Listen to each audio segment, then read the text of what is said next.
On this sunny day, the waiting time outside the Dongan High School building dragged on very slowly. Two men in brown suits with badges were talking, and the shorter one with glasses told his smiling companion that he had finished quickly and then just sat there and got bored. Some noise attracted the attention of both of them. Bulky armored vehicles drove down the street, and people were sitting in their backs. They were young guys in expensive suits. The young girls watching them loudly admired these young men. "These aren't even hunters," one of the men in brown said to another, "but simply students from a specialized school." The second guy dismissively suggested that his interlocutor pay attention to the logo that belonged to the School of Heroes. Many years ago, it all started suddenly, without any warning, and people on the street looked in horror at the crimson sky. Many winged dragons descended to Earth. The monsters were larger than a skyscraper, and they penetrated human cities, scattering sparks of flame around them. The people of the cities looked at the monsters but did not even try to run away. According to scientific facts that were discovered later, there was a world similar to Earth in outer space. But because of the disaster that happened there, that whole world fell apart. The flaming debris fell to Earth and began to merge with the environment all over the planet. The phenomenon was called the merger, and the laws of nature of another world began to operate on Earth, and monsters appeared. The Earth changed and monsters took control of approximately 17% of the Earth's surface. These areas were called the dungeons. A young man in a military uniform and a bulletproof vest watched as monsters killed people. The creature, only partly resembling a man but much larger, grabbed its victim by the head. This monster was called the Horned Horror. The stronger the creature was, the more horns it had. The monster looked at the city engulfed in flames. A guy in a military uniform hid from him behind a ledge of the wall. With a furious growl, the monster rushed towards him, sensing his presence. The guy took a machine gun and started shooting at the approaching enemy. The monster ran very fast, and its eyes glowed brightly. He hit the man, and the blow was so strong that blood came out of the victim's mouth. The next blow threw him back several steps. The man crashed into the wall and made a hole in it. The monster stood above him, and even his outstanding human abilities were not enough to resist these unknown guests. The monster crouched over its victim and let out a growl. But fortunately, the invasion from another world brought with it not only cataclysms, and the just helpless guy suddenly rose up and attacked the enemy with unexpected power. The innate limitations of humans and the limitations of potential inherent in the nature of the Earth no longer worked. The glow enveloped the man's figure, and now he had enough strength to hold the Horned Horror's fist with his own bare hand. The monster did not give up, and the fight continued.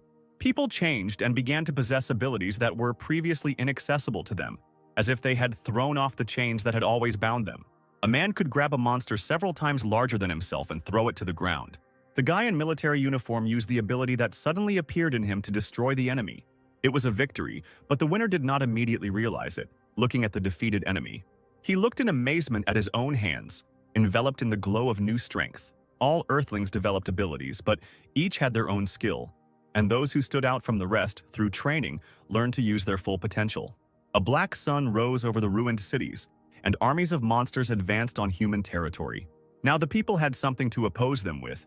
They formed elite troops. Those who returned the dungeon zone to the people became known as hunters.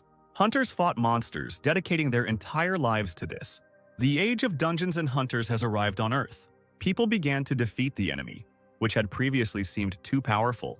The whole world shook from their achievements and power. Before the end of a single generation, schools were founded in which future hunters were educated. The best school for teenagers, as well as an educational institution that had been producing successful hunters for 25 years, was Hero High School. Young people all over the world were eager to get into it. On a clear, sunny day, people in the city that had not been destroyed were discussing the students of the School of Heroes taking the exam in the dungeon.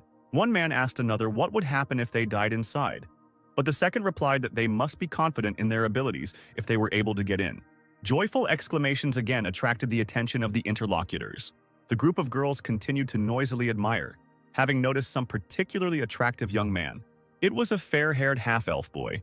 The girls said it was on a completely different level. One of the guys watching them asked who it was, and the other replied that the half-elf was often shown on TV. His name was Choi Diav. His father was a famous hunter, his mother was an elf, and he himself was predicted to have a career as a hunter in the top 5 within 5 years of graduating from high school. Choi Dia was now 17 years old and a first-year student at the Hero School, having made 14 trips to the dungeons. The observer was surprised that the girls admired this young man so much, because he was not some kind of superstar. His interlocutor called him Cha Ryung and remembered that he had a part-time job today, adding that Lee Yun-jin invited her friends to karaoke. Cha Ryung looked at his phone screen and wished his friends to have fun without him. The friends suggested that Cha Ryung might be able to skip his errands today because the exams were over, but the other person hit him, causing him to fall. Cha Ryung said that they would see each other next week and headed away. One of the remaining boys told the one lying on the ground to think first and then speak. Everyone knew that Cha Ryung had a special situation. He was taking care of a seriously ill loved one. At this time, Cha Ryung was walking down the street, reading the notifications on his phone. One said that he had not paid his hospital bills for 2 months. The second said that an order had come in and he needed to come to work. Choi Diav, with his eyes closed in satisfaction, waved his hand to the girls greeting him. His attention was drawn to the silhouette of Cha Ryung walking away down the street. Choi Diav's friend asked what happened, what had upset him about that guy. But Choi Diav replied that he had just imagined something. Cha Ryung thought that he really didn't want to work today. He went down into the underground passage and crawled under the striped tape prohibiting passage. "Ah, it's you," Cha Ryung heard. "Say hello to our customer." 3 people were waiting for Cha Ryung in the passageway, broker Im Jae-hwan, and 2 strangers, one short and bald, the other huge and heavily muscled. Cha Ryung started to say words of greeting, but was rudely interrupted. The bald man furiously accused Im Jae-hwan of making fun of him. He needed the most capable person. But the broker objected that he invited the most capable one. The bald man loomed over Im Jae-hwan menacingly and called him a beast, and also said that he did not come here to do charity work. He ordered to remove Cha Ryung from here and bring a normal man. Cha Ryung watched the squabble. The bald man promised that if his demands were not met, he would make both of his interlocutors disabled right there. Cha Ryung intervened and asked the second stranger, the broad-shouldered one, if he was the hunter. But he quickly guessed that the broad-shouldered one used to be a hunter, but now he is no longer one, and works for the bald one, whom Cha Ryung called unfinished. The bald man stopped making a fuss and asked what the freak said. Broad-shouldered replied that he saw no point in talking. He just needed to break this impudent man's legs and arms, and he himself would understand where he was wrong. Im Jae-hwan continued to smoke silently, while the strangers tried to force Cha Ryung to apologize by threatening him with violence and calling him names. Cha Ryung responded that he didn't know how to do it. He rolled up the sleeves of his jacket, and a bluish glow formed around his figure. What is dungeon smuggling in simple terms? The hunter's job is to clear the dungeons of any dangerous creatures that may be encountered there. If they successfully destroy the monsters, they receive a large reward. But before these treasures are brought out into the open, they need to be tested. After all, among them there are treasures that possess enormous power. If they are left outside without proper permission, they could be used for dangerous purposes. Therefore, such treasures must be checked and registered by the Hunters Association. They are also subject to a corresponding tax. There are those who break this rule. They make an agreement with the hunters who do not want to pay high taxes. These criminals are secretly carrying out the treasures of the dungeons. If they are not caught, chaos may reign in society. The advertisement calling for such offenders to be reported to the Hunters Association was known to everyone in the world. Im Jae-hwan took out another cigarette from the pack. The bald man looked questioningly at the broker. He asked if he really would not interfere. Cha Ryung and his opponent, the tall, broad-shouldered Lee Pil-gyu, stood opposite each other, ready to begin the fight. Im Jae-hwan asked the bald man if he was scared now, but the customer objected that he was not the one who should be scared, since his fighter was very irritable. Lee Pil-gyu quit the hunters not because of an injury back in the day, but because of a beating from a colleague, and now his bosses have had to clean up corpses more than once. Cha Ryung said that beating up a coworker is serious, and Lee Pil-gyu is the real criminal, but it's not Cha Ryung's place to say such things about others. Lee Pil-gyu replied that he killed a pathetic person who was in his way. It was like getting rid of trash. Cha Ryung looked at his opponent thoughtfully. Then the guy suddenly smiled and said that now he would know what it meant to get rid of trash. Cha Ryung suggested that Lee Pil-gyu had committed the crime on purpose to get his license revoked, and Im Jae-hwan chuckled, thinking that the guy was truly crazy. Lee Pil-gyu's fist almost hit Cha Ryung's face as he continued to speak mockingly. It was a blow of incredible force, capable of taking off a head in one go. He didn't even touch Cha Ryung, and he said that his opponent didn't know how to attack. Lee Pil-gyu instantly became furious, but Cha Ryung remained calm. He said he would also give a light blow. Cha Ryung swung his arm and kicked Lee Pil-gyu in the base of the neck. Cha Ryung's face was filled with a mocking expression, while his opponent rolled his eyes in pain. The bald customer looked at what was happening in shock, but Jae-hwan said that he warned that he would bring the most capable guy. Charyung retreated from the enemy, a glow of energy emanating from him. He said that looking at Lee Pil-gyu's appearance, he thought he would be tougher. Lee Pil-gyu didn't understand what had happened because there was a skinny youth standing in front of him. But the reflexes of this boy and the force of the blow that Pil-gyu missed impressed the former hunter. They pointed out that Lee Pil-gyu was facing a real professional. Jae-hwan told the customer that he had finally begun to understand something, and that Charyung was not someone who could be easily defeated in a fight. "He fights well," said the bald man, "but there was a time when Pil-gyu could do a lot." Jae-hwan replied that he had a rough idea of what it was like before. In the past, Lee Pil-gyu was one of those people called tanks. In response to the customer's surprised look, Jae-hwan explained that he had good intuition. Lee Pil-gyu told his opponent that he might know a few tricks, but that didn't stop him from being just some smuggler. Energy flowed from Lee Pil-gyu's body, reminiscent of electricity. After the merger, humans acquired skills that went beyond their boundaries. People have different shapes and abilities, so these skills also differ. The same applies to hunters. They are trained according to their talent, and each one plays his own role. Charyung looked at Lee Pil-gyu in amazement. Among the hunters there were so-called tanks, a specialization that protects team members from the dangers of the dungeon. They walked ahead, facing the monsters firsthand. Their bodies were so trained that bullets were not a threat to them. The best of the tanks were not afraid even of hits from rockets of any power. Charyung watched his opponent's transformation and recognized him as Tank. He entered the battle and attacked Lee Pil-gyu. The customer was shocked and speechless as he watched this fight. He tripped and almost fell, but Jae-hwan caught him. Jae-hwan muttered that what was happening was just hooliganism. Charyung had trashed his work area. Lee Pil-gyu delivered devastating blows, but Charyung deftly dodged them. Lee Pil-gyu's fist broke through the wall and he asked Charyung what was wrong, why he didn't show his abilities anymore. Charyung replied that he was simply not a fool and had no plans to jump into the trap set for him. Jae-hwan patted the customer on the shoulder and noted the good level of his fighter. Lee Pil-gyu's physical strength after transformation was comparable to an average truck. If it hit him, all his bones could be crushed. Jae-hwan shouted at Charyung to finish faster. He said that if Lee Pil-gyu smashed anything else, he would cut Charyung's salary. Lee Pil-gyu approached Charyung and said that Jae-hwan still didn't understand what was going on. Lee Pil-gyu told Charyung to admit it himself that he wasn't qualified to fight against a professional, but the guy just chuckled that it wouldn't be bad. Charyung picked up a long beam. He looked at the simple weapon and said he thought it would be enough. Due to their superior durability and agility, tanks were considered simply invincible. Charyung still didn't try to attack the enemy. He thought that everyone has their own weaknesses and enemies. Jae-hwan noted with certainty that this was the end. Two fighters radiating energy clashed in close combat. Charyung thought about those who were able to concentrate enormous destructive power into one point.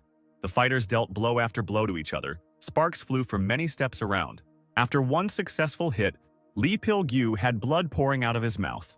The huge tank fell to the floor, and a very small guy stood above it unharmed. Lee Pil-gyu said, without getting up, that he wanted to know where Charyung learned this spinning technique. Charyung replied that he thought he had no idea about any techniques, but he understood that Lee Pil-gyu could actually see her before.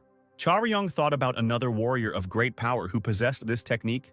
This hunter was his father. When Charyung was just a child, his father was the best hunter. Little Charyung carefully crept out of the house to watch his father practice in the yard. This man's name was Yu Seong. When he was young, he was a soldier who fought monsters. Yu Seong was one of the first to discover that he had unusual abilities that allowed him to win these battles. He was the one who led the people into this difficult battle. This man was from the first generation of heroes who became the first hunters. Yu Seong lived through the worst of times, but for those born much later, he became a legend who will forever be etched into history. After all, for the hunters themselves, those times were hell. He was the only one who survived from Yu Seong's squad. There wasn't enough information yet about what the dungeons were. Monsters that don't seem to be the most dangerous in the modern world were comparable to an unknown disaster for the hunters of that time. They didn't necessarily look like humans. Some resembled giant worms with toothy mouths. People often ran away when they saw such a monster. Those who overcame fear found ways to deal with it. They found weapons suitable for killing monsters. In the dungeons, special alloys were used that were resistant to corrosion. Yu Seong was one of those who stood in the way of the unknown enemy. It was a very hard life. It required special courage to go into a hopeless attack. The first generation of hunters risked their lives using trial and error. The group that found Yu Seong after the fight with the giant worm consisted of 3 people. They were amazed by what they saw. The fighter sat next to the defeated monster, all alone. Those of the first generation who survived gained experience and achievements. They did it for the sake of future generations. In the end, they became heroes, like Dragon Slayer Yu Seong. This nickname was given to the one who was the first among people to kill a dragon. He was the best among the hunters in Asia in this world. Charyung respected and envied his father more than anyone else. He firmly believed that his father was invincible until he spied on him training. He saw the mighty warrior spitting out blood after coughing. Little Charyung ran to his father, afraid for him. Yu Seong raised his hand in warning, stopping his son. The cause of the Dragon Slayer's illness turned out to be poison. Charyung looked at his father and cried bitterly. While hunting in the dungeons, Yu Seong was poisoned and there was no way to cure him. The illness left him bedridden. He tried to overcome this difficulty. His physical condition had reached its limit after all these years. He was very exhausted. In this situation, even his colleagues, for whom Yu Seong had risked his life more than once, betrayed him. They took advantage of his illness and appropriated his achievements and property. Yu Seong's physical and mental suffering continued for several years. As time passed, the world began to forget the name of Dragon Slayer Yu Seong. It was no longer possible to see that image of a hero in him. He lost everything he had, suffered from an unknown disease, and was now just a former hunter, forgotten by everyone. Charyung stood over his fallen opponent. He never forgot who his father once was. Charyung didn't explain this to Lee Pil-gyu. He threw away the beam with which he had struck him and walked away. Im Jae-hwan looked at the customer and said that it was not difficult. The customer couldn't believe his own eyes that Lee Pil-gyu had lost to some very young guy. Im Jae-hwan said that Lee Pil-gyu was not a good hunter. Charyung turned around and said that just by seeing Lee Pil-gyu bragging about beating up his own colleague, you could immediately tell his low level. The guy explained that there are only 2 cases of good hunters resigning. Charyung said that former hunters are those who are no longer able to continue their work due to injuries or who die during a raid. Charyung pointed out that if the customer pays Lee Pil-gyu more than the lowest rate, then it is better to fire him. But if he is only chasing weight, then anyone can do that. Im Jae-hwan put his arm around the customer's shoulders and said that Charyung was exaggerating and that the dear customer should be understanding. Then the broker smiled and added that the fee for the service would be twice as high. The customer got angry and asked what kind of nonsense this was.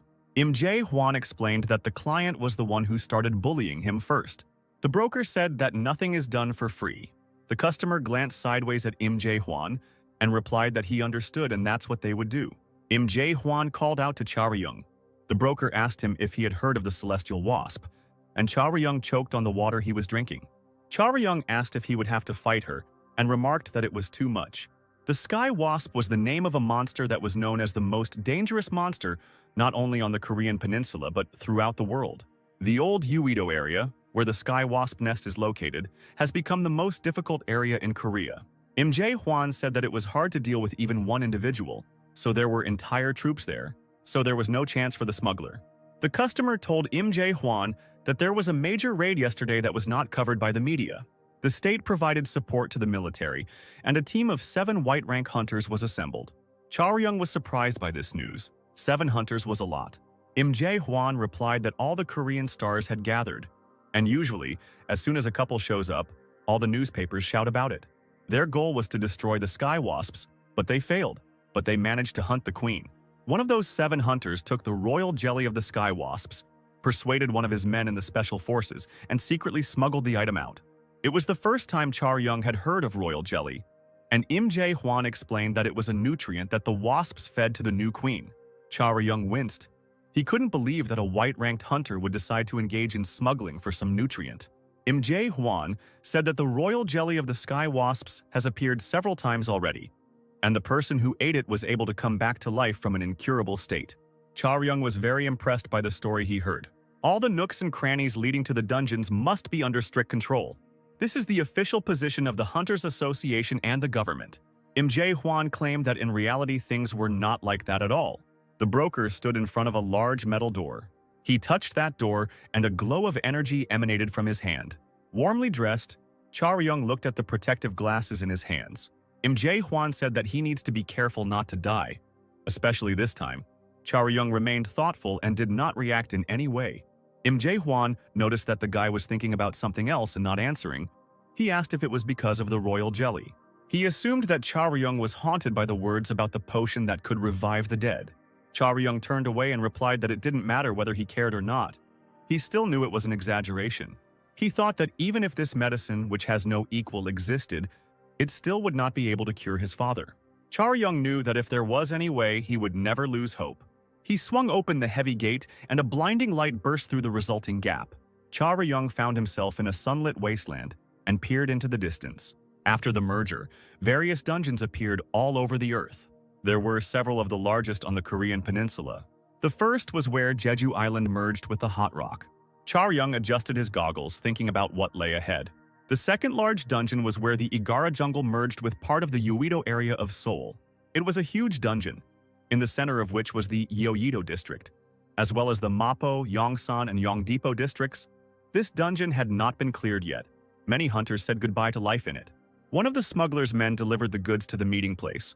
Contact with him was lost when he arrived there. Most likely he was injured or in a dangerous situation. Im Jae-hwan believed that the man was injured by the heavenly wasps while he was running away.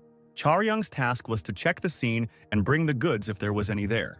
Im Jae-hwan told Chaoyang to stop thinking about weird things and focus on work. Chaoyang chuckled and asked if the broker thought he would run away with the trophy. Im Jae-hwan thoughtfully blew out a cigarette smoke from his mouth and said that Chaoyang was not a fool to do such a thing. Im Jae-hwan asked Chaoyang to be more careful than usual because royal jelly is a very expensive item, and not only humans are after it. Chaoyang used a strong rope to climb down the cliff. The guy landed in the middle of the forest between tall trees with dense crowns. The entire forest was filled with the scent of royal jelly. Chaoyang looked around and one detail caught his attention, causing him to frown. The monster's footprint he found was so huge that one could fall into it. The scent that hung in this forest would attract all sorts of monsters. Jin Se-ram from Hero High School was also here, and she was currently hiding behind the trunk of a tall tree. The girl was in the most terrible situation of her entire life. She thought that the second semester midterms would be easy, but something appeared in front of her. A monster that shouldn't have been in this place had appeared. And now Jin Se-ram was hiding from this giant. The girl pressed herself against the tree in horror, closing her eyes. Suddenly, she felt that something had changed in the forest. The exam was supposed to be very simple. It was necessary to collect as many coins as possible, which were hidden in different corners of the dungeon. It was a practical exam, and the difficulty level in the exam area was at its lowest, a hunting ground for beginners. Jin Se-ram looked at her palms. Taking advantage of her confusion, the giant monster came very close. The girl finally noticed the danger threatening her, and her eyes filled with horror. The monster was ready to attack. Jin Se-ram knew she had to escape, but it seemed impossible. And if there was a chance of success, it would be closer to a miracle. But despite this, Jin Se-ram decided to fight and took out her bow, which could fire 3 arrows at once. The monster she had to deal with was called the Titanium Ape. 3 arrows left the bowstring and quickly flew towards the target. They pierced the monster's palm, which it used to cover its face. Jin Se-ram thought that the monster's skin was taller than the armored cars. Her arrows did not cause any noticeable damage to it. The monster stood unharmed. No matter how much Jin Se-ram shot, its skin could not be penetrated. The girl did not give up and continued to fight. She flew into the air to hit the target from different sides.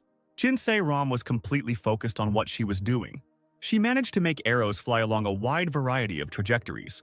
Thanks to this, the shots hit the monster's chest. None of the attacks had any effect on the monster, and he didn't even have to dodge or block the attacks. Looking at the monster's grinning face with its tongue hanging out, Jin Se-ram thought that she needed to get closer so that the monster would become a little less protected. Jin Se-ram was able to use magic on the tips of her arrows. She lit the arrows and prepared for another attack. The girl was a mage archer. She used a technique called fire explosion. The types of magic that could be imbued into arrows had no limits. For a complete victory, Jin Se-ram chose an explosion that soared above the treetops because the girl put maximum strength and power into it. She expected that such a blow would work on a monster with a 3-star danger level. Of course, this only applied to the situation when you hit the target exactly, and the girl was surprised to find that the titanium monkey had survived by climbing up the tree trunks. Jin Se-ram tried to understand what happened. The monster dodged or jumped up before the shot. The girl understood that she would not be able to repeat the attack a second time. Jin Se-ram froze in front of the monster, even though she needed to run. The monster rushed towards her first. He was very fast and almost caught up with her in a few steps. Jinsi Ram also ran, her eyes wide with horror. A bright flash hit the monster straight. The young man intervened in what was happening. It was Charyung. Jinsi Ram looked at him in amazement. Charyung looked at his victim, who had been hit in the chin and knocked to the ground. He thought the blow might not have been enough. Charyung reached into his pocket for a weapon and pulled out a pistol. He moved decisively into a new attack. Jinsei Ram couldn't believe that this man was charging at the monster, ready to fight him face to face. The monster was huge and raised its monstrous fist to strike. The stranger could die. Charyung shouted for the girl to close her eyes. Jinsei Ram watched what was happening in fear. Charyung's face twisted with tension. He practically flew up to the very face of the monster, which rose to its feet again. Charyung pointed his firearm at the monster. A blinding flash illuminated everything around. Jinsi Ram covered her eyes with her hands from the unbearable light. The titanium monkey was blinded and confused. Charyung thought he had just used his last charge. This tool was called the stun torch, a tool made from the scales of a glowing deep-sea fish. At one time, its disarm function won the love of many hunters, but the price was high. However, due to the inept use of its powerful properties, there began to be those who lost their sight. Charyung knew that using such weapons was currently considered illegal. Jinsi Ram carefully removed her hands from her face and opened her eyes. Charyung said that he had already helped, and from now on, everyone is responsible for themselves, and added that there were only a few seconds left. Charyung believed that no matter what happened inside the dungeon, he couldn't be seen by the hunters, so he didn't fight them or help them. Jae Hwan said that, to put it bluntly, they all looked like cockroaches. He asked Charyung if he knew that smugglers make good money. Charyung knew that if he climbed everywhere, he might get crushed one day. Charyung headed away. Jinsei Ram ran after him through the forest. It wasn't easy for the girl to catch up with the random savior. Soon she could only make out his figure as a small dot in the distance. Suddenly, the stranger disappeared, dissolving into the green forest gloom, although a moment ago he was ahead. He appeared suddenly, knocking Jinsi Ram to the ground and pinning her throat with his spiked pole, asking who she was.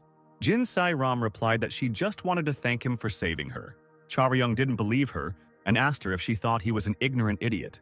Jinsi Ram stated that this was not all she wanted to say. She knew that the man in front of her was a smuggler. Charyung was surprised to hear that the girl wanted to hire him for money. He looked at the girl and recognized the emblem of the School of Heroes on her clothes. The guy replied that he was not going to help her a third time. He let her go and was about to leave, throwing out at the end that he was not interested in knowing how crazy the offspring of the rich had gone at the School of Heroes. He looked over his shoulder and added that if the girl followed him, he would bury her. Jinsi Ram looked at his back, deep in thought. The reward for informing on a smuggler was 50 million won, and for a prisoner they gave about 450 million. Charyung was surprised to see that the girl did not leave him alone. The medallion he saw in front of him was called the Blood of Enkel. Jinsei Ram said that even if she captured 5 of his kind, that money would not be enough to buy such a thing. Jinsei Ram said that it was an advance payment, and if Charyung helped her pass the exam, she would pay the rest. Charyung replied that he thought she was just a rich girl, but now he's sure she's completely crazy. The girl asked if it was that important. She said that what was important was that now her interlocutor had a chance to completely change his life, and she showed him the medallion. Charyung stated that he knew this would happen. He told the girl that it was her own fault, even though he had no reason to kill her, and Jinsei Ram asked him what he was talking about. They stood opposite each other in a clearing in the forest, and Charyung suddenly looked up, saying that there were only a few seconds left, just like he had warned. The titanium ape jumped at them, and the monster's eyes were red. Jinsi Ram also turned to face the monster. The girl's eyes were wide open. Charyung threw his spear to her, and the girl caught it in surprise. The guy shouted that he didn't give her the gun so she could stand and watch. He reminded her how Jinsi Ram had already launched a fire blast at the monster. Now she needed to do the same. Charyung demanded that the girl put magic into the tip of the spear and throw it back. Jinsei Ram exclaimed that she had no more magic left. Charyung answered seriously that she had to solve this problem somehow. The titanium monkey was approaching, and it was not possible to hold out for long with bare hands. Jinsi Ram held the spear shaft and fiery energy swirled around her. The girl only had a quarter of her magic power left. With such low power, the titanium monkey could not be harmed. Jinsei Ram thought that while the smuggler was distracting the monster, she could escape from here alone. Charyung caught the magically charged spear that the girl threw to him. Jinsei Ram thought she must be going crazy. The spear in the smuggler's hand spun so fast that it looked like he was fighting with a wheel of fire. Charyung told the girl that this fire was less than a quarter of what he had seen before. He added that this would still be enough for him. With these words, Charyung rushed towards the titanium monkey. There are words that students at the School of Heroes hear all the time, that in a battle with a monster, it is not just destructive power that is important. The right moment for attack was of much greater importance. Also important was the feeling that allowed you to hit the target accurately. These were sensations and abilities that all hunters were supposed to have. The smuggler that Jinsei Ram met rushed forward furiously, joining the battle. He attacked successfully and the monster was engulfed in flames. The most successful of the blows hit the titanium monkey on the chin. Charyung's glasses were shattered into pieces by the intense battle. Jinsei Ram had her own complicated history, connected with the School of Heroes and not only with it. She was a cheerful child who ran around the yard with her friends. She saw her father's people coming for her. Jinsei Ram was waiting for the car that was sent for her. The girl said goodbye to her friends and said that she would see them tomorrow. Jinsei Ram knew that many people envied her. It was believed that this girl had everything she wanted. Jinsei Ram sat in the backseat of the car. She could really get her hands on almost anything that caught her eye. They drove past a tall, modern building. This was the main building of the fourth largest company in South Korea's business community, the Chinsen Group. The heir of this company married an elf, a representative of another world. Jinsei Ram was the child of this couple. Through the car window, she saw the hunters driving somewhere with weapons. She passionately wanted to become a huntress. It was her cherished dream. The fair-haired elf looked straight ahead and said outright that nothing would work. The girl was almost human. She had too little elven blood. Jinsei Ram, unable to catch her breath, fell to her knees on the sports field. The elf asked if the girl had not only not been stopped, but had even been encouraged to do this. Jin Sung-gyu, Jinsei Ram's father, said he did not encourage but supported the path his daughter chose. He noted that in order to become a hunter, it was not necessary to have the abilities of the elves, and his interlocutor did not object to this. The elf added that such abilities would not be superfluous for a person. Jinsei Ram was not much taller than the average teenager. The elf said that Jin Sung-gyu's daughter is not an ordinary person. Jin Sung-gyu wanted to understand what he meant. The elf meant that this girl would not give up easily. He smiled and said that in this way she was very similar to his sister. Humans could not compare to elves, even if they died in battle with a monster and then resurrected. If Jinsei Ram tries his best, he might be able to reach the average level. For an ordinary person, even this was recognition and almost praise. The elf believed that his niece had too much besides abilities from birth. Jinsei Ram was too rich, from too influential a family, the daughter of two famous parents. All this could instantly devalue all her efforts and make a laughingstock out of her. She was constantly under the spotlight of everyone's attention. This attitude could not be tolerated for long. Abilities didn't just fall out of the sky, but the random smuggler Jinsei Ram met in the forest did. The girl watched his fight with the monster in amazed delight. Charyung finished it and froze, clutching the spear in one hand. The monster lay on the ground, its neck ablaze with fire. Charyung slowly walked past the defeated enemy. Turning around, he noticed the lonely figure of Jinsei Ram at the edge of the clearing. "This can't be," the girl said, pointing at Charyung. "We are about the same age." Charyung thought he had broken the glasses that Im Jae-hwan had given him, saying that they were very expensive. Charyung was very surprised because such a thing could be bought for 5,000 won, but Im Jae-hwan did not agree. More than 4 types of magic were cast on the glasses. Now they were shattered into pieces. Charyung pressed his palm to his face and thought that he was just unlucky today. He didn't expect anyone to call out to him now, and looked at the girl through his fingers. Jinsei Ram asked if Charyung was a student at her school. He turned to her irritably and asked what kind of nonsense she was imagining. He extended his hand and demanded that the girl give him what she had promised.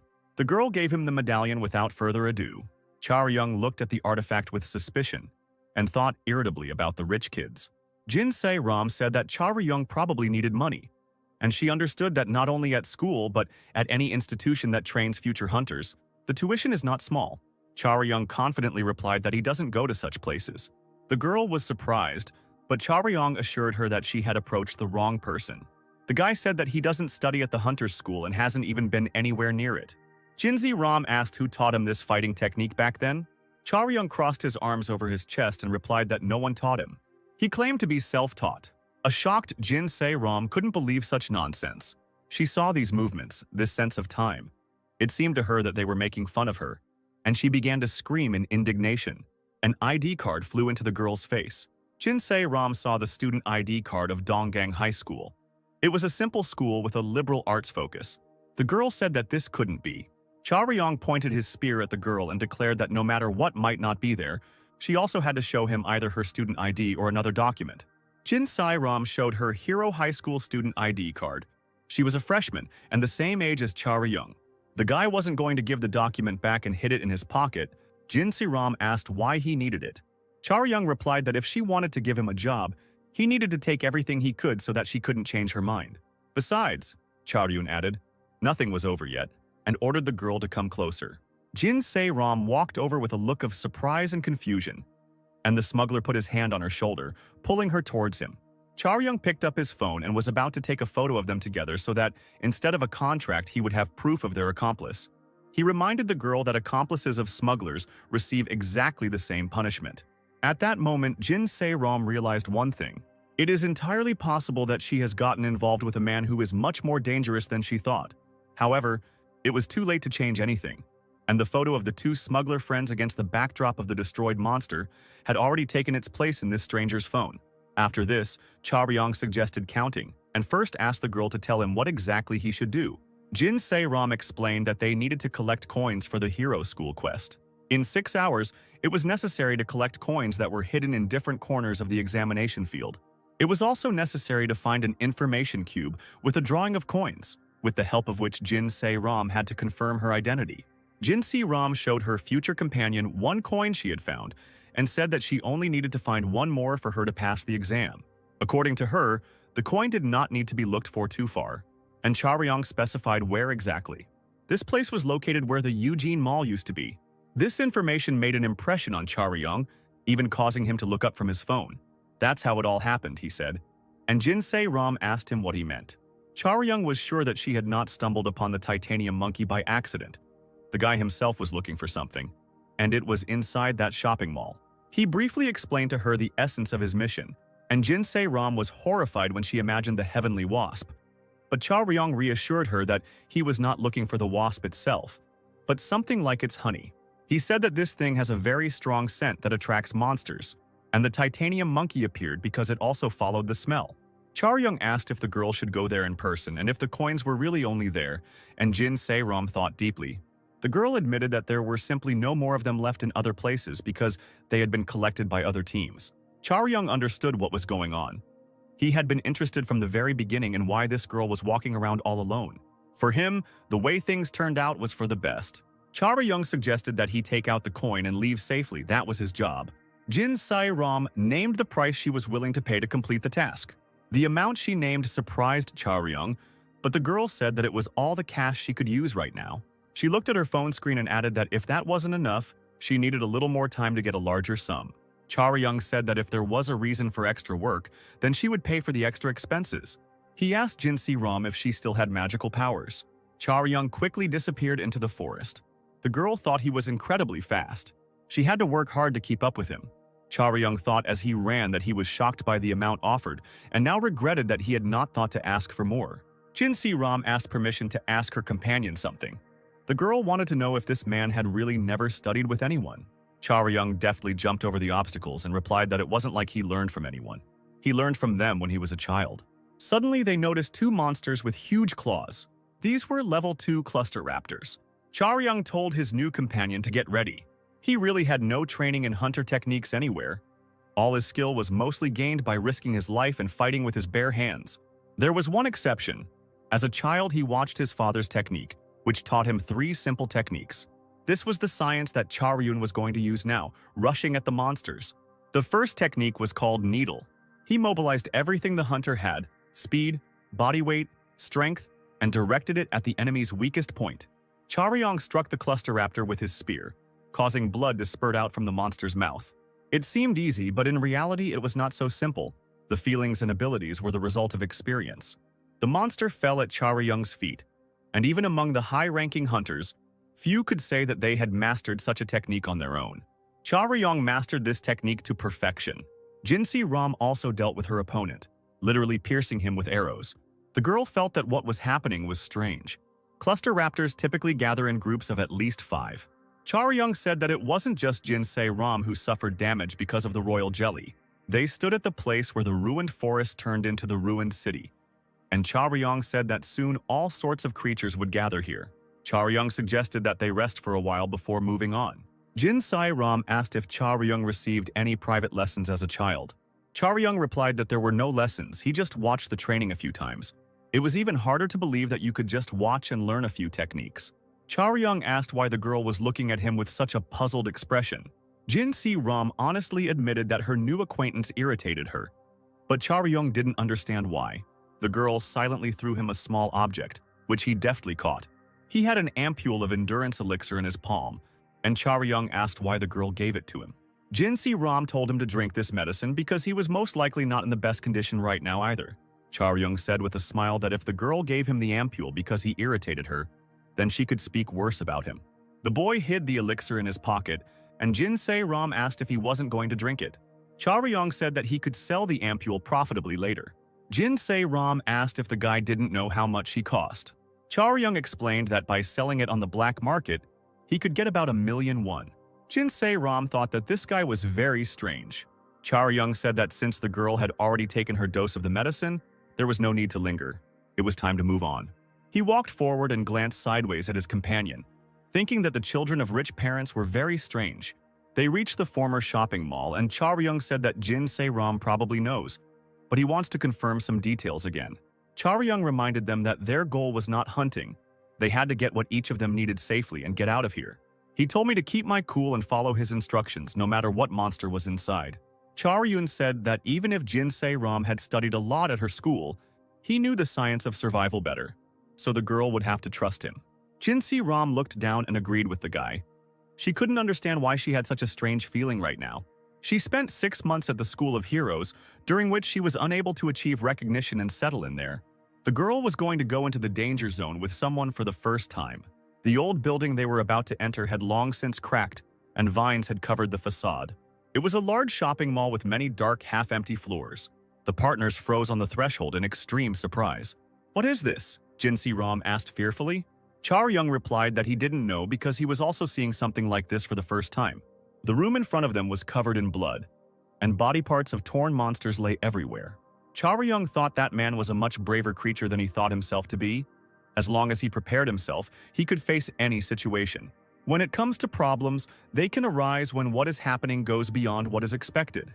Jinsei Ram, looking at the corpses, thought that these were all the monsters that lived in this zone, and they were quite dangerous even for professional hunters. The girl thought with horror about what awaited them inside.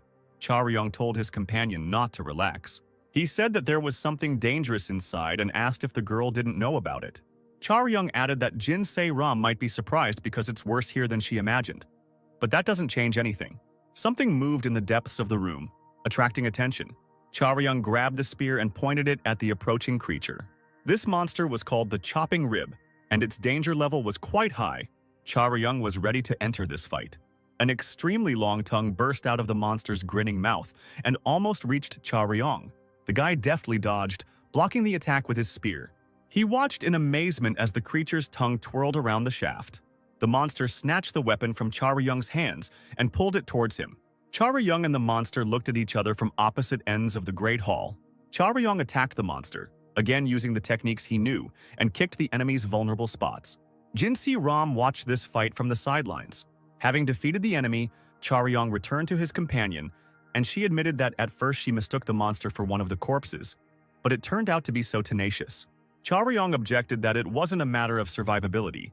Someone had deliberately left this monster alive to act as a warning to those who entered here. When the slashing rib is in danger, it lets out a terrible scream, alerting other monsters, and Jinsei Ram asked who could have left it here. "It's me," the unfamiliar voice answered, explaining that he couldn't continue to stay awake and wait for him. The young man stood on the top floor and, yawning, reported that there were more of these creatures than he thought, and as soon as he dealt with them, fatigue overcame him. Jinsei Ram asked if this man was a hunter. She noticed that the stranger said he was waiting. She asked if Charyung knew him.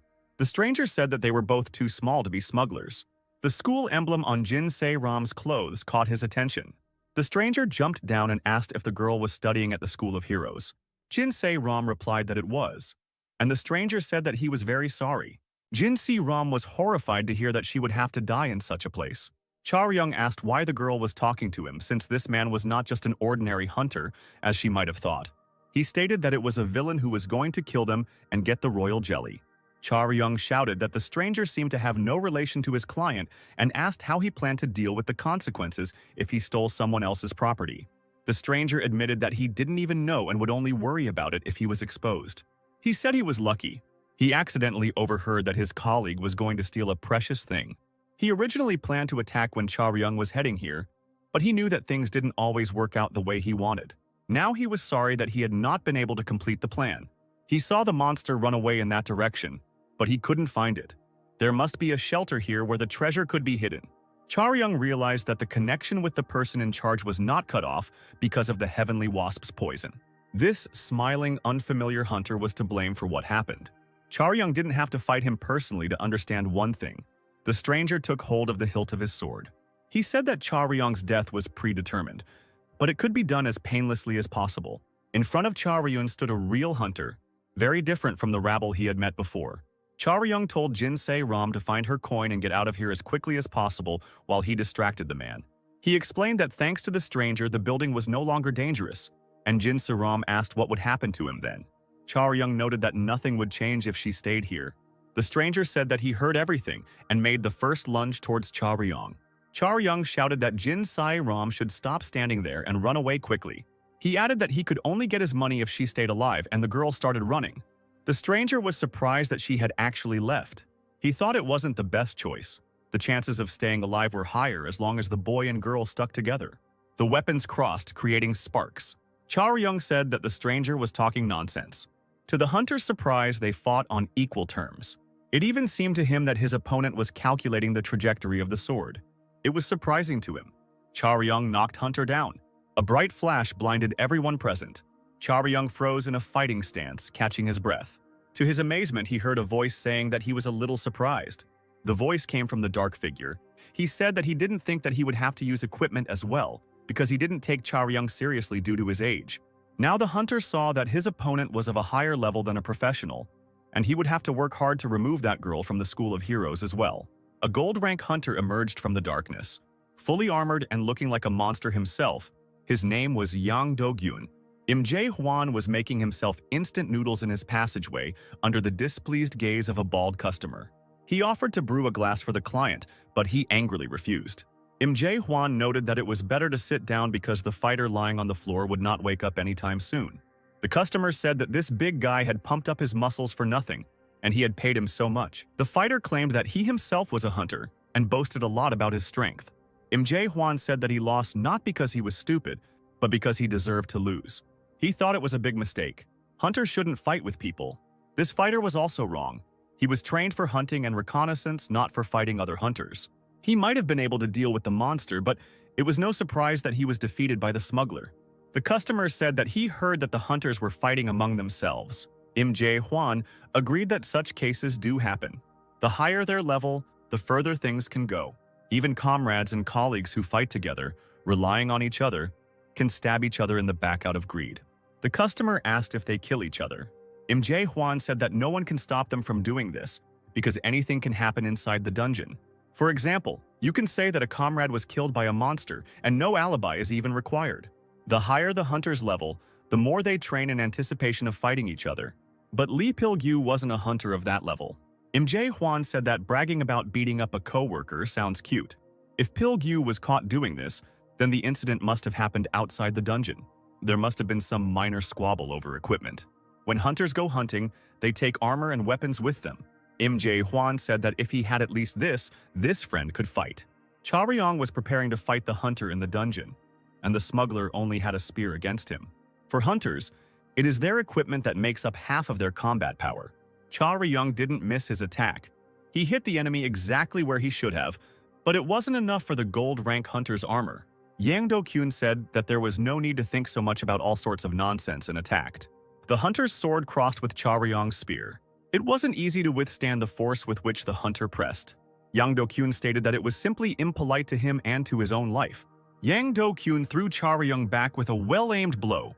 The smuggler had no intention of giving up. He looked straight into the eyes of his opponent. The spear in his hands drew various figures. "What's wrong with you?" asked Yang Do-kyun. "Come on, show me again what you can do." The shadow jacket made from Yang Do-kyun's armor provided physical strength support through the user's blood, and also formed a cover to protect against blows. Yang Do-kyun used the berserker style. Charyung thought that it couldn't be that he didn't have any weak points, but if you respond to the hunter's attacks poorly, he will kill Charyung. Charyung was focused on what he was doing. He tried to dodge every blow from the hunter. Yang Do-kyun triumphantly drove his opponent into a corner. The hunter noted that Charyung had lasted quite a long time. Charyung asked if maybe today was a special day. He took off the jacket that was damaged by Yang Do-kyun's attack and said that it was his favorite piece of clothing. Charyung noticed that there was nothing special about his opponent. He admitted that he was scared at first because of the hunter's aura, but it's worth considering that Charyung himself was an ordinary schoolboy who came with nothing. He looked at Yang Do-kyun and said that he only relied on his equipment, and he himself would like to have such armor. Charyung knew very well that his opponent was in a hurry. After all, he needed to destroy Charyung and then catch up with Se-ram so that she would forever remain silent about what she saw. Charyung was stalling for time as best he could. Yang Do-kyun was in an increasingly urgent hurry. Charyung moved quickly. There was also a second unique technique. Charyung also mastered it in childhood, spying on his father. It was impossible to perform it with only Charyung's powers. He used the power of his opponent's attacks against him to deliver a powerful blow. He himself did not fully master this technique. It was called Zib and was truly destructive for the enemy. Charyung wiped the blood from his lips and said that he never even imagined that he would have to use this technique against a person. He didn't think that there would be a professional hunter who would attack him so thoughtlessly. Charyung suggested that the enemy surrender, because no matter what he did now, he would not win. Yang Do-kyun grabbed a specially shaped knife and didn't respond to Charyung with anything other than curses. The hunter plunged the knife into his own chest. Charyung looked at what was happening with bewilderment. Yang Do-kyun declared that he would definitely destroy him. The fifth floor of the shopping center was dark and empty. Jinsu-ram looked ahead with a puzzled expression. In front of her was the Hero School ID cube she was looking for. Jinsu-ram walked up to him and logged in. The girl found what she was looking for. Now she needed to go back. Jinsu-ram thought sadly about everything that had happened.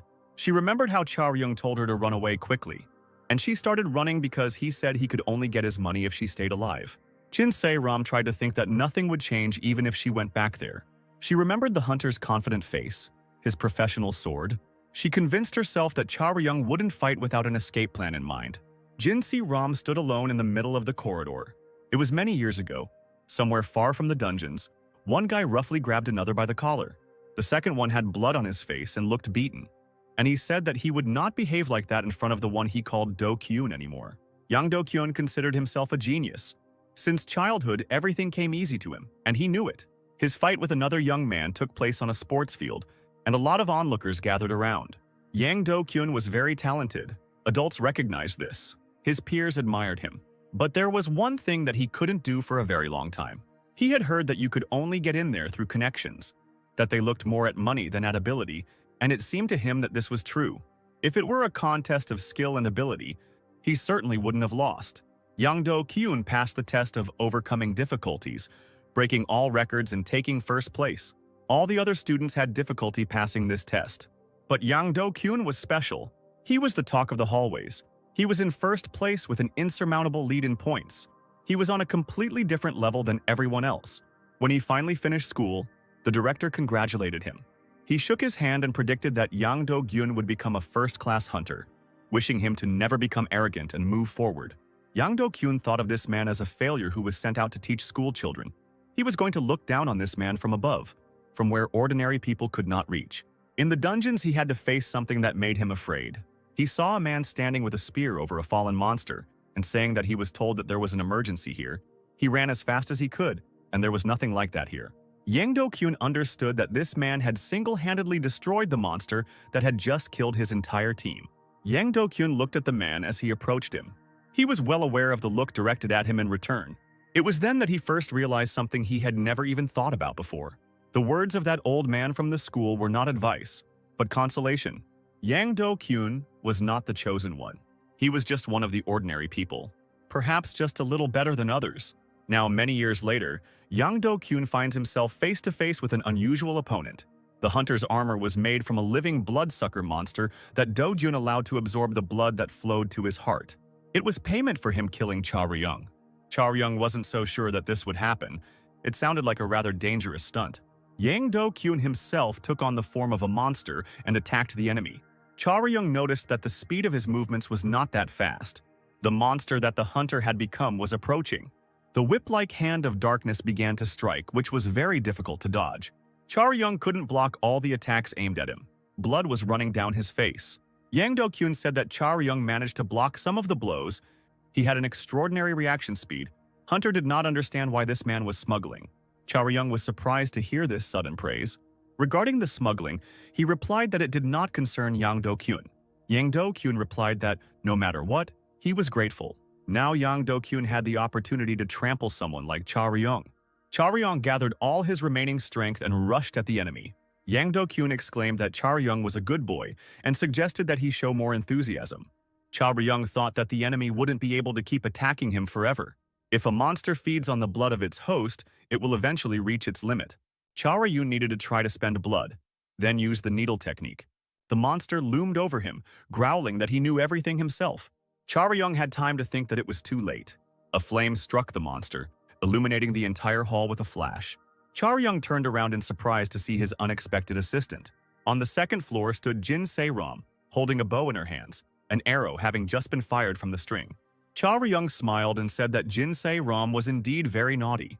Yang Do-kyun, who had turned into a monster, also saw the girl. Cha Ryung said it was impressive and delivered another accurate blow. Having returned to his previous form, Yang Do-kyun collapsed to the floor unconscious, and Jin Se-ram asked if he was dead. The girl came closer and leaned over the hunter. But Cha Ryung stated that there was no need to worry too much about him, because people like him do not live long. Cha Ryung explained to the girl that this man would not bother them much anymore. Otherwise, he would have to say goodbye to his career and reputation. Cha Ryung said that it could be considered that Jin Se-ram had repaid his debt, and the girl asked again what debt he meant. The guy reminded her that he saved her life, and it happened more than once. The first time was when he intervened in a situation where Se-ram was attacked by a monster. Cha Ryung said that the second time he saved Jin Se-ram's life was when she ran after him. The guy said that he was ready to forgive her twice, which made Jin Se-ram blush. The girl shouted at him, "Can't he just say thank you?" They walked through the destroyed parking lot of a former shopping center. A golden glow was pouring out from a crack in the floor. Cha Ryung and Jin Se-ram stood before descending into that shining sea. The boy and girl looked at their find and remained silent. Cha Ryung began to carefully descend the steps. Jin Se-ram followed him. Jin Se-ram smelled a special sweet smell. Cha Ryung suddenly stopped, staring at something ahead. A trail of blood led to a dead body sitting against the wall. It was a man in camouflage uniform and a bulletproof vest, holding a suitcase in his hands. Cha Ryung walked up to the dead man and looked at him carefully. For a moment, the boy bowed his head and closed his eyes. Cha Ryung noticed the girl standing behind him, holding her nose with her hands. He told her that he warned her that there was nothing good inside. The companions leaned towards the suitcase. Cha Ryung suggested checking its contents. The golden glow that filled the entire huge room came from the suitcase. Cha Ryung opened the lid, and both companions smelled a very pungent odor. The vessel, filled with radiance, emitted a distant and sweet aroma that made one forget all thoughts. "How can you not come to this smell?" asked Cha Ryung. There were some other packages lying next to the first vessel. Cha Ryung was curious if there was royal jelly inside too. Cha Ryung slammed the lid shut and said that they had better get out of here as soon as possible because there was no telling who else might show up here. The satellites climbed back up to the first floor of the shopping center. The hunter that Cha Ryung had defeated in the duel was no longer in the place where they had left him.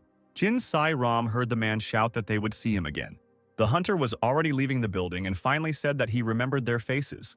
Yang Do-kyun promised that he would kill them by any means necessary and started running. Cha Ryung listened to his threats with an indifferent expression. They didn't bother him. With a wild expression on his face, Yang Do-kyun ran through the forest. After some time, the self-confident rage left him. The titanic ape blocked the hunter's path, opening its predatory mouth. The tired hunter was not prepared for this meeting. The monster received its prey and immediately began to eat. Cha Ryung and Jin Se-ram listened to the sounds coming from outside with frozen faces. The guy suggested going out through the back exit, and the girl did not object.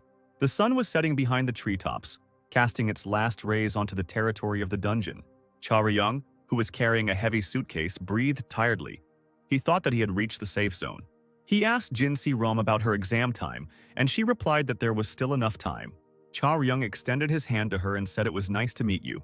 There was a lot going on, and Cha-ryung was glad that they both managed to finish their business safely. Jin Se-ram looked at the guy and said nothing. She extended her hand to him to shake. Having already taken a few steps back, Cha-ryung asked over his shoulder if Jin Se-ram remembered about confidentiality and the banking period. If she didn't want to meet again, she should not forget about it. Jin Se-ram tried to stop him.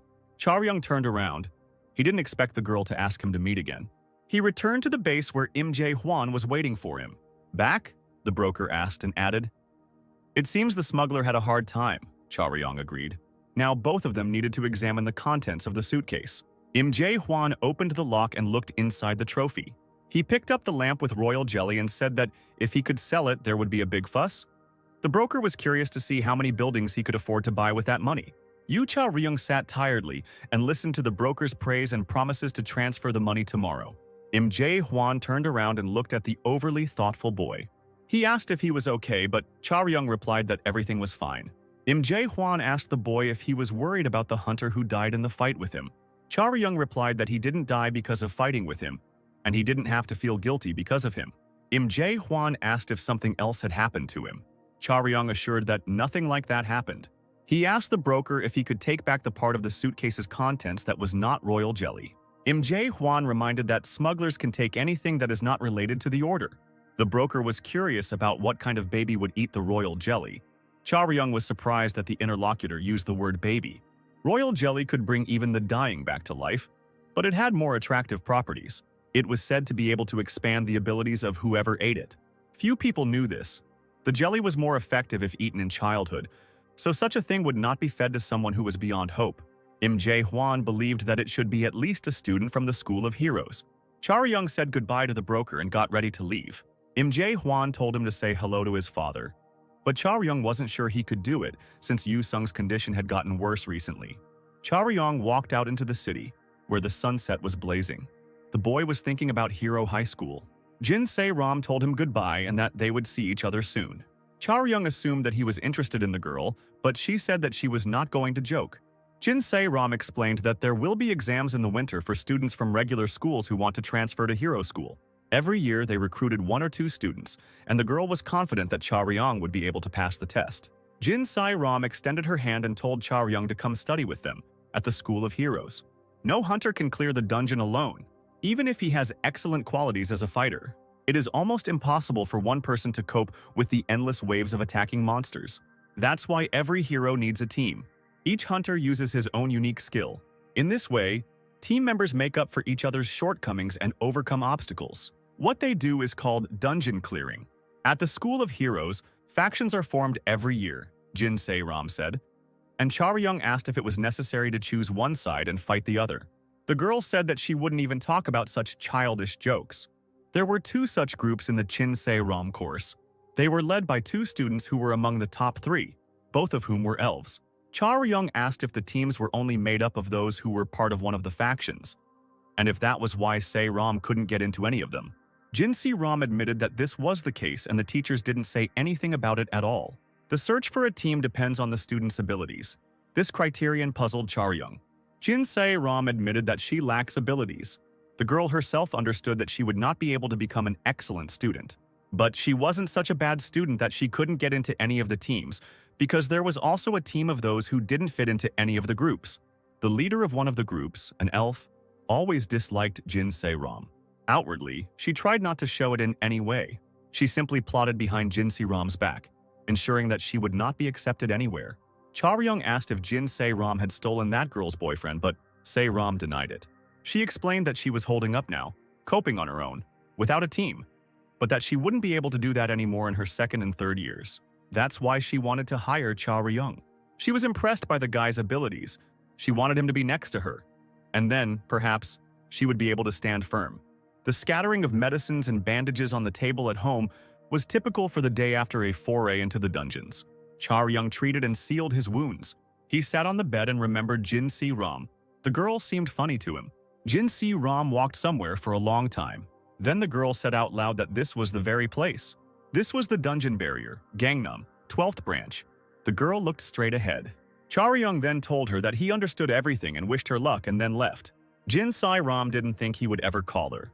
"You came on time," a voice rang out, distracting Jin Se-ram from her thoughts. Standing in front of the girl was Kang Jung-guk, the homeroom teacher of Class 1-1 at Hero High School, and a close combat instructor.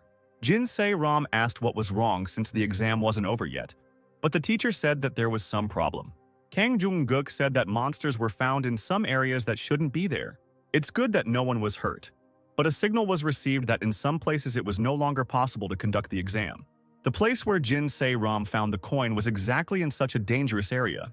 Kang Jung-guk asked if Jin Se-ram had any problems while taking the exam. Jin Se-ram replied that there was nothing. She didn't see anything unusual. Kang Jung-guk said that he understood everything. The girl didn't know that there was another monster behind her, but Kang Jung-guk noticed it and told her to move away and stand behind him. Jin Se-ram turned around, her eyes widening in fear. This monster looked much stronger than the one the girl had already met. It was a mature Titan ape. Kang Jung-guk walked towards the monster, muttering that the titanium ape appearing here was strange. He was sure that such creatures did not exist in these parts. Jin Se-ram thought that the monster was attracted here by something. She remembered the suitcase in Charyun's hands and the smell. The monster came to him. Kang Jung-guk repeated that the girl should hide behind his back. The Titan ape roared, ready to attack. All the teachers at the school were former hunters, so Kang Jung-guk stood before the monster. Retired due to injuries, the teachers could no longer clear the dungeons, but their skills remained with them. The Titan monkey raised its huge fist towards Kang Jung-guk. The former hunter took out his weapon. The fiery whip rose up to meet the monster. She wrapped many coils around the monster's arm. When Kang Jung-guk was not yet 30 years old, he was a hunter and received the nickname of the fighter against tyranny. The monster collapsed to the ground. Kang Jung-guk looked at him. The monster was defeated. Kang Jung-guk said that in everyday life you have to restrain yourself. But Jin Se-ram was just lucky. After all, something terrible could have happened to her. A scarred hand rested on the girl's shoulder. Kang Jung-guk said it was good that she was alive. He invited Jin Se-guk to come with him from here. Kang Jung-guk didn't care about other people's opinions because he was a hero himself and trained future heroes. At the Hero High School's basic skills training camp, a different conversation was taking place.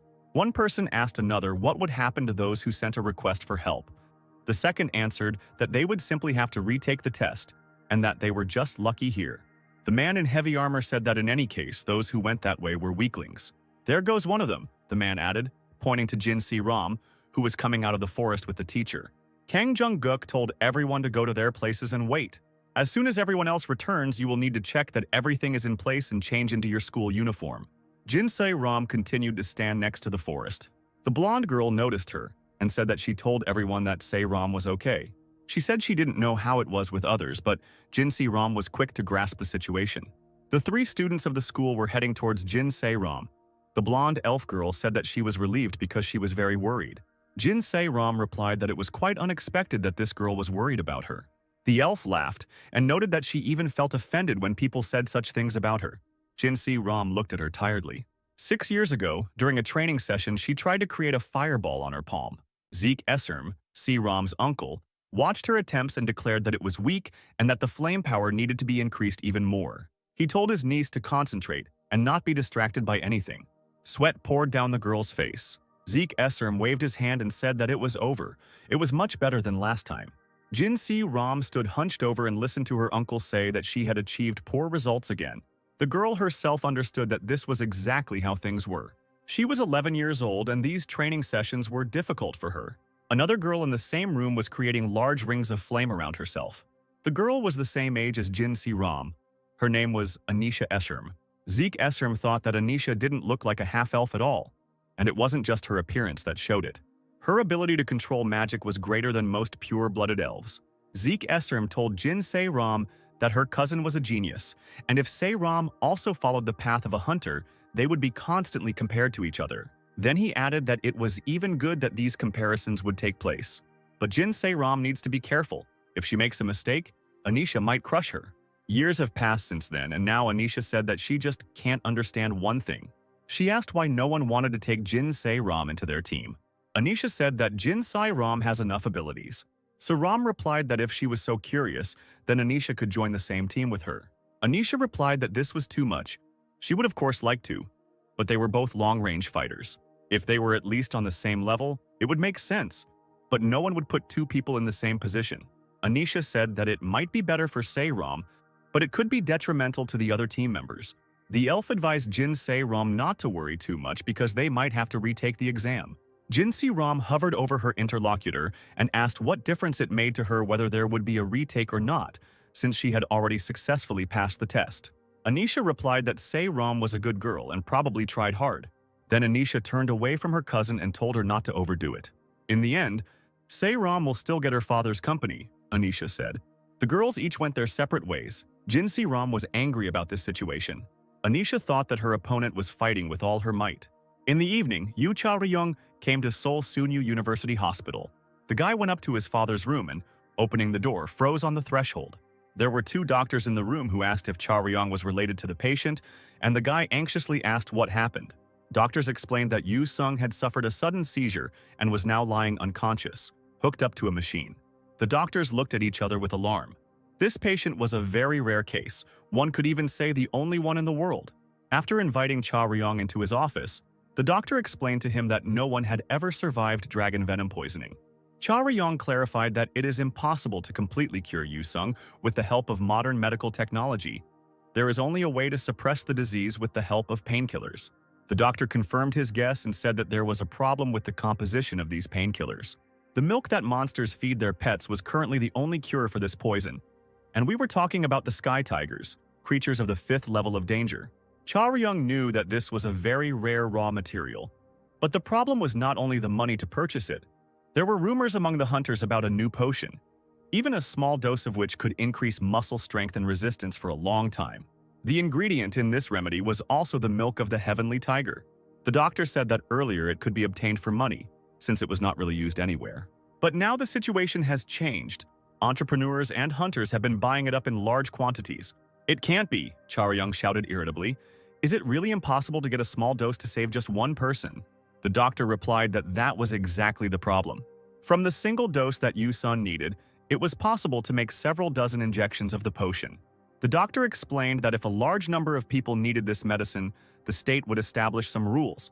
But for the sake of one single patient in the whole world, all these people will not give up their profit.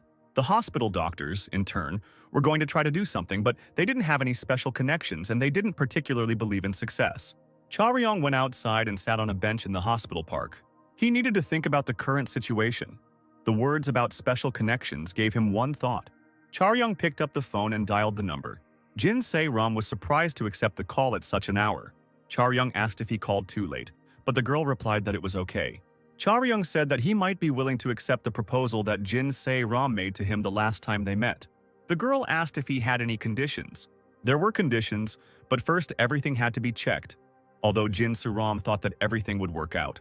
Cha-ryung asked if she would be able to get what she needed or not, and the girl replied that she would be able to. Her father's company also produced this potion, especially since Cha-ryung didn't need that much. Cha-ryung was surprised, but he wasn't going to tell Jin Se-Ram about his feelings.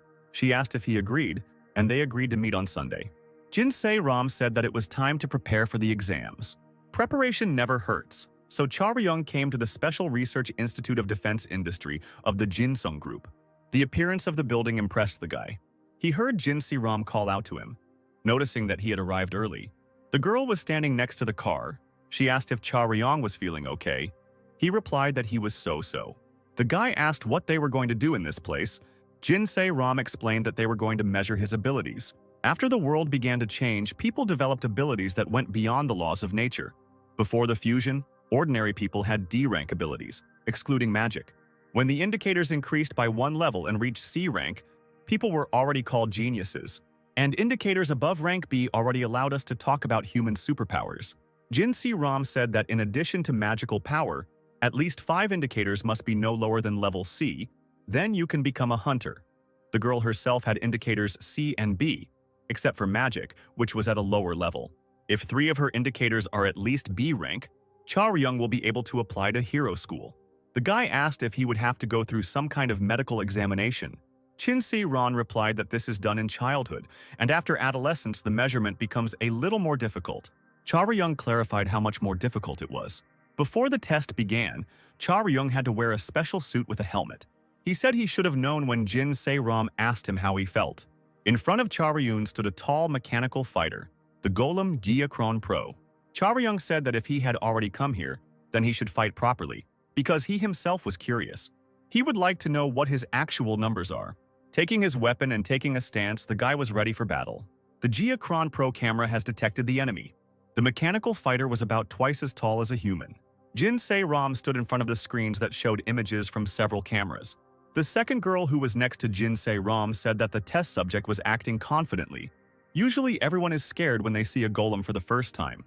The girl was a golem summoner and former huntress. Her name was Jun Yo-min. She asked if Cha Ryung was going to transfer to hero school and assumed that he had prepared well. Jin Se-ram said that it is. Jun Yo-min announced the start of testing and launched the golem. The mechanical fighter came to life and began to move. Cha Ryung was focused on the upcoming test. Measuring ability indicators is usually done at 6 or 7 years of age, with special devices being worn for detailed measurements. The devices stimulate the body, pushing it to the limit in various areas. The more unique abilities and the more trained a person is, the more difficult it is to make measurements. After all, it is difficult to stimulate them to the limit. Jin Se-ram suspected that her new acquaintance had the characteristics of a professional. It would not be easy to reveal his extreme data. Although due to yesterday's incident, his physical strength should already be at its limit, Se-ram thought. Jung Yo-min asked if it was true that this acquaintance, Se-ram, went to a regular high school and that he failed the exam and was unable to enter a specialized high school. Jun Yo-min asked this out of curiosity. She didn't understand how he could fail the test with such abilities. Jun Yo-min said that even though she lowered the difficulty level, it was clear that Cha Ryung had received professional training. At first, the guy dodged several times, reading the golem's tactics. Then Cha Ryung waited for the right moment to deliver a precise blow.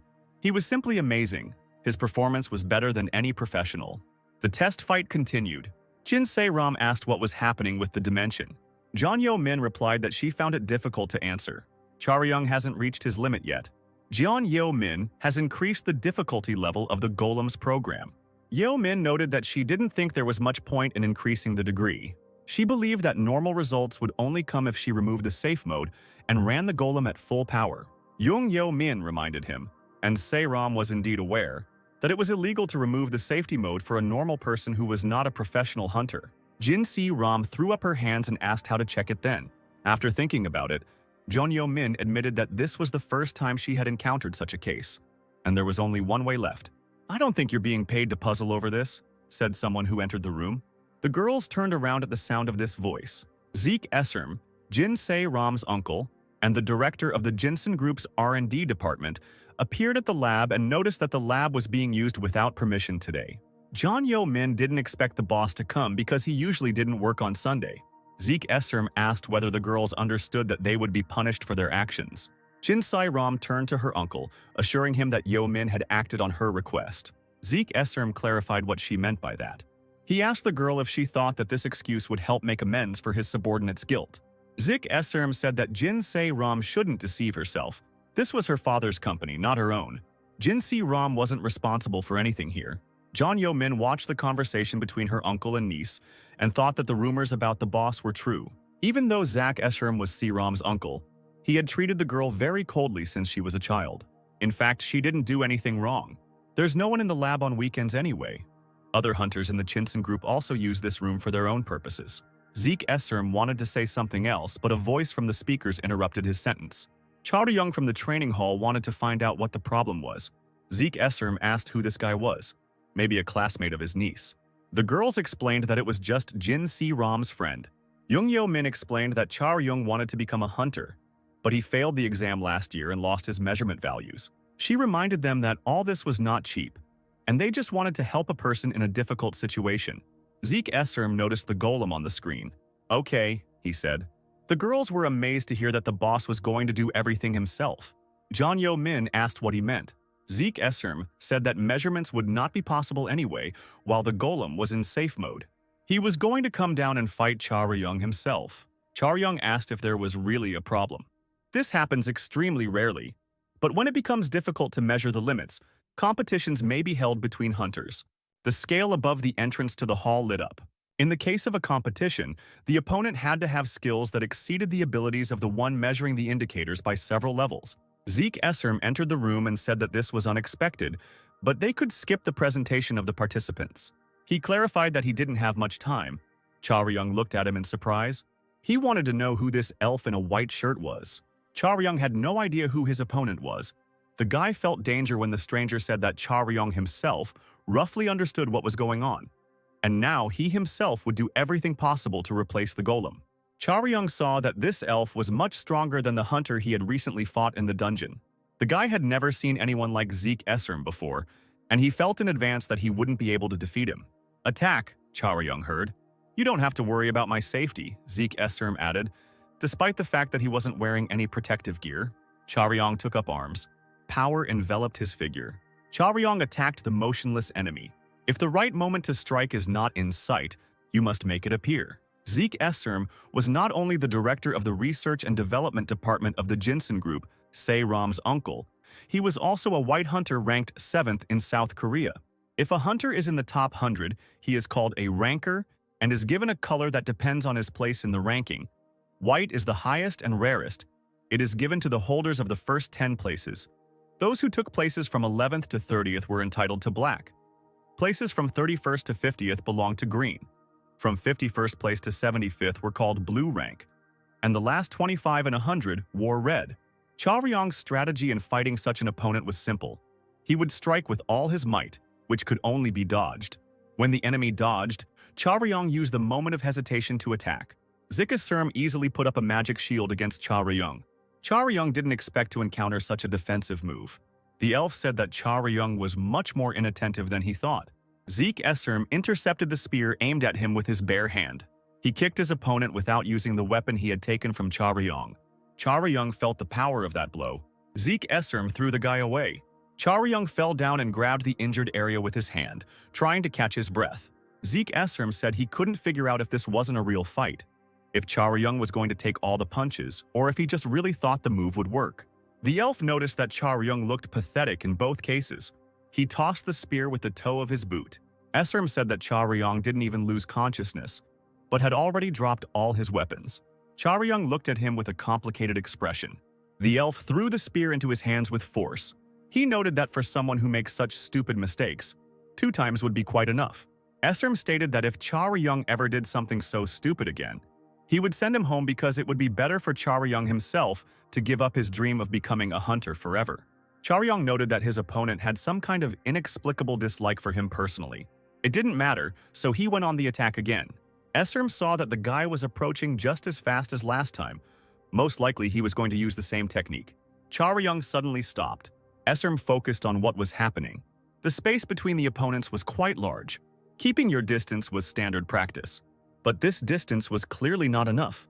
It was just a warm-up. Charyung's hand tightly gripped the shaft of the spear. The tip of the spear sparkled with power.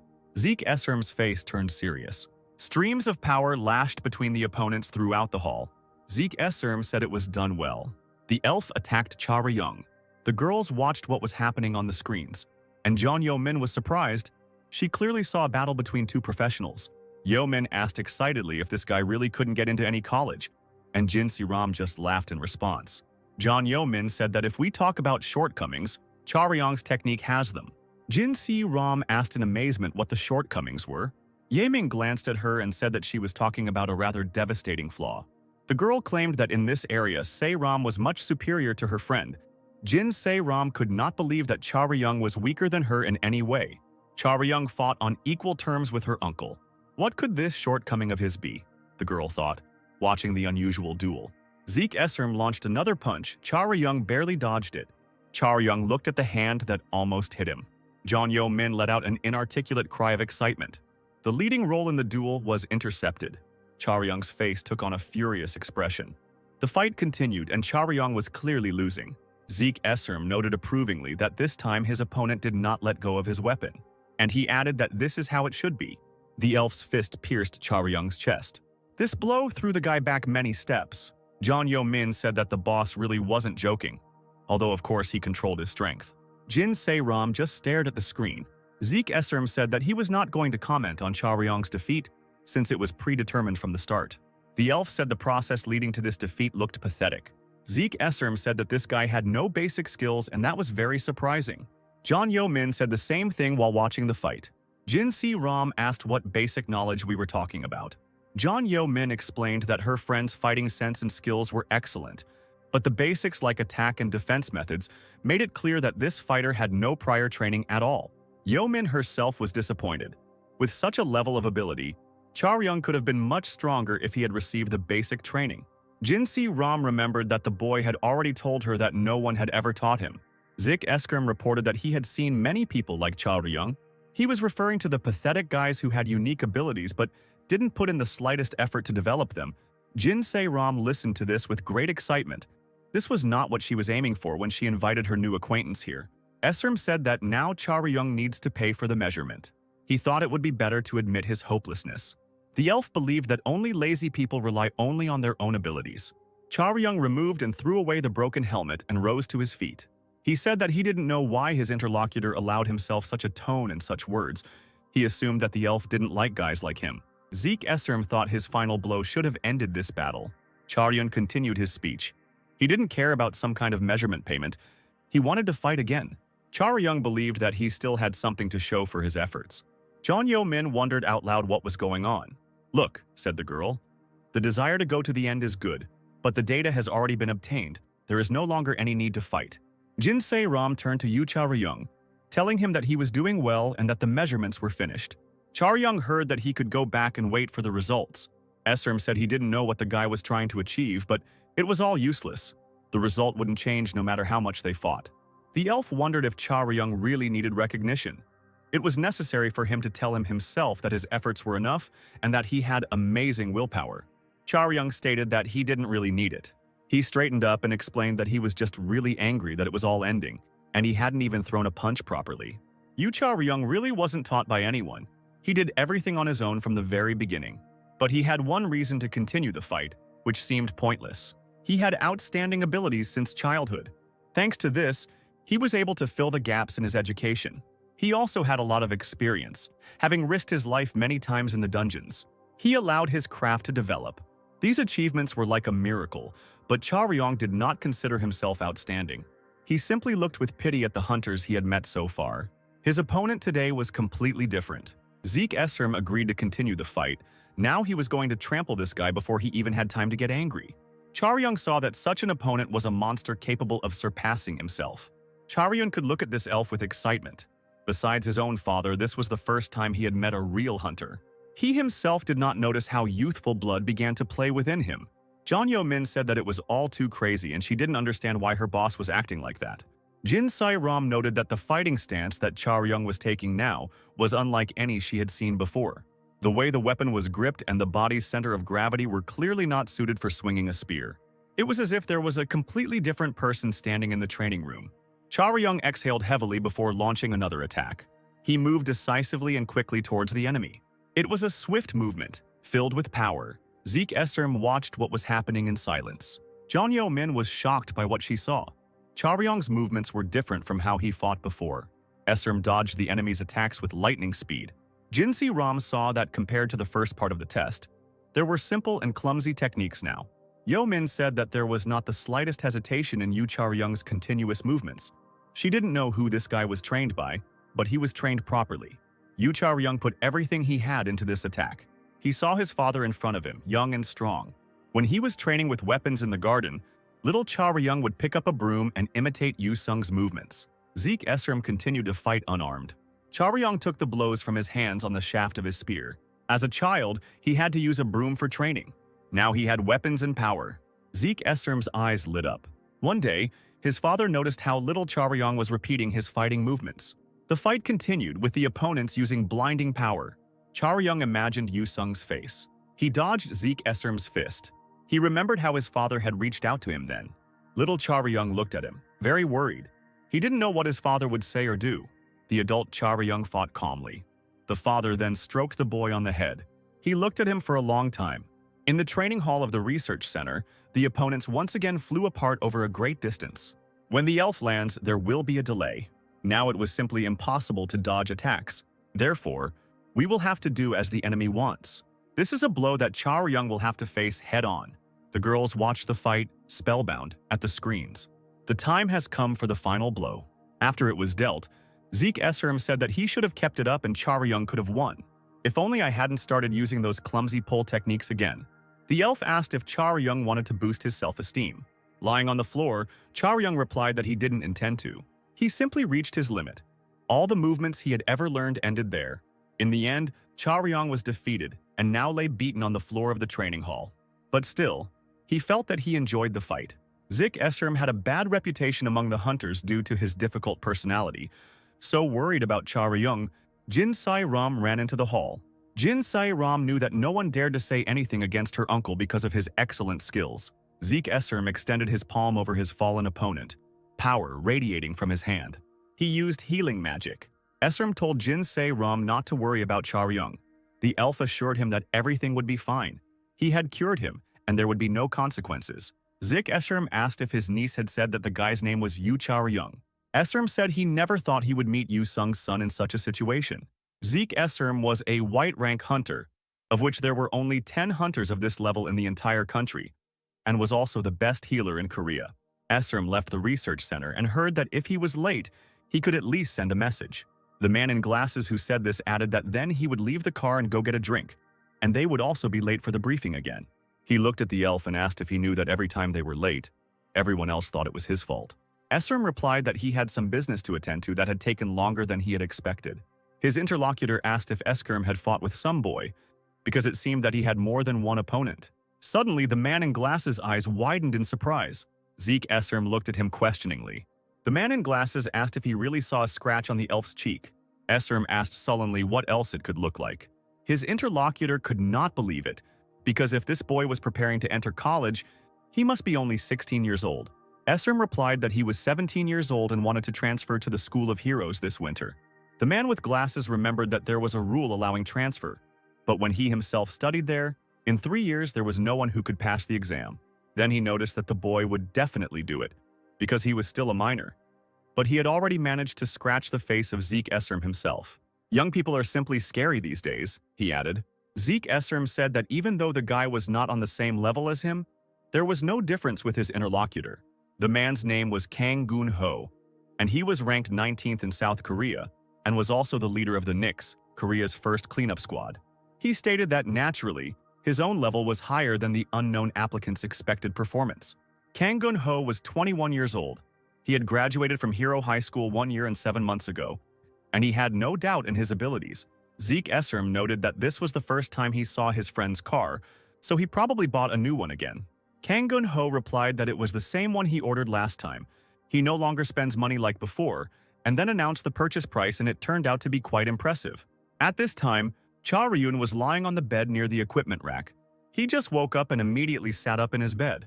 All his wounds had completely disappeared, and he no longer felt any pain either. He heard Jin Si-ram's voice asking if he was awake. The girl stood on the threshold with 2 steaming mugs in her hands and asked what he was thinking. Did he really hope to win that fight? Chaoryung explained that it wasn't for the sake of winning, but that he got angry and flared up when Esserm started teasing him first. Se-ram didn't believe that her uncle could tease Chaoryung. The guy was surprised that this elf turned out to be her uncle. Jin Si-ram confirmed that Zeke Esserm was indeed her maternal uncle. Chaoryung thought about it. He muttered that he now understood what was going on. The girl was surprised to hear the opinion that she had a very good relationship with her uncle, judging by how Zeke Esserm valued her.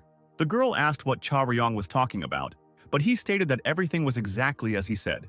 To Esserm, it might look like some weirdo had come along and was trying to deceive his niece, and it was understandable that he would be worried.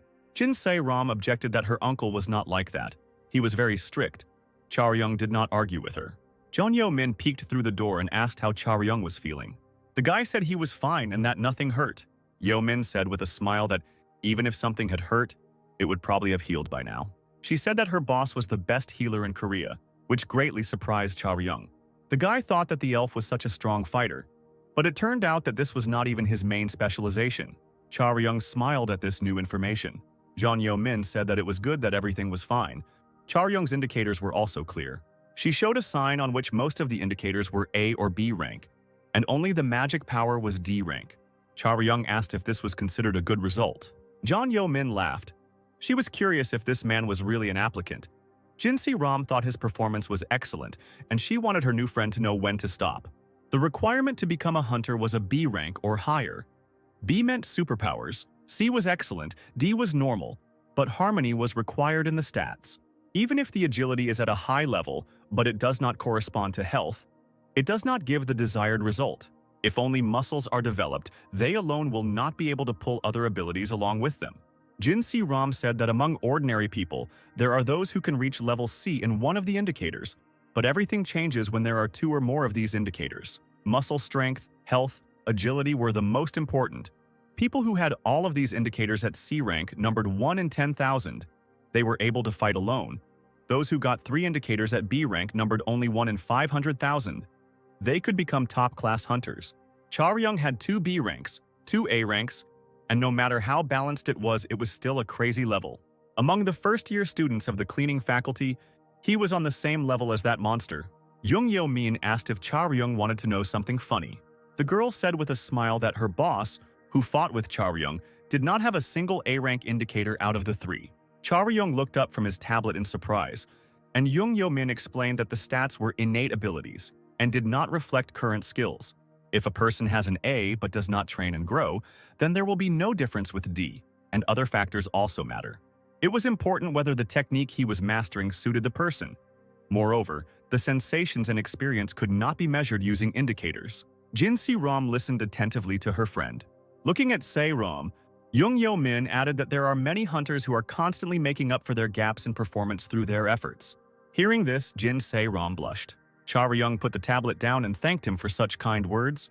He said he wasn't too disappointed because he didn't understand all this. Charyung said that he has one friend, compared to whom he himself lacks a lot. John Yo-min looked at him with distrust. Since it was not often that one could meet such people, she assumed that this acquaintance of Charyung was very famous. Charyung confirmed that it was true. He was thinking about his father. Jin Sai Ram summed it up. The measurement was finished. Charyung was a good boy. Now they can meet next weekend. Yo-min was surprised that the girl was already leaving. After all, she hadn't been to the center for a long time.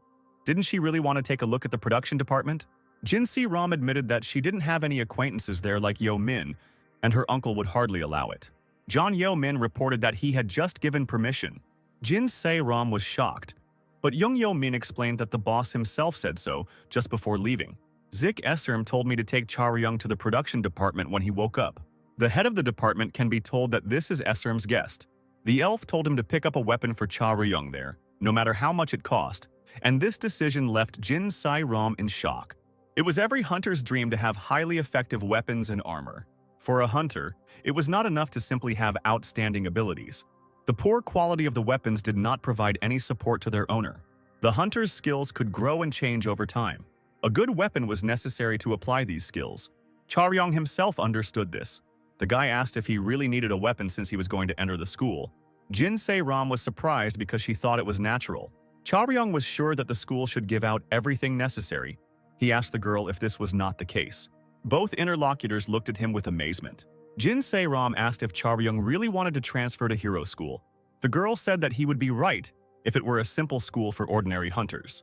Each such school provides equipment that meets established standards so that there is no discrimination between students. Charyung asked if things were really different at the hero school. He didn't understand why the school that had the most money needed this. John Yo-min explained that the problem was not money, but that this school itself was different from all the other schools. There is a significant difference in skills and abilities, the girl said, and preparing good equipment is also an ability. Yo-min said that at the hero school, students prepare all their weapons and equipment themselves. Charyung clarified that regardless of skills, those born into a wealthy family are in the most advantageous position, and if wealth is considered another ability, he has nothing to say at all. John Yo-min looked down and noted that this was a point worth considering. She said that even without money, there is a way to buy a good weapon. Those who are likely to become the best hunters in the future enter the School of Heroes. John Yo-min said there will be those who want to invest in the student's abilities. If a student manages to get into the school, he begins to receive various offers from companies and simply rich people. And after completing their studies, such hunters pay part of their fees to investors or sign a contract and become an advertising face. Students are sponsored under different conditions. Yo-min herself received a scholarship from the Chinsen Group, so even after retirement, she is guaranteed a research position. John Yo-min thought that entering hero school would be beneficial. The School of Heroes provides many opportunities to evaluate your abilities. But first, it was necessary to enroll in this school. The level of difficulty of testing when transferring from another school is much higher than the usual entrance exam. Each applicant does everything possible, including preparing equipment. Zik Esserm said that he would help Charyung with this preparation. John Yo-min assured that her boss had already made arrangements for everything, and now all she had to do was go down to the underground workshop. The girl said that she would root for her new friend and hope that he would get in. When Charyung and Jin Sai-ram were walking to the elevator, the guy said that something terrible had happened and reminded her that the girl didn't seem to know about her uncle's help. Charyung realized that all those who wanted to transfer to this school would come very well prepared. Sai-ram said that she also wanted to help him and pay for the weapons. Charyung suddenly covered his face with his hands, and Jin Sai-ram asked what kind of reaction that was. The girl thought that everything turned out very well, because no matter how much money you spend, it is very important who you trust with the production. The production department of Chinsen Group is of quite high quality, which has received recognition all over the world. The friends took the elevator down to the production floor. Charyung said that for that kind of money, the equipment would be about the same everywhere. When the elevator doors opened, Charyung froze in amazement. The underground forge of the Chinsen Group Research Center was amazing. The name of this dungeon before the cleansing sounded like the boiling abyss. Jin Si-ram smiled at her companion and asked him how he liked it. Money alone was not enough to use this place. Charyung looked at him, absolutely shocked by what he saw. The friends didn't immediately notice that someone was watching them too. This creature had a single glowing eye. Charyung noticed the new character and turned around abruptly to face him. "Zeke," the creature growled. "How dare he wake me up on the weekend?" The monster in the white coat came out to his friends and asked why Zeke himself didn't want to go down. Charyung thought it was a dungeon monster. Jinzu-ram quickly blocked the guy's path, spreading her arms, and explained that he was the head of the production department. The monster confirmed that this was true. He was a department head and also a monster. For people, he was both. His name was Argus Thunderhammer, the senior titan, and he once received citizenship of the Republic of Korea in a simplified manner. Titan lit a huge cigar and asked who exactly Zeke was talking about. Then he pointed at Charyung and asked if he was talking about that little boy standing there, or if he was talking about Zeke's niece. Jin Si-ram recalled that a video with the readings was supposed to be sent from above. Argus grumbled that he knew nothing about human toys, neither about data nor about video. The department's employees dealt with this, but they wished him a good weekend and went home. Jin Se-ram was visibly upset, but Argus said it didn't matter. Titan reasoned that since Zeke had ordered him to personally make a weapon for Charyung, he could check for himself who he was dealing with. He asked Charyung if the spear was his main weapon. "Fine," said Argus. "Try to catch me, kid." Jin Se-ram asked what he meant. Titan stated that he did not know how this was done among people, but in his tribe it was a common procedure, because for the sake of a warrior whom he did not personally check, he would not work and make weapons. Argus felt that Charyung was a little different from ordinary young boys. Titan noticed the look of a man who was familiar with hunting. He had a feeling that the guy was already trained. Now he had to demonstrate his skills. "Wow," Charyung said, looking at Argus. "Hey you," Jin Si-ram called out to him. Charyung said that it was time to find out that he does not refuse such offers. Argus looked at Charyung, still holding the cigar in his mouth. Charyung didn't look away either. The fight began quickly and with bright flashes of power. Jin Se-ram watched the fight with her hands over her mouth. The unsmoked cigar fell to the floor. "It can't be," said the Titan. Charyung's spear was pressed against his chin, and Argus asked where he got such a weapon. Charyung didn't expect this either. He definitely delivered the blow. It was a clean move using the eagle technique. Of course, there were many monsters that he couldn't take down with one blow, but just now he literally felt a wall. Charyung didn't know about the stamina, but it felt like this creature wasn't alive. Argus loomed over his opponent, his eye glowing in the darkness. What kind of monster is this? Charyung thought. Se-ram was at a loss for another reason. She called her friend a fool who actually went to fight a higher titan. The danger level of monsters was indicated by stars. The flying mantis had a level of 1 star, which meant that such a monster could kill a person. An average adult male with a weapon in hand could handle a single-level monster. The cluster raptors were 2 stars in level. Only trained soldiers with firearms in their hands can deal with such a monster. The immature titan ape had a danger level of 3 stars. To defeat such a monster, motorized infantry and the introduction of armored weapons were required. Democulus had a 4-star level. In order to avoid numerous human casualties when this monster appeared, it was necessary to evacuate residents, avoiding any clashes with it. After evacuation, aerial or long-range bombardment is required. The maximum that the military can do is eliminate a monster with a 4-star danger level. In the case of a level of 5 stars and above, modern military forces are practically powerless. Even if the battle is won, they will have to expend a huge amount of firepower, and the destruction will be too great. Therefore, there are those who are able to defeat the monster with minimal losses for themselves. This is the Elite Hunter Squad. The Elder Titan's threat level was 7, but Argus Thunderhammer interrupted the duel to ask where Chaoryong got the weapon from. Jin Si-ram looked at Argus in terrible excitement. Chaoryong asked the Titan if one of the blows was painful, since he was so interested in his weapon. Argus extended his hand and said that the man had better answer his question immediately. He explained that he made this weapon himself. Argus stamped his foot, shaking the entire floor, and repeated his question. He wanted to know why his weapon was not in the hands of its owner, but in the hands of Chaoryong. Jin Si-ram nervously bit her nails and thought that if this weapon was made by Argus himself, then it was at least A rank. All the data on it should be in the association database. The owner of such a weapon is very closely monitored. It could not have fallen into the hands of a smuggler by honest means. Jin Si-ram wondered if Chaoryong had stolen it or taken it away. Chaoryong replied that he didn't want to talk and thought it was none of Argus' business. Jin Si-ram screamed that she better tell him. "Do as you wish," said Argus, and raised his hand to strike. At that moment, the thought of death flashed through Chaoryong's mind. It will be impossible to dodge this hand. You will have to take this blow. Chaoryong considered using Needle, but decided against it since his opponent had no obvious weak points. The swell technique was also useless, because Chaoryong would not be able to use the enemy's strength.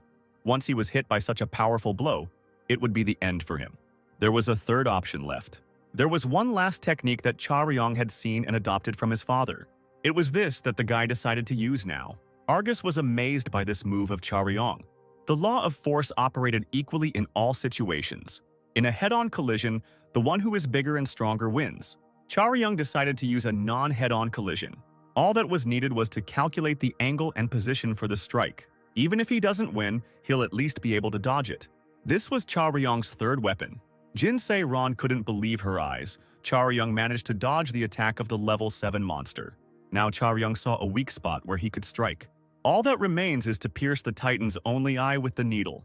The guy attacked the enemy according to his plan, but ended up in a strange device, similar to a vice, which he had instead of one hand. Argus had the man in this vice. Chaoryong was in very severe pain. Jin Si-ram screamed for the Titan to stop. She admitted that her friend looked suspicious, which was why Argus acted like that towards him. The girl said that the Titan still has no right to attack a person without finding out his circumstances. Se-ram reminded that those who received citizenship through a special procedure do not have the right to harm people unless their lives are in danger. The girl said that if Argus broke this rule, he would lose all his civil rights and return to the ranks of monsters. Argus let go of Chaoryong and told Jin Si-ram not to worry. He understood that very well. Se-ram rushed to Chaoryong to make sure he was okay. The guy was not hurt, but he felt pretty bruised. Titan asked again why his weapon was in this guy's possession. Argus wondered if that was why Zeke had woken him up on his day off. Argus apologized to Chaoryong and admitted that he had the right to the weapon. Titan said he would give the guy a good reward. Argus looked at the mark left by Chaoryong's successful strike and said that it had been about 30 years since he had last received any injuries. Jin Si-ram asked what the Titan was talking about, what right he meant. Argus asked the girl if she knew why he worked for people. Jin Si-ram suggested that the Special Hunter Squad had raided the Titan 30 years ago, but Argus countered that that was not the case. He asked if this was how people told each other this story, since in reality their swords had not even touched him. Argus was defeated by a single man. Titan said that this man cut off his hand and could have even killed him, but did not do so. Chaoryong looked closely at Argus's face. "Yes, kid," said the Titan, lighting his cigar again. He remembered the battle he went into in full armor. He had power and weapons then. The man who blocked his path, armed with an axe, was Yu Xiong, Yu Chaoryong's father. The Elder Titan is the one who has reached the highest level among the entire tribe of giants.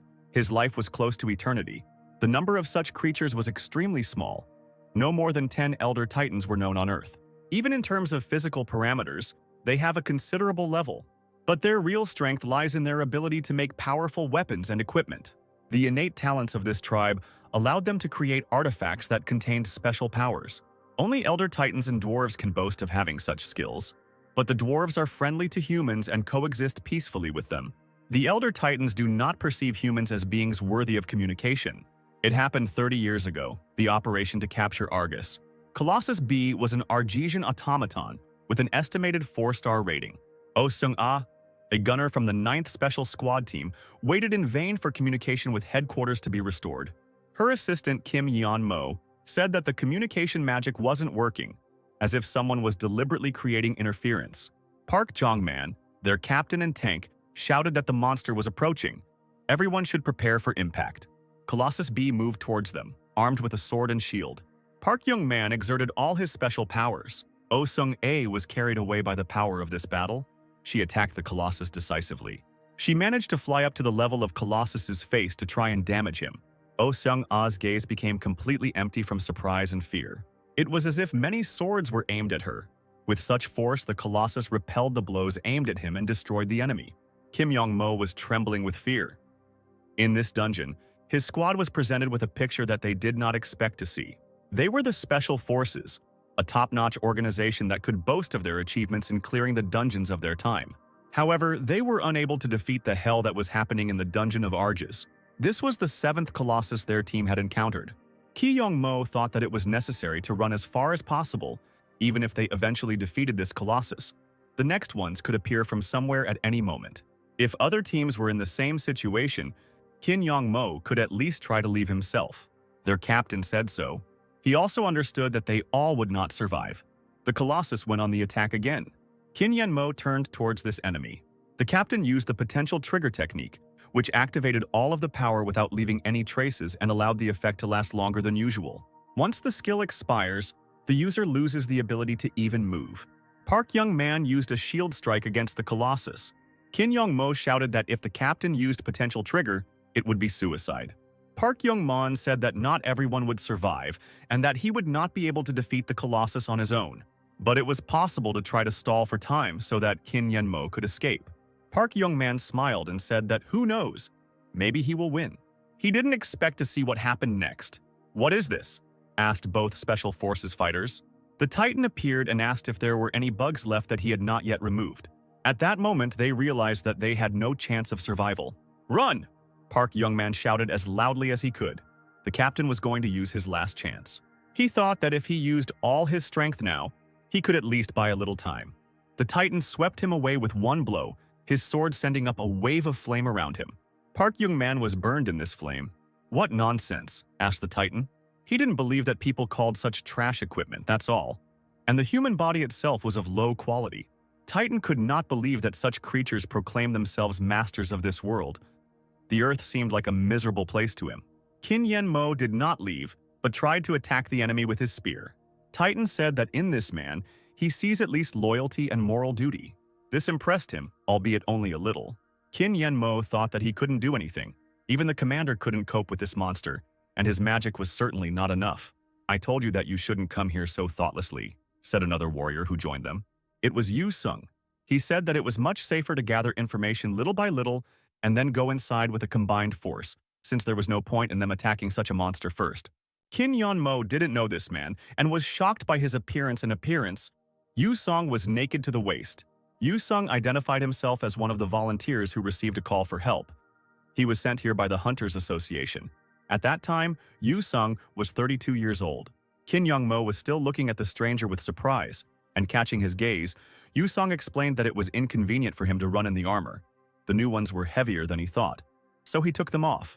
It was hard to believe that this man came to fight the Titan all alone. Yu Sung said that no one else could come down here except him. After these words, Yu Sung stood in front of the Colossus. The dungeon where the battle took place looked like a ceremonial hall with columns and high arches. How strong, Kim Yen-mo thought, looking at his unexpected ally. Yu Sung said that there was only chaos up there, and then asked how many more monsters were there. Until this moment, Yu Sung was an unknown hunter that few people knew about. He was one of the first generation of hunters. His name should have slipped out somewhere. But instead of fame and achievements, he paid more attention to saving others, so he did not immediately achieve fame. However, after this incident, everything changed. Yu Sung was able to prove himself in that battle as a fighter of incredible power. He easily defeated the first Colossus single-handedly. Argus turned around, a question in his one eye. The whole world then found out who Yu Song was. The warrior attacked the Elder Titan, stating that this opponent looked a little more difficult. This can't be, thought Qin Yanmo, completely shocked by what was happening. This monster could only be caught by uniting all the forces of its team. And this man knocked him to the ground with one blow. "Hey, mage," Yu Sung asked. "Do you have any mana left?" Qin Yanmo didn't immediately understand that the warrior was addressing him. But then he replied that there was a little left, enough for a simple spell to increase abilities. Yu Sung replied that there was no need to increase his abilities, but he wanted to know if Qin Yanmo could use magic to make objects fly. "Take these two and get out of here," he heard. "They are both still alive." "Up and leave?" asked the voice, followed by the sound of heavy footsteps. "You speak as if you have the right to choose," noted Titan Argus. Naturally, Yu Song answered him, and added that without his permission the Titan would not touch a hair on the head of any of the people. The Elder Titan's eye turned bloodshot with rage. His attack was powerful and raised a wave of flame. Yu Sun's power surrounded the warrior with a bright bluish glow. The opponent's blades crossed, despite the fact that one was much taller than the other and in other dimensions. Qin Yanmo used magic to lift his wounded comrades to carry them out of this dungeon, but he still couldn't help but turn around to look at the battle raging behind him. 10 years have passed since the merger. At that time, the hunters faced one problem. The released power and the increase in their physical abilities allowed them to approach the level of superhumans. They also mastered the technique of making equipment using materials obtained in the dungeons, which helped them develop their skills very quickly. But in contrast to their high performance and equipment, they did not use their weapons as skillfully. The answer that was able to break through this wall was human technology. Argus, not expecting to meet any kind of worthy opponent, was faced with a completely new combat system that went beyond the accepted ones. At that time, only a few hunters felt the need to explore this area and trained hard. The Elder Titan Argus suddenly encountered just such a person. Yu Sung was one of those hunters. Qin Yongmo couldn't stop watching Yu Song's performance in battle. The mage's face lit up with triumph as he realized that the human was winning against the monster. But what happened next was incomprehensible and alarmed Qin Yanmo. Titan Argus leaned over Yu Song and said that compared to the others, he was on a completely different level. This warrior knew exactly how to use his power. Argus believed that if Yu Song's weapon could keep up with the warrior's abilities even halfway, the situation would have ended completely differently. At that time, Yu Song was an unknown hunter. He had no opportunity to acquire a high-rank weapon for himself, so he answered Argus, which was something he was used to. Yu Sung heard something happening behind him. Looking over his shoulder, he saw that the magician and his companions had already reached the door to leave the dungeon. Now nothing distracted Yu Sung from the battle anymore. The opponent's weapons clashed again with fury. Argus reported that Yu Song was the most outstanding in his technique of any person he had ever seen. But the hammer that the hunter wielded seemed to the Elder Titan to be the most terrible in quality of all the weapons encountered by the people of this world. Argus' blow caused cracks to appear on the hammer, and Argus noticed that the durability of the object had reached its limit. "This is the end," declared the Elder Titan, looming over his opponent and swinging for the killing blow. It took incredible effort for Yu Sun to avoid certain death. The hunter took the blow in an unusual way, thanks to which the hammer withstood it. Argus was surprised that Yu Sun's low-quality weapon did not break. This was a technique that Cha Ryong later observed and was called swell, a skill that allowed the hunter to take a blow and use its force. The swell demonstrated physical strength, experience, and perfection of movements. Everything was on a completely different level. This was the hero's martial art. As the Elder Titan Argus finished his story, Cha Ryong and Jin Se Ram listened to the story in silence, and Arnis assumed that there was nothing unusual in this story for them. "The hero has finally defeated the monster," said the Elder Titan. At that moment, due to the move that Yu Song used, the monster that Argus was then died. Titan stubbed out his cigar on the floor. Looking at Cha Ryong, Argus explained that his life from that moment on no longer belonged to him, but to his father. But Yu Seong did not kill the defeated enemy. As a result, the clearing of the dungeon, which the special squad failed, was declared its victory, which many were very happy about, taking it for a miracle. After that, something truly unexpected happened. The Elder Titan race considers all other races to be beneath them, and will never bow down to their representatives. But Argus voluntarily surrendered to the humans and asked for asylum. Jinsi Ram thought that she had definitely studied this great event and knew how the whole world had been shaken then. And then he was given citizenship.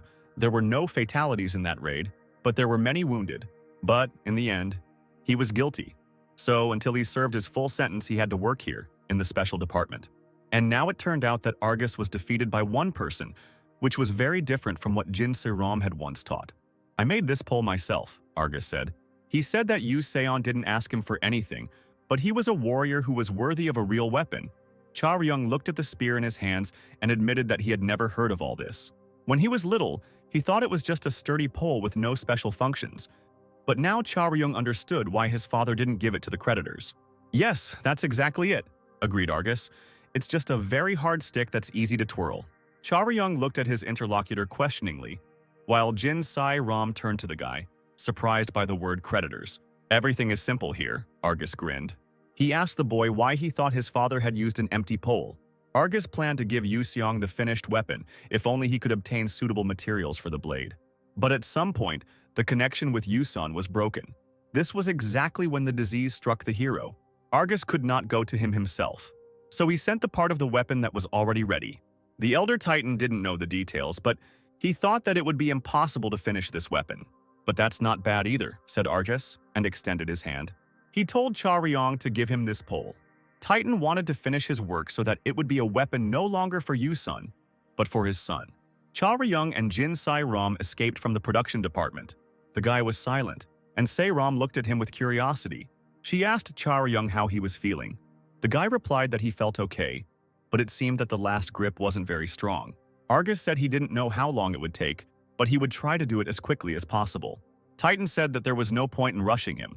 The masterpiece should reach perfection on its own. Cha Ryung and Jin Se-ram went outside.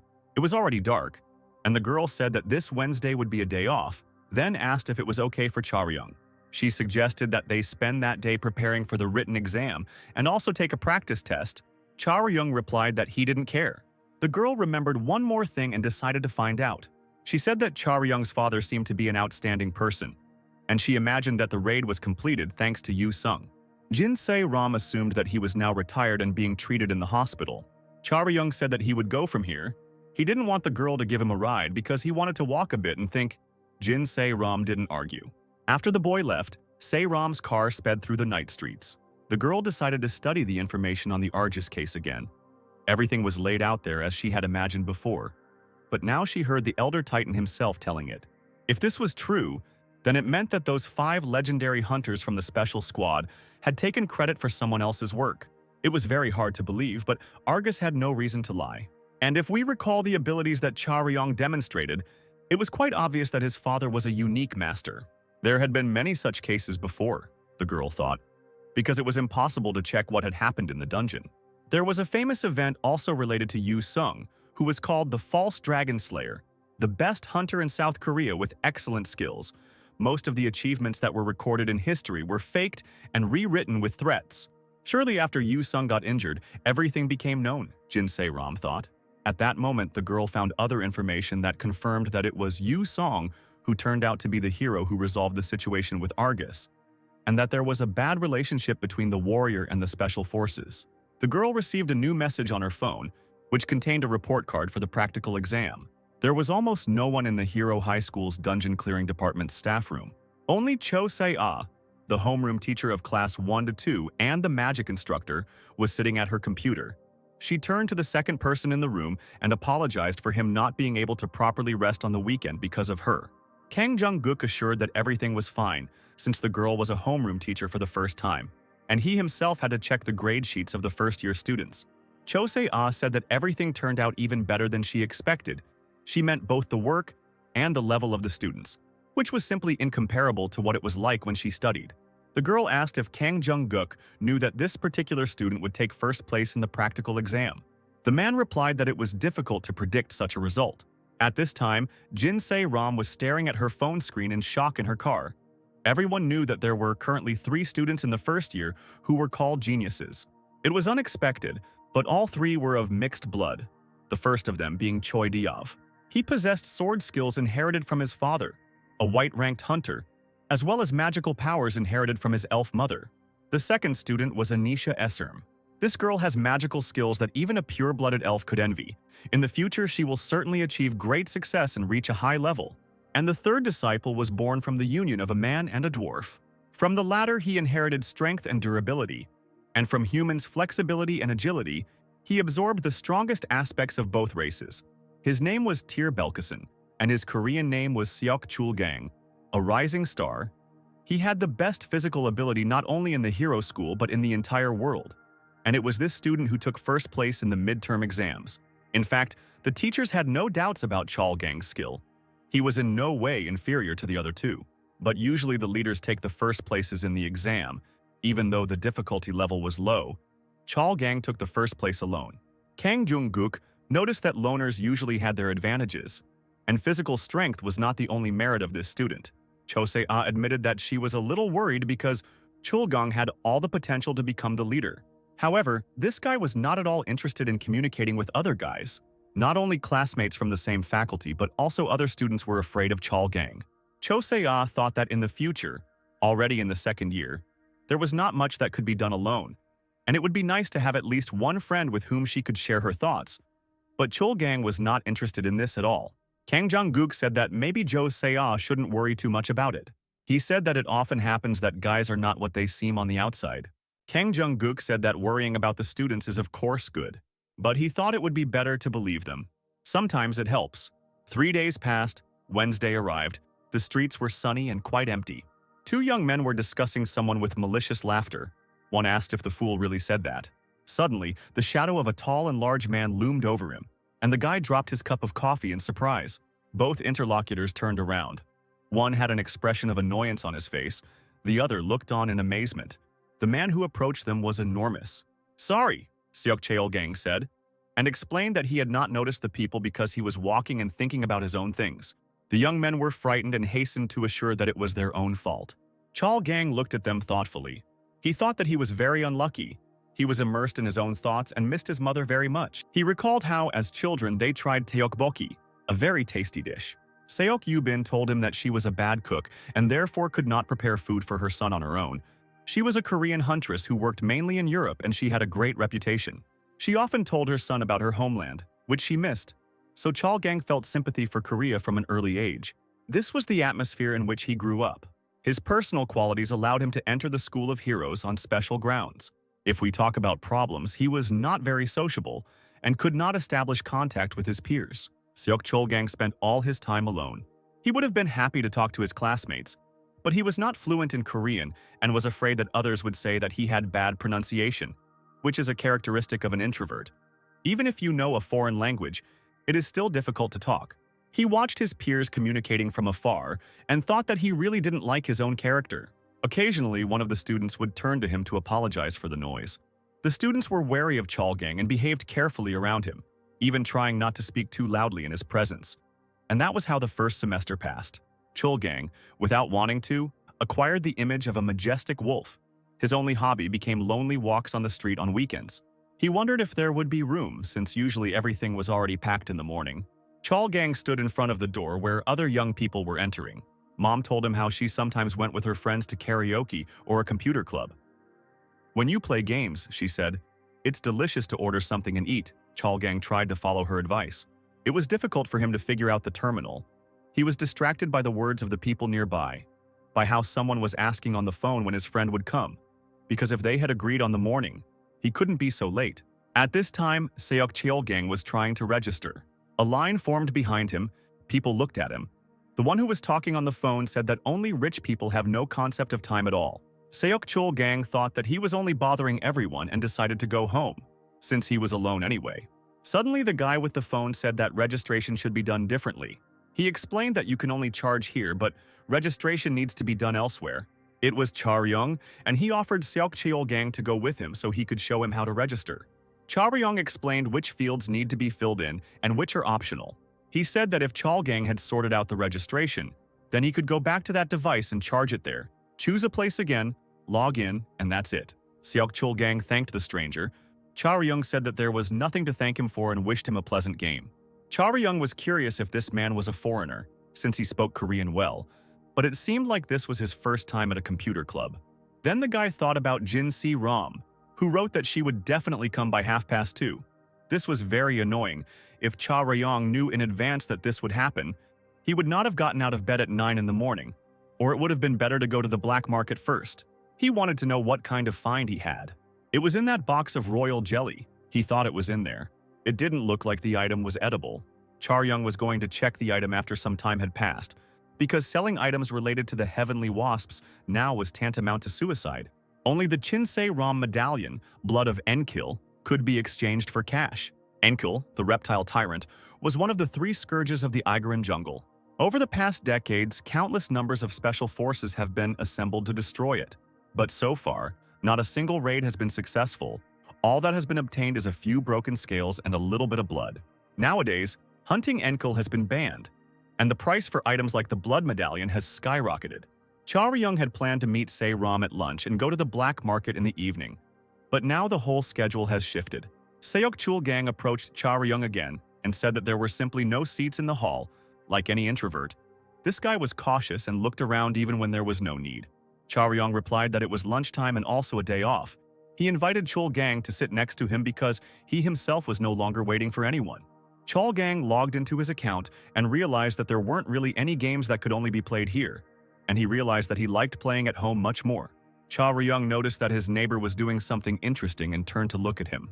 He asked if the stranger played Heroes of Chaos, and then saw that the level was almost the same as his own. Chulgang was embarrassed, and Charyung apologized for asking at the first meeting and admitted that he didn't have any friends who also played. He suggested to Chulgang that they try playing this game together.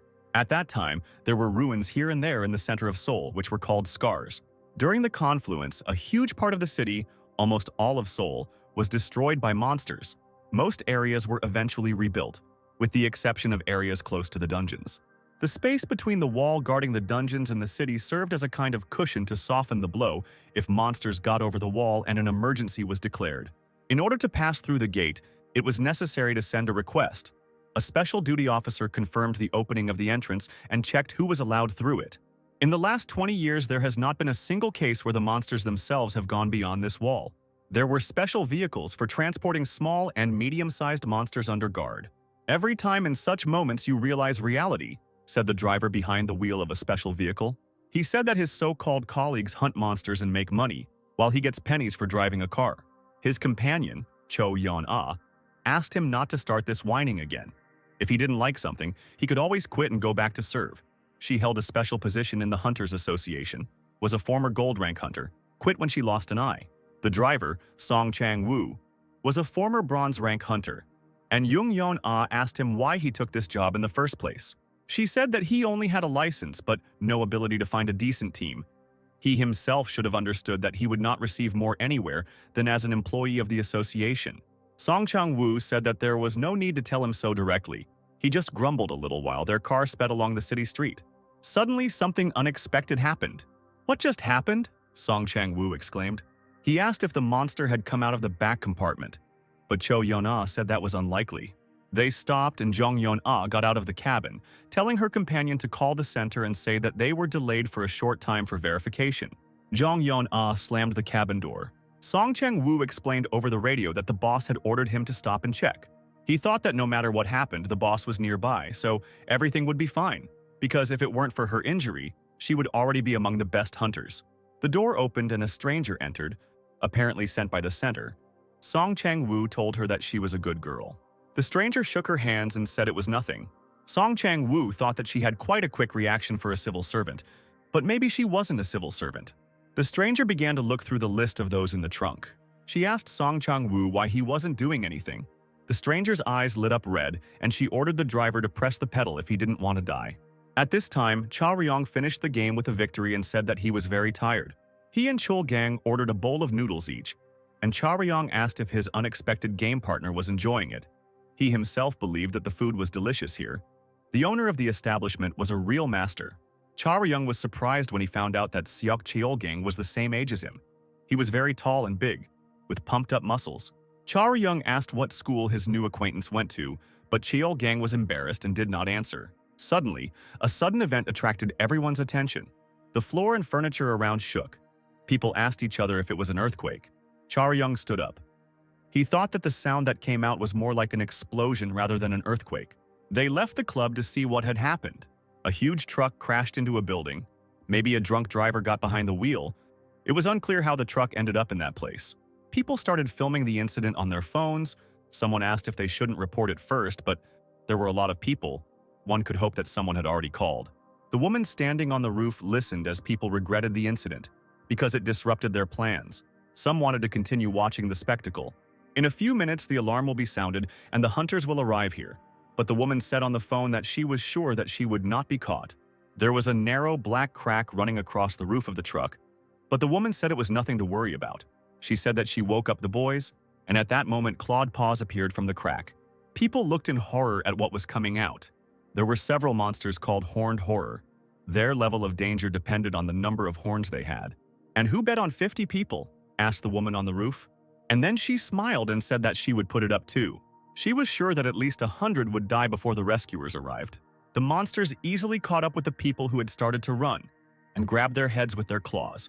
They blocked the escape routes of the fugitives. People in the city had never encountered such creatures before. They did not know how to fight, and a wave of power flowed between them. It was Charyung's strength that quickly intervened in the carnage. The hunter decisively attacked the first monster. People looked in shock at what this strange guy was doing. Charyung threw the first monster back 10 steps with a well-aimed blow. He assumed an attack position, ready to continue the fight. "What are you standing there for?" he asked over his shoulder at the people around him. "Run away from here quickly," he ordered. Charyung thought that he had seen such monsters before.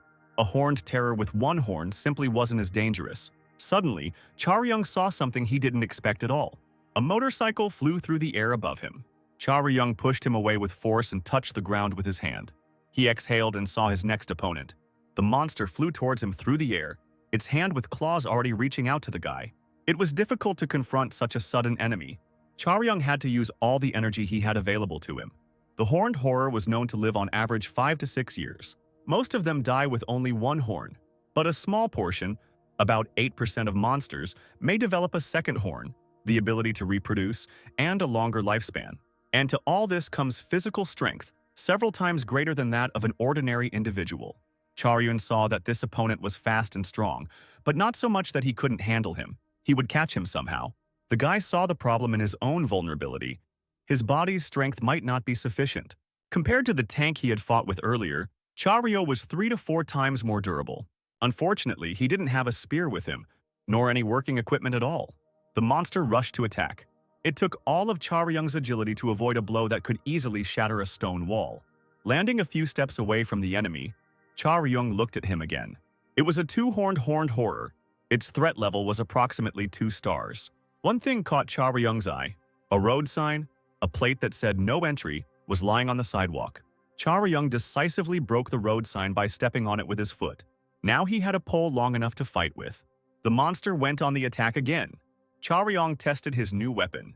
He gripped the pole tightly in his hand. The horned horror pushed off the ground. The monster leapt and jumped over Charyung. The guy didn't understand why the monster did this. Behind him, it seemed like another explosion was heard. There were people where the monster landed. There were 3 boys, one of whom said that there was no need to stand still but to run quickly. All monsters have their own level of danger. The difference between 2 and 3 stars and 3 was simply huge. The destructive power itself was far beyond the level of human capabilities.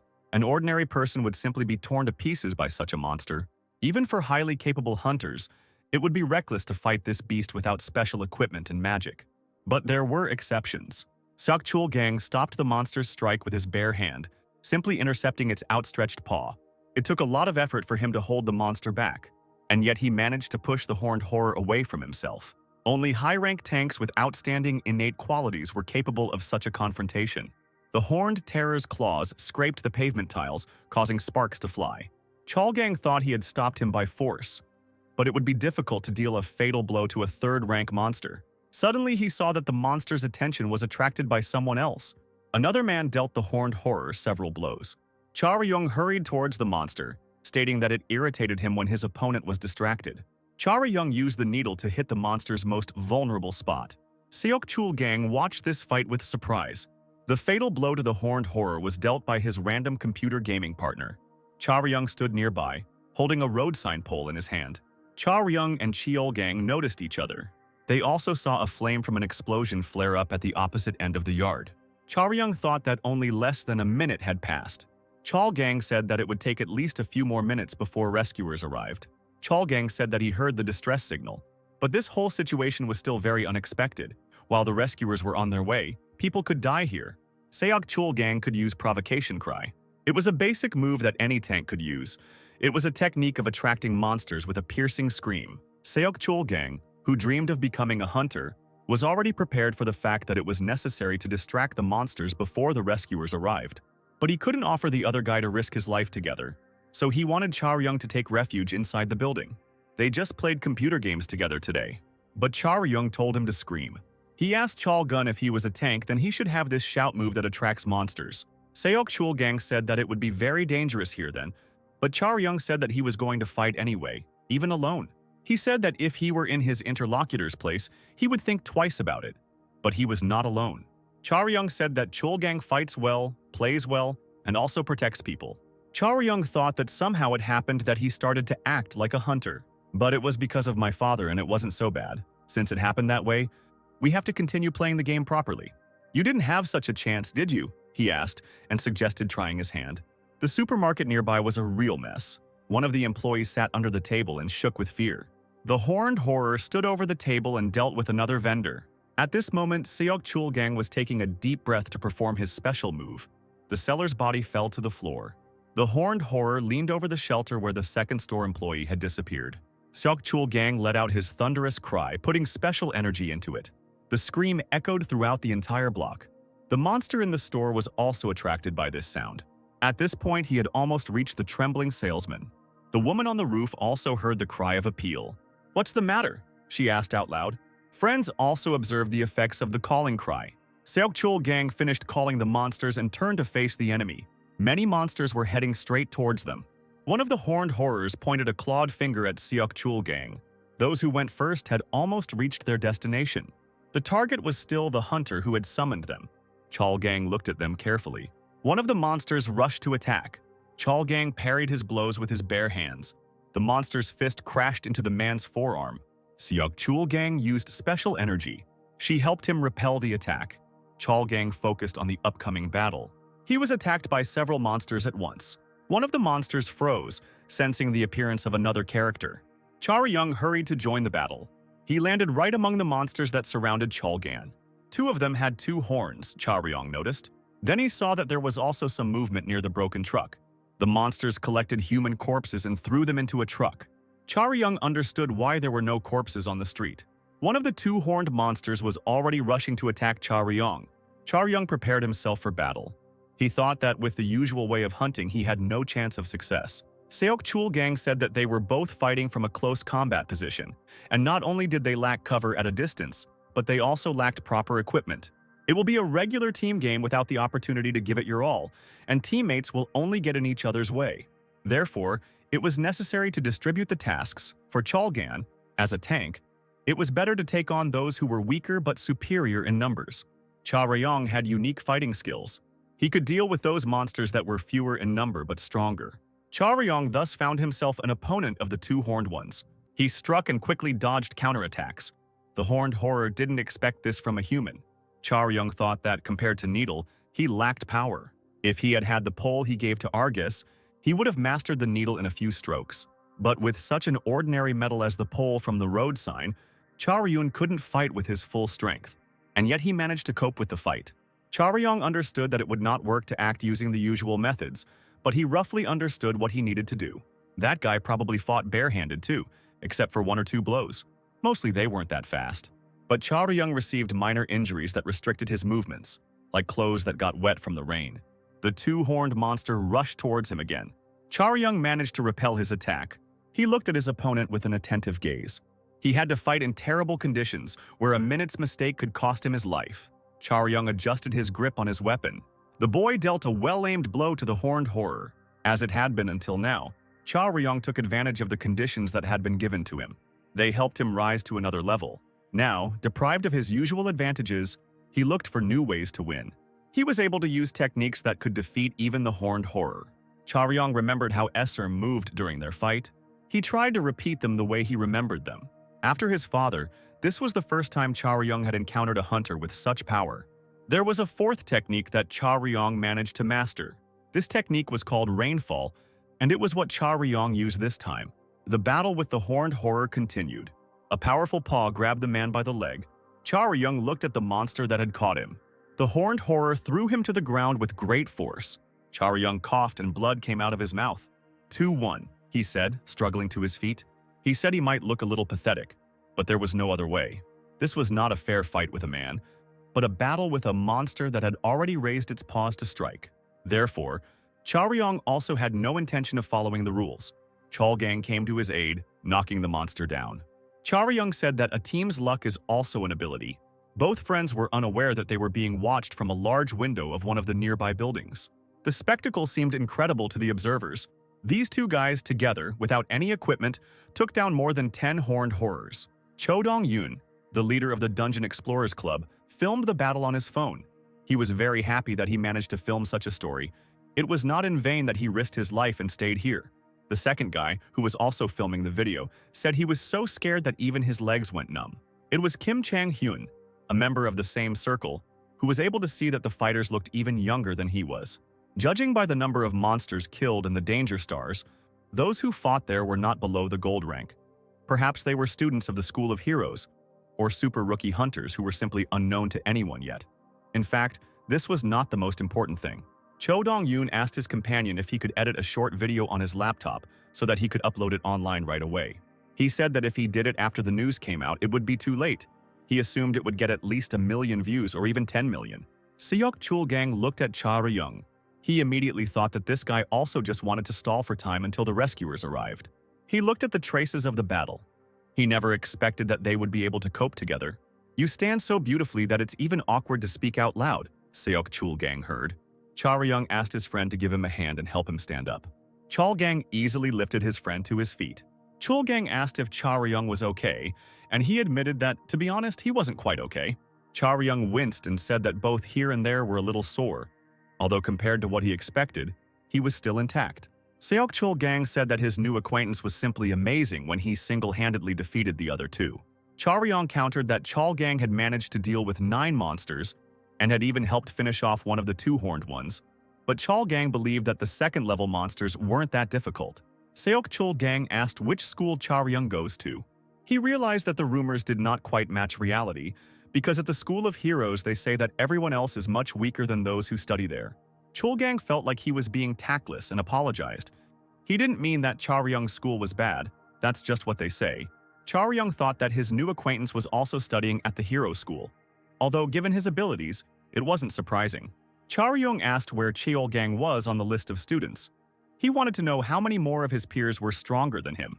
Seok Chulgang admitted that he didn't even know, because he didn't communicate closely with the guys from the school. He, of course, tried his hand at exams several times, but he thought that exams and abilities were different things. Seok Chulgang thought that he was somewhere in the middle, and these words shocked Charyung. Charyung remembered what Seiram had said about the hero school's bar being too high, and the girl was even afraid that she would be kicked out. Suddenly, Charyung noticed another monster and asked if it would stay in place. The last horned horror froze on the roof of the truck. Charyung said that it seemed like this monster was resistant to summoning. Chulgang didn't understand how that could be, unless this monster was somehow different from the others. "If there is anything special, it is not about him," Charyung said. The area around the truck was stained with blood, and so was the body. The crack in the body was also covered in blood. Charyung said that something special was inside. Seok Chulgang suggested that they just watch him for now. The one on the roof was one-horned. They could deal with him quickly. He wouldn't even have time to harm people. Something was happening in the back of the truck on its own. The horned horror approached the crack in the body. Charyung and Seok Cheol Gang looked at what was happening with confusion. Something in the back of the truck pulled the monster inside, despite the fact that it tried to grab the lining with its claws. Just a moment, and the horned horror completely disappeared inside. Charyung asked if it was trying to devour the horned terror. The horned horror was a tribal-type monster. The 2 horned individuals were considered the parents and heads of the tribe. Tribes had 10 individuals. When several tribes united, they became stronger and reproduced faster. However, there were limitations here. In the harsh world of the dungeons, the horned horror was considered below average, as the number of individuals was always regulated by the top predators. At some point, this order was disrupted by the appearance of a mutant with 3 horns. He had already become not just the leader of a tribe, but the king of an army of thousands. It was a horned terror Rex. Its threat rating was estimated at 5 stars. It was this monster that now emerged from the back of the truck. Cha Ryung and Seok Cheol Gang had never experienced anything like this before. Scarlet flames rose into the air. It looked like a streak of scarlet flame separating the friends. The enemy appeared next to Chae Ryung in a flash. Cha Ryung tried to use the flow. With a powerful blow, the monster broke the only weapon the man had. The next blow landed on Cha Ryung, causing him to spit out a clot of blood. The monster threw Cha Ryung aside a few steps. Seok Cheol Gang rushed towards the monster and grabbed it with his powerful arms. Horned terror. Rex pushed off the ground, rocks breaking under his footsteps. Cheol Gang's eyes glowed with energy. He fought the horned horror, straining every ounce of his strength. Rex grabbed Cheol Gang and lifted him above his head with his arms outstretched. He threw it on the ground, causing it to crack. They didn't have enough time. 2 young guys with outstanding abilities will definitely reach the top level someday. But this moment was not destined to come today. Determination, courage, tenacity, emotion. They could use everything they had against the enemy they had been dealt. But even then, they could not make up for the difference in his absolute numbers. Cha Ryung rose to his feet with a last effort. He was all wounded. The horned horror stood before him, its power blazing scarlet. The crimson stream strike sent Cha Ryung flying again. Rex looked at him. His black eyes with red pupils expressed some strong feeling. The king of the horned horrors stood among the city of men. Currently, when Yu Sung was in the hospital, there was no one who knew exactly what kind of person he once was. No one knew him before he lost his identity. His son now stood before a monster whose power was too great for him. There was no one else in this world who could say with certainty what Yu Sung left behind. A bright purple energy engulfed Cha Ryung as if he was on fire. This incident happened 11 years ago. One man made a confession to journalists. Yu Sung came out in front of multiple cameras and microphones to admit the mistakes he made and apologize. This confession shocked the world, and many years later, Jin Se-ram watched the old footage. 12 hours before Chulgong and Cha Ryung's decisive battle with the Horned Terror, Se-ram was in a state of complete confusion. The truth that she now learned would not leave her head. For 2 days, these records of past events tormented her. She drank tea and thought that Cha Ryung's father might have really been unfairly convicted. She could fully understand why he agreed to everything, because he had lost his power, and there was probably more than one person who was aiming for his place. But one moment was unclear to Jin Se-ram, the one when he was falsely accused. It all started with victim blaming. The news reported that Yu Song had falsified the fact of 43 achievements. The materials presented and the testimony of witnesses were simply shocking. At the same time, there were contradictions. Not all commentators believed this revelation. Even with fake evidence, Yu Sung's image did not look so bad. Jin Se-ram thought that if she were in this man's place, she would fight to the end, trying to prove her innocence. But not only did Yu Song not do anything wrong, he admitted everything and didn't say a word against these accusations. After the press conference, the media calmed down, and Yu Sung remained in people's memories as a fraud. How could this be? Jin Se-ram thought. Because even if he was threatened, admitting his guilt was like adding fuel to the fire and setting himself on fire. Yu Sung's expression at the press conference seemed strange to Se-ram. It felt like he had to admit his guilt. There was probably something else behind all this. The next fact discovered online left Jin Se-ram very puzzled. In the personal file of Yu Sung, a long-distance fighter, tank, there was no family, his parents were deceased, his wife and children were not mentioned. Jin Se-ram tried to understand how Cha Ryung, maybe he wasn't her biological son, but then that would also be indicated in the documents. Besides, Cha Ryung looked very much like his father. The girl continued to try to guess what Yu Sung's admission of these accusations meant, whether it was related to Cha Ryung. Cha Ryung stood before the most powerful of the horned horrors, purple flames enveloping his entire figure. His eyes and hair also shone with this new energy. Cha Ryung couldn't understand what was happening to his body. The horned horror headed towards him. The monster's energy was scarlet and seemed to be threads around it. He quickly flew towards Cha Ryung. One thing the boy knew for sure, with this new energy his body could continue to move. He was able to respond to the monster's attacks with his own blow, and that was enough. Rex's grinning face was very close. Cha Ryung looked him straight in the eyes. The technique he was able to use was called Destructive Rain. These techniques could cause damage even to his powerful opponent. It was a clash of scarlet and violet power. Cha Ryung saw what his opponent was going to do. The horned horror moved a great distance away and directed a stream of power towards the man. Cha Ryung managed to dodge the blow. The horned horror flew towards Charyun. He was engulfed in a scarlet furious flame. Charyun was still able to block his attacks. The new energy helped him act more confidently and quickly. Charyun used a technique called swell. He could throw his opponent quite far. Charyun understood that he had not yet completely destroyed the monster, but he managed to land 2 very strong blows. After them, Rex clearly became weaker. Now Charyun needed to stab him in the chin with the needle. In this state, Charyun will be able to do it. At that moment, the strange power that had enveloped him in radiance disappeared. Charyun didn't understand at all what happened. The monster had already recovered from the last blows and was ready to continue the fight. Charyun's strength had completely left him. The horned horror was approaching inexorably. His gaze shone scarlet. The same truck he had gotten out of flew over his head. The truck fell heavily to the ground, and Charyun thought that having positions among the hunters was necessary in order to assign roles that suited each individual. It was Seok Cheol-gang who intervened in the battle using his powers. Someone like Cheol-gang could easily lift a truck. Now the monster turned to him to fight this enemy. The horned horror attacked Seok Cheol-gang. Even if the hunter is badly wounded, he is still able to stand firm. The horned horror struck Cheol-gang blow after blow, and he blocked them. This was Tank's role and duty. Sacrifice helped in battles. It was also possible to gather all your strength and deal a powerful blow to the enemy. Charyun could do it. He concentrated all his remaining strength into this blow. Charyun used the needle. This was already the task of a close-range fighter. The fight was finally over. Horned terror. Rex lay on the sidewalk tiles like all the others. As Charyun and Cheol-gang helped each other stay on their feet, they heard a voice saying that the vehicle carrying the captive monster had been hijacked. The voice said that as a result of this incident, there were dozens of casualties among ordinary citizens. Soldiers called to fight the monsters appeared on the street. Charyun noticed that they arrived just in time. Less than an hour later, this shocking news spread everywhere.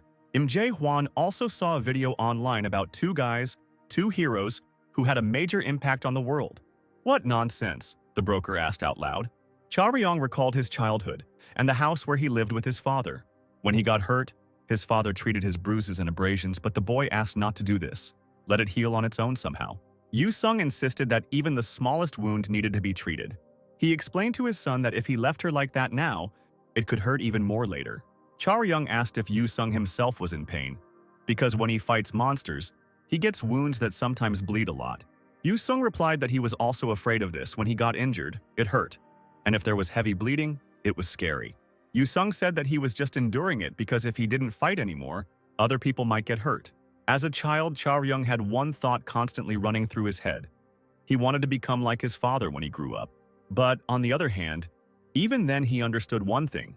Without knowing the exact reason, he felt that his father did not want such a future for him. Yu-sung told his son no every time, as if he felt guilty for these words. Perhaps that is why he forbade it. Charyun believed that when he grew up, his father would tell him everything. He hoped that Yu-sung would explain why he was so reluctant for his son to become a hunter. But now, all this was impossible. Opening his eyes, Charyun saw a bright ceiling above him. He lay in a hospital bed and thought that this situation was already very familiar to him. All this had happened to him a few days ago. Maybe he was aiming at me, asked the man sitting next to him. Charyun quickly turned his head. Zik Escherm was sitting next to his bed, and he said that last time Charyun was to blame himself. Charyun asked the elf what he was doing here. The guy sat up in bed and was pierced by a sharp pain. Zik Escherm said that it was better for him not to make any sudden movements for now. Escherm said that the treatment was successful, but after such injuries, recovery is usually difficult, and Charyun will be able to move his arm in about a month. Zik told Charyun to only think about resting. He believed that Charyun still had a lot of things to do. The guy said that, of course, he was grateful for the help, but he still had one question for Escherm. Escherm assumed that Charyun wanted to know if he knew his father, and he confirmed this by stating that they worked together. Charyun tried to sit up again. Zik Escherm looked at him carefully. Charyun took an apple from the basket and thanked the visitor for it. He asked why Escherm was looking at him so intently. Did he really think that Charyun was going to hit him? Zik admitted that, to be honest, it wasn't the reaction he expected. It surprised him. Charyun stated that he didn't know what was expected of him. He was just going to ask if Escherm knew his father. He said that Zik was completely different today than he was last time, so he could conclude that Escherm didn't just know Yu-sung. Okay, Charyun said. Get out, Charyun said, or I'll cut off your hand with that knife you're holding. Zik recoiled, and Charyong asked if this was the reaction they expected from him. The guy said that he chose the most appropriate expressions. If Asura was offended by it, then he was ready to apologize. Asura admitted that Charyong almost guessed, although he expected a more emotional reaction. Charyong said that in order to get a more emotional reaction, he should have come to him 2 years earlier. Then he would have received what he expected in full. Charyong explained that at the time, his head was full of thoughts about the people who did this to his father. When Charyong was training, he also thought about those who saw everything but did nothing. One day, he wanted to make them answer for everything. Zeke Esserm asked if he thought differently now. Charyong replied that he couldn't say that he had different thoughts now. It was just that his priorities had changed, no matter how you look at it. And that was too much for him. The guy admitted that he wasn't even on Zeke's level yet. And what could he do to make them answer for everything? Now, Charyong's most important goals were to pay for his father's treatment and continue living until a cure was invented. He didn't know when he would be able to achieve them, but he was ready to do whatever he could. Charyong said that even if someone tries to stop him, he will definitely find a way to stop them. Zik Eshem replied that he had no intention of disturbing Charyong. He only came here to ask a few questions. Eshem wanted to know why, although Charyong was a biological son, he was not registered in the documents. Zik asked after the mental breakdown began, who looked after Charyong? Charyong replied that his father raised him alone and told Z not to think that he was the only one who pestered him with such questions. The boy insisted that he grew up alone. Zik Esserm asked if the other person had heard of Duganaki. Charyong asked what country this person was from, since he didn't know that. Zeke explained that this was not a human name, but the official title of the Dragon of Destruction. He was the source of the poison that poisoned Yu Sung, and this news shocked Charyong. Zeke said that this is the most dangerous creature that still lives and rages in this world. Just a few decades ago, all of humanity was gripped by fear of dragons. From the moment of their first appearance and for many years, people together with other races built a wall to protect themselves from these monsters. Thanks to the merits of the hunters, the dungeon and monsters no longer threatened the safety of people. The only exceptions were certain creatures. There were creatures that were capable of destroying the erected wall. They were so strong. These creatures were dragons. Monsters stronger, smarter, and more cunning than any race in this world. Although ancient races hostile to humans were rarely encountered. Among the strong monsters, the danger level of the dragons was at the highest limit. They were not simply disgusted by humans, but saw humanity as an object to be dominated and exploited by the dragons. But they made the mistake of underestimating the powers and capabilities of the hunters. Zeke Esserm said that the dragons believed that they did not need to destroy humans. Humanity would not cope with the dungeons and would die out on its own. The dragons planned to wait until states and societies collapsed in order to breed people like cattle and play the role of deities for them in exchange for safety. Charyong said that we should be grateful to the dragons for the feudal plans, and Esserm said that the hunters stood firm and learned to clear the dungeons. He said that when the plan failed, the dragons decided to intervene personally and subjugate this world, intimidating people with their unprecedented power. And at that moment, Yu Sung appeared. He was the hunter who proved that dragons could be defeated with the right strategy and the strength to implement it. Thanks to him, dragon hunting was successful all over the world, and from that time on, changes began.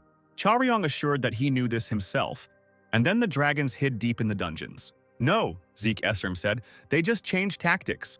The elf explained that they were very cunning and could take the form of a representative of any race. The dragons realized that they could not defeat people with just one layer, so they began to change their appearance and dissolve into society. It was all a secret, but Zik wanted to tell Yu Sun's son, because besides, this guy was going to become a hunter. Duganaki, Zeke said, was the dragon leader that Yu Seong had been chasing before he fell ill. It was necessary to catch him, and then it would be possible to make a medicine that could cure Charyong's father. Zeke Esserm said that if Charyong is willing to do this, he must become stronger and rise to the very top as a hunter. Zeke said he would give him a chance to punish Duganaki. Charyong held a business card in his hand. There was a sign drawn on the business card. Zeke said that if Charyong didn't believe him or couldn't make up his mind, then he could continue to live as if he hadn't heard anything or had forgotten everything. Ha, Charyong said. He won't be able to decide. If this is true, even if participation threatens him with death, he will never back down. Zik said that it would be up to Charyong himself to decide, as he had said right away. But in order to gain this right, Charyong will need to increase his level. Dragons are extremely dangerous and hide quite deep. They have many faces, which they carefully hide, waiting for their moment. Zeke said that even if they got the evidence and made it public, there would be no point in it until they personally destroyed the enemy. Once exposed, they will only hide somewhere again. Only horror and mistrust will remain among people. Therefore, it was necessary to cut out the enemy secretly, quickly, and sharply. They must not be given any chance to escape or resist. They must be destroyed with one blow to a vulnerable spot. In order to catch Duganahi, Zeke began preparing a special team several years ago. All his men were very reliable hunters, capable of destroying the dragon.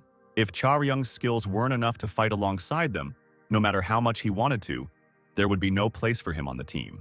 Not a single member of the team could be excluded from the plan to catch the dragon, because that would not only mean the plan would fail, it would also put the entire team in danger.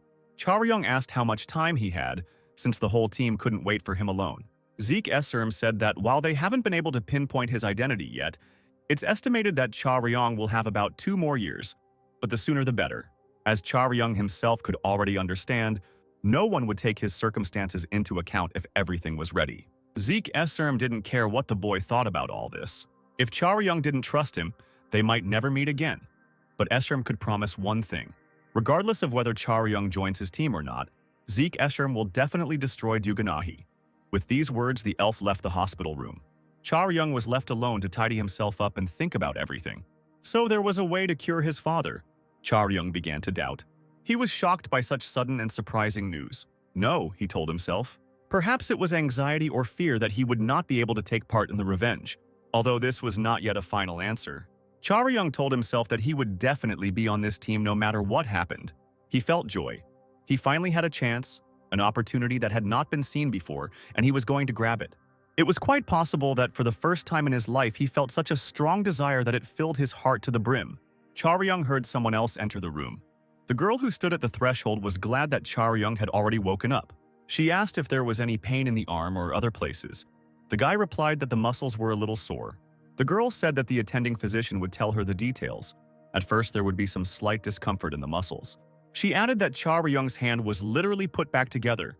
When the ambulance arrived, the boy's arm was in terrible condition. A little more and it would have had to be amputated. But during the operation, a high-ranking healer joined the doctors, and he reassembled Charyung's arm. "Can I ask you something?" Charyung said, taken aback. He wanted to know about the guy who was brought with him. The girl replied that the second patient, as far as she knew, was discharged on the same day, and he had quite high recovery rates. She said that it was on the same day that Charyung wanted to know how long he himself had been in that hospital. The girl looked at Charyung and asked to take a photo with him. Charyung was surprised, but agreed to pose for the photo. The girl was about to leave, very pleased. Charyung asked her if he could check out already. Yes, she replied, but advised Charyung not to go out through the main entrance. The hospital was now full of reporters. They all wanted to interview Charyung. The guy was surprised why reporters wanted to interview him. The girl said that he probably didn't know anything. She showed him the screen of her phone and asked if he saw himself there. "It was a terrible accident that must never happen again," the caption read. And the video showed the same fight with the horned horrors. Chats and comments exploded with the number of emotional reactions and comments. People wrote that if it weren't for these two heroes, there would have been at least several hundred victims. Charyung said that all these people were just crazy, and his interlocutor laughed and said that they really were crazy, burning with curiosity about who he was and where he came from. She gave him the bag, saying that his friend had given it to him. This can come in handy if Charyung doesn't want to be seen. He can use this and exit from the back of the building. Charyung thought about Jin Se-ram. What could she have given him? Maybe it was equipment with invisibility magic, after all. The rich had their own ways. The bag contained a climbing rope, cheap and strong. Charyung glanced sadly at the window. The rope had to be lowered from it. There were thick bushes under the window. Charyung came down even though his body still hurt. The girl from the hospital told him to be worried about the photo he took. She just asked for permission to post a photo on Instagram when Charyung becomes a famous hunter. Charyung waved goodbye to her. A familiar car was waiting for him near the sidewalk. Jin Se-ram sat in the back seat and looked at her phone. Charyung joined her and asked if she really had nothing but the rope. Se-ram asked if it was necessary to leave everything as it was so that Charyung's identity would be revealed. The guy said of course not. He noticed a large bag on the seat and asked what was in it. Jin Se-ram replied that she bought him clothes and shoes, and she also bought him a smartphone because she suspected that his own had broken. "Don't you dare cry, you hear?" he said, looking at how Charyung hugged the bag to herself. By the way, I can't believe it, the girl said. She didn't know where to start and what to ask first. Jin Sai-ram was surprised that this happened right where Charyung was. She never thought that that monster could be in such a place. Charyung wondered if she meant the horned horror when she called him a monster. He said out loud that life is a chain of events, and then asked where they were going. Charyung said that he wanted to rest. Jin Se-ram understood this desire, but she couldn't do anything. They only had time today. Jin Se-ram explained that in order to make the clothes on time, they needed to take measurements today. Charyung said that there were clothes in the bag. The girl replied that it was not these clothes that were needed, but the hunter's costume.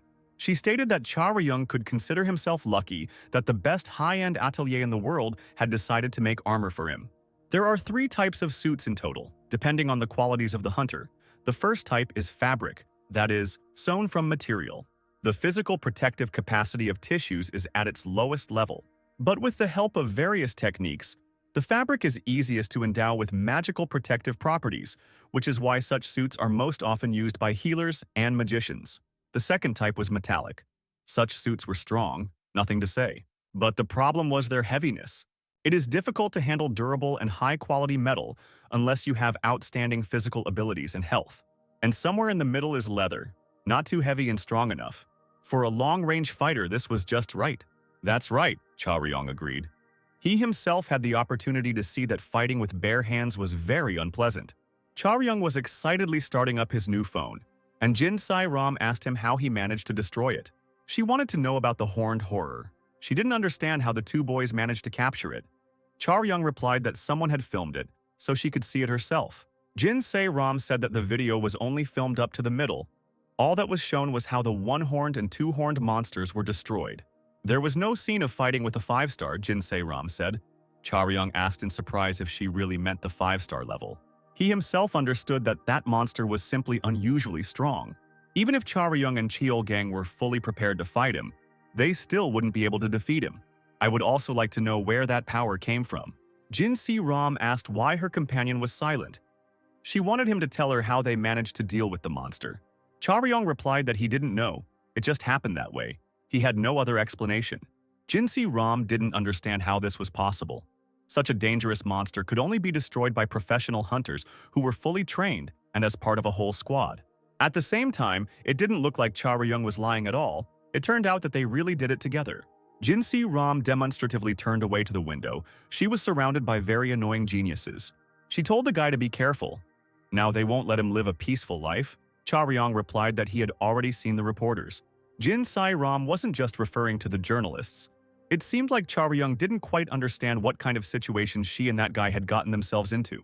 And, by the way, the second one has already been fully revealed. Over the last 3 days, he has already been offered more than 1 interview and even more than 1 participation in the program. After all, his hair color immediately catches the eye. Jin Se-ram added that this guy didn't say a word about Charyung. He was asked to at least name his name, but he replied that he could not say it without his friend's consent.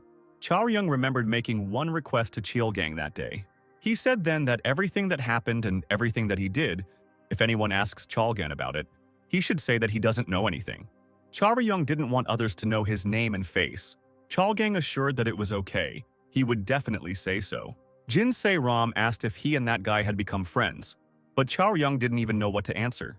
He received messages from the boss who wanted Charyung to text him when he woke up, while he promised to look after Yu Sung in the hospital. Jin Se-ram said that nothing could happen before the hero school exams.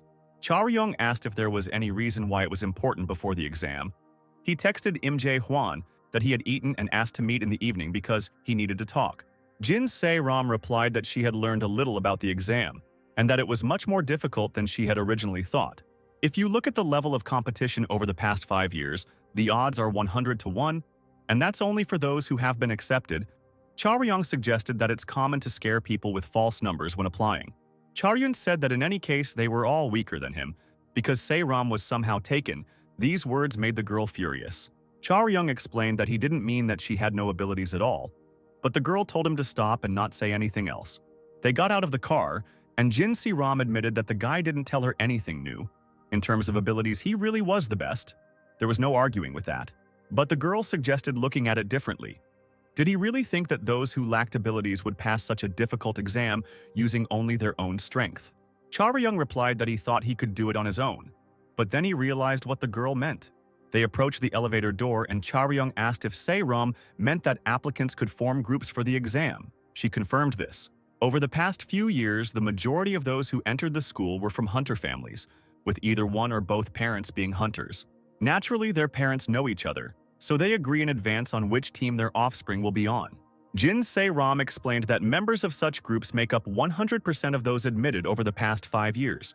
The girl said that if Charyung tried to tell everyone that he was the guy from the news, he would immediately become a target and the main competitor. In general, this is not provided for in the School of Heroes, but it would be better to enter on special grounds for merits in destroying monsters, Se-ram said. But Charyung said that he did not need this. He assumed that if the majority, and not all, acted in this way, then there was someone among them who did it himself, and for Charyung, that was enough. He was determined to make it through and get in. Jin Se-ram looked at her friend and thought that determination was, of course, good. But something seemed to have changed in him. Charyung asked if there was a toilet here. He wanted to change his clothes. Jin Se-ram said that she would go to the fitting first, and after Charyung changed, she could come too. She headed towards the studio sign. She told the girl at the reception that she had an appointment with the president, and she was immediately recognized and called by name. She was asked to wait a little. The girl called the president of the company, but what she was told on the phone was unexpected for her. She said she would pass it on. The girl apologized to Jin Se-ram and said that the president had urgent business today. Jin Se-ram asked what kind of nonsense that was. She heard that all the other times were already taken before. The secretary said that Mr. President would pay compensation. Jin Se-ram replied that the problem was not about compensation. In 2 months, it will be necessary to take exams at the School of Heroes. At such a time, it is impossible to cancel the meeting or even reschedule it. What? A voice suddenly rang out. Somewhere I already had an idea of this face. Jin Se-ram turned around abruptly and the voice tried to remember the name but failed. Lately, hunters often say that the youth has become completely different now. Although not exactly now, but the hunters who came later were always in better conditions than their predecessors. They had the tactics of attacking monsters that the first wave hunters had developed by risking their lives, as well as more advanced equipment and technology. However, when criticizing the youth, they meant all those who are born in good conditions. The surviving pioneer hunters started families and gave everything they had to their children. It wasn't just about abilities. The discussion also concerned the upbringing that the hunters' children received from their earliest years. If anyone were to ask who was at the very top of the new blessed generation, Jin Se-ram would have the same answer as most hunters. The girl in front of her was named Han Ga-yoon, and she said that the name wasn't that important. The most important thing was to be a first-year student in this school. Most hunters would point to this girl as the one who was the representative of the new generation's elite. She was the student council president of Hero High School. Jin Se-ram called her elder, and Han Ga-yoon said that she would understand everything faster. She explained that the president of this company was her uncle. She had an urgent matter, so she asked him for help. She stated that she understood Se-ram's dissatisfaction over the cancelled meeting, so she came up with a brilliant idea. But Jin Se-ram looked at her as if she was not convinced by these words at all. Han Ga-yoon said that the meeting was not cancelled because of her, but that Se-ram simply gave in to her.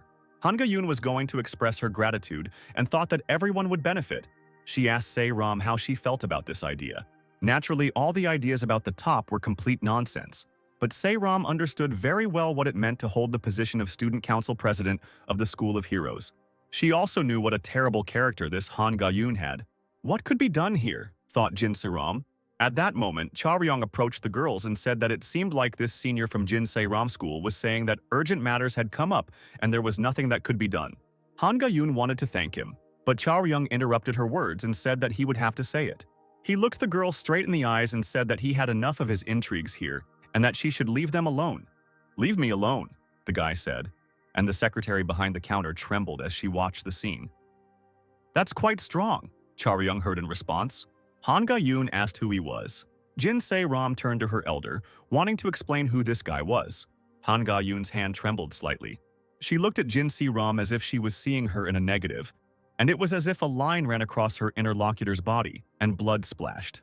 Jin Se-ram's eyes became huge and her pupils dilated. "It's strange," Han Ga-yoon said. "Why did she decide to open her mouth?" At this time, Se-ram herself was pressing her hand to her chest and wondering if she wasn't injured because she definitely felt the impact. Han Ga-yoon said that she doesn't remember asking Jin Se-rom anything. She told me not to meddle in other people's business, to sit quietly and remain silent. Name is Yoo Cha-ryung, 17 years old, blood type 1. Place of residence Seoul, Gwanak District, Bongchon Street. A voice rang out. Height 180. Weight? I don't know, I haven't weighed myself, Cha-ryung said thoughtfully, and added that his favorite food is fried rice with sausages and vegetables. He looked at Ga-yoon and said that he thought that was enough. But then he realized that he had forgotten the most important thing, to say that he was currently preparing to transfer to the hero school. Han Ga-yoon was surprised to hear this unfamiliar guy say that he was honestly a little disappointed. Cha-ryung said that he didn't think that there would be some high school girl in this school who was a scumbag and who would organize things like in the army. Jin Se-rom listened to these words with horror. "Ha!" said Han Ga-yoon. She used the same technique as last time, drawing invisible lines of wounds across his figure. "What a pity," Han Ga-yoon said, watching the boy clutch his head. She said that she didn't particularly dislike people who threw harsh words. Although this only applies to those who have such a right, she noted. She asked Cha-ryung if he was preparing for the transfer. Han Ga-yoon called it some kind of defective product that was completely substandard. And these words caught Cha-ryung's attention. "Ah," he said. "That's what it was." And a spherical void formed in Ga-yoon's skull. Cha-ryung said that he simply tried to use what he learned. He said that he didn't know whether Ga-yoon liked it or not. And more holes began to form on her body. The holes didn't exist in reality, and when Han Ga-yoon recovered from the impact, she looked intently at Cha-ryung. "Han Ga-yoon," a loud shout came from the side. The man who came out from behind the door asked what she was doing. It was Han Sung-woo, a former hunter, currently an armor designer. Han Ga-yoon said on the phone to tell the customers to leave because the director was busy now. Han Sung-woo explained that he was working, and she came and suddenly started organizing concerts here and even decided to answer the phone. The man said that it had not even been a week since Han Ga-yoon had done something wrong. He asked if she really wanted to see her father turn everything upside down. Han Sung-woo bowed to Jin Se-rom and Yoo Cha-ryung and asked for forgiveness for his niece being used to doing whatever she wanted. How good, thought Jin Se-rom, and said that there was no need to apologize like that. She thought that if this whole situation was due to the stubbornness of the student council president, then they could probably easily solve the problem. It was just as they said about this girl. Now she was listening to her uncle's reproaches, and Jin Se-rom thought that she strictly adhered to the superiority of skills. So, if there was someone in front of him who did not have them, she would not even remember his name. Cha-ryung asked Jin Se-rom to come to him for a minute. He asked what exactly this senior did at school. She didn't look like an ordinary student. Jin Se-rom replied that it was the student council president. This meant that she was the strongest of all the students at the hero school.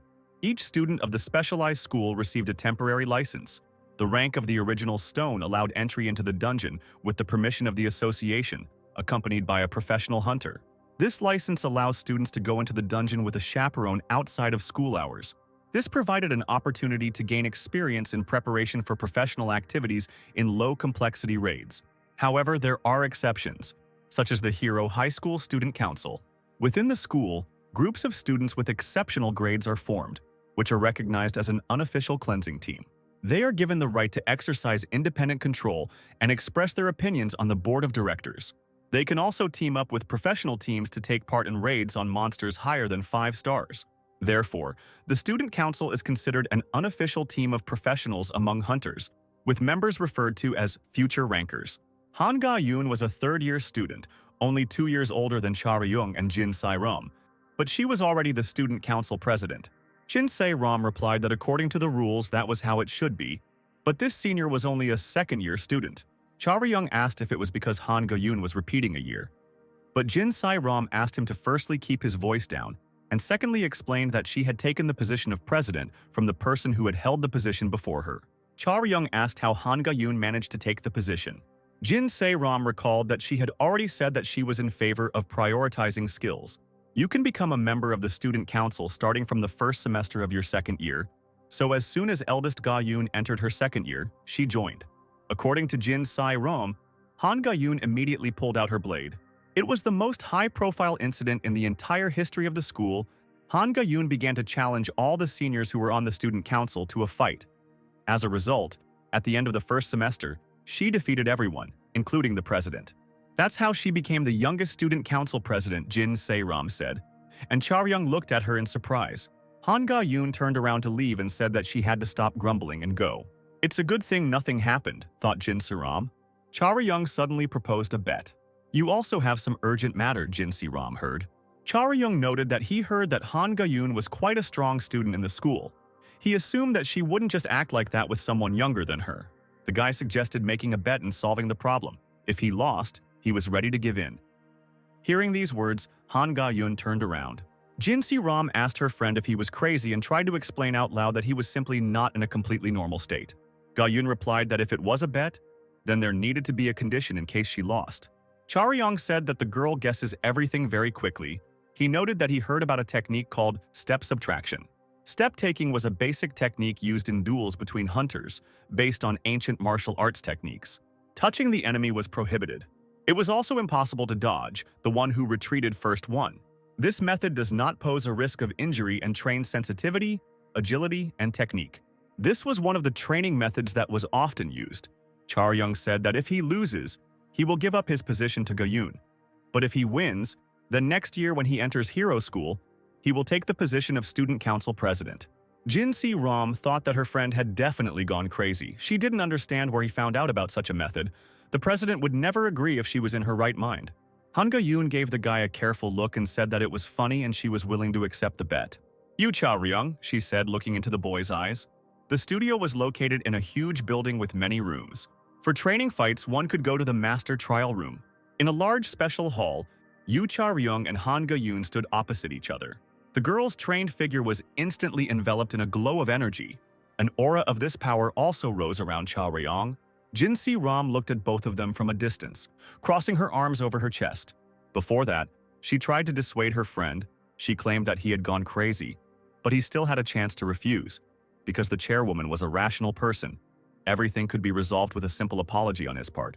Jin Se-ram would understand if Charyung was completely healthy, but she didn't understand what he was going to do with his arm in a cast.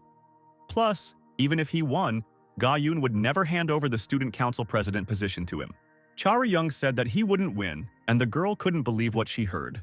The guy said that even if he was completely healthy, he still wouldn't have a chance. Han Ga-yoon was too strong. Jin Se-ram asked why he made a bet knowing that he would lose. Then the time they spend here would just be wasted. But Charyung told her not to worry about it. He understood why this confused his friend, but he asked her to just trust him because in the end it wouldn't be a bad deal. Charyung had said so, but now Jin Se-ram was trying to figure out what could be gained from a fight whose outcome was already known. She assumed that the guy was going to lose on purpose to gain Han Ga-yoon's good opinion, but Charyung wasn't stupid enough to try something like that. Jin Se-ram heard her asking for forgiveness. Han Sung-woo didn't know what to say, but he felt sorry. He said that he knows that Ga-yoon is supposed to be the leader of the student council, but instead of being friendly, she only says what she thinks. Han Sung-woo bowed once more and apologized. Since Jin Se-ram had taken the time to come here, the girl countered that in this situation, there was no need to apologize.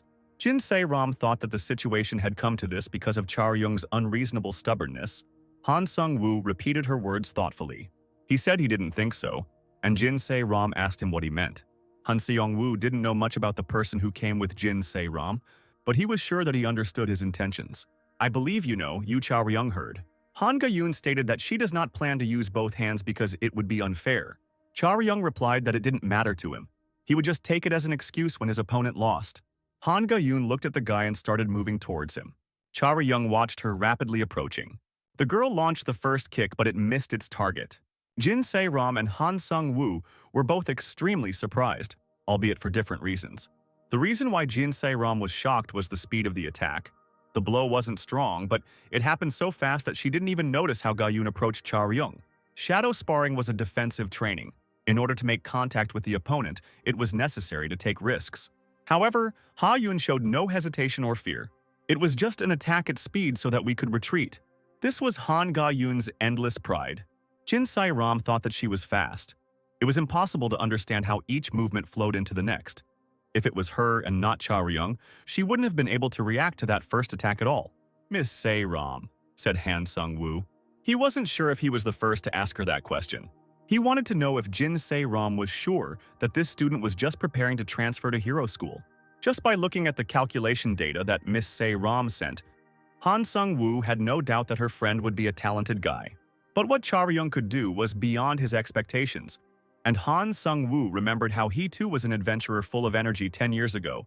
So he immediately understood Charyung's intentions. The reason for his actions was not pride, not a desire to show off or look down on Ga-yoon. This guy simply wanted to learn more. Ga-yoon was already stronger than most people her age. If she gained experience and skill, she would no doubt be as strong as some of the lower rankers. This guy just wanted to experience it. To see the point he had to reach, Charyung estimated the distance he had to cover. The training match continued, with Han Ga-yoon making rapid attacks. Charyung made an effort to move just as fast. It was a long time ago, Han Ga-yoon noted. She said that after entering the school, she doesn't remember anyone who was able to dodge her attacks for so long. She admitted that Charyung managed to impress her. She had no idea that he would be able to hold out against her. Han Ga-yoon asked if the guy was only injured in his arm. Judging from his movements and stamina, it seemed like he wasn't even 50% healthy. Charyung asked why she thought that, since she didn't know what he was capable of. Han Ga-yoon replied that she saw how fast he was when he fought the Horned Terror. She said that she had watched the video hundreds of times over the past 4 days, and then admitted that she was a fan of this famous character, the unknown Mr. A.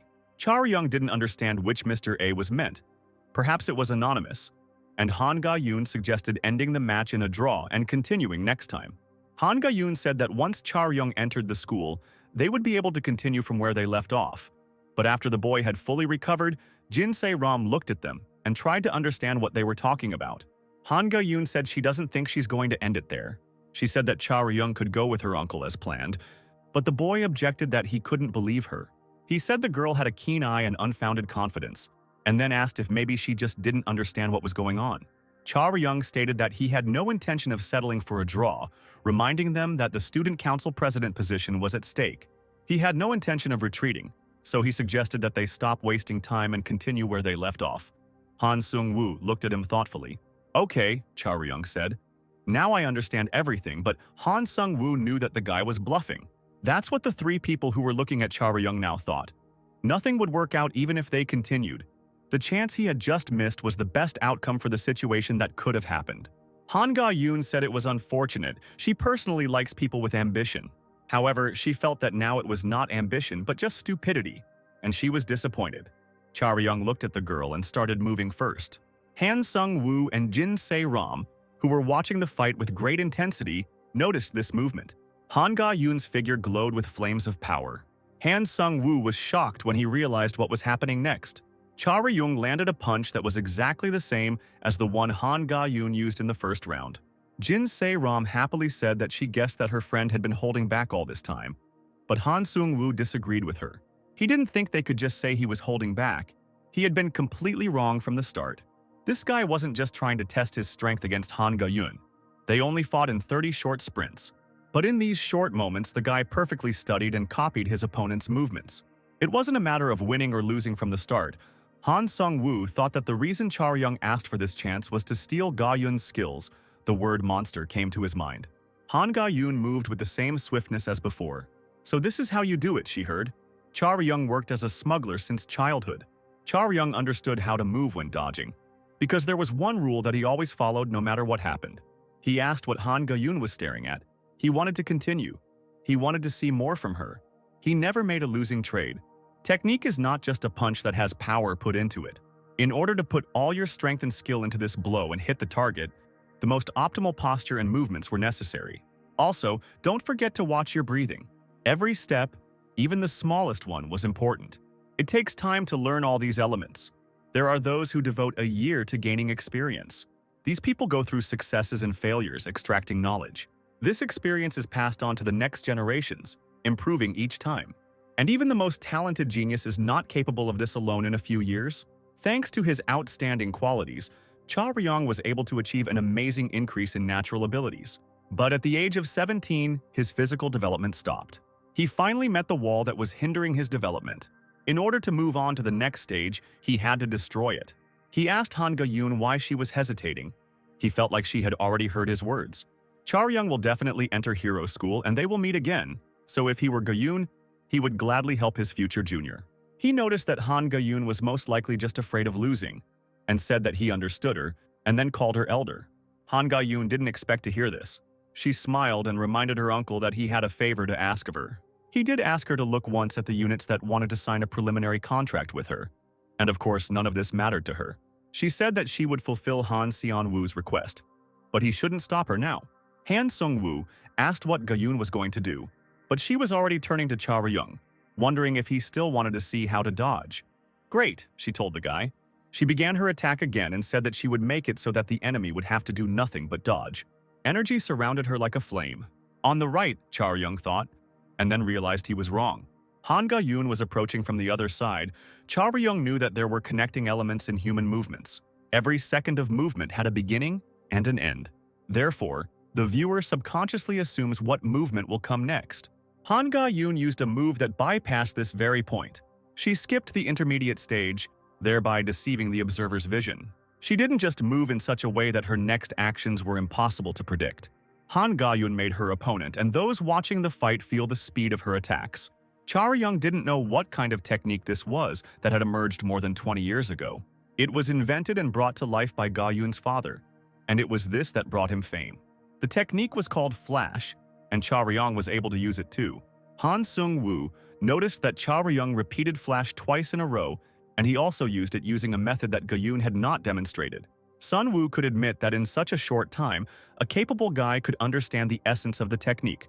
But the Flash could not be repeated with just one understanding.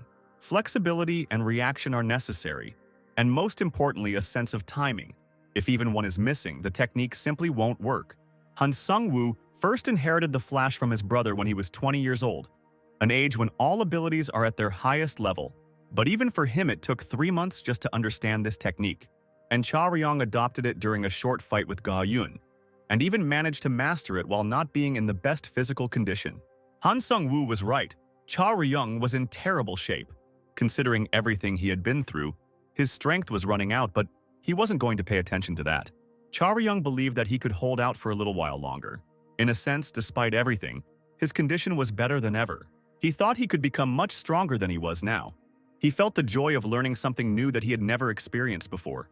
Even though this training was not in the usual form, he had a purpose and an incentive to become stronger. And he also gained an understanding of how this could be done. He didn't need it so much as he rejoiced at the opportunity to fill the gaps in himself. Now, for the first time, he felt the method and joy of such sensations. Cha Re-young completely forgot about fatigue. He was full of energy and enthusiasm to continue fighting. Han Ga-yoon was surprised by the qualities this guy continued to show. It was as if he was using a variety of attack methods at the same time. This required the girl to be maximally focused on what was happening. Jin Si-ram watched the fight from the sidelines with excitement. It was nothing like a normal workout. Han Seong-woo, unlike the girl, could not continue to remain an indifferent spectator and also found himself in the center of the hall. Han Ga-yoon reminded her uncle that she told them not to disturb them.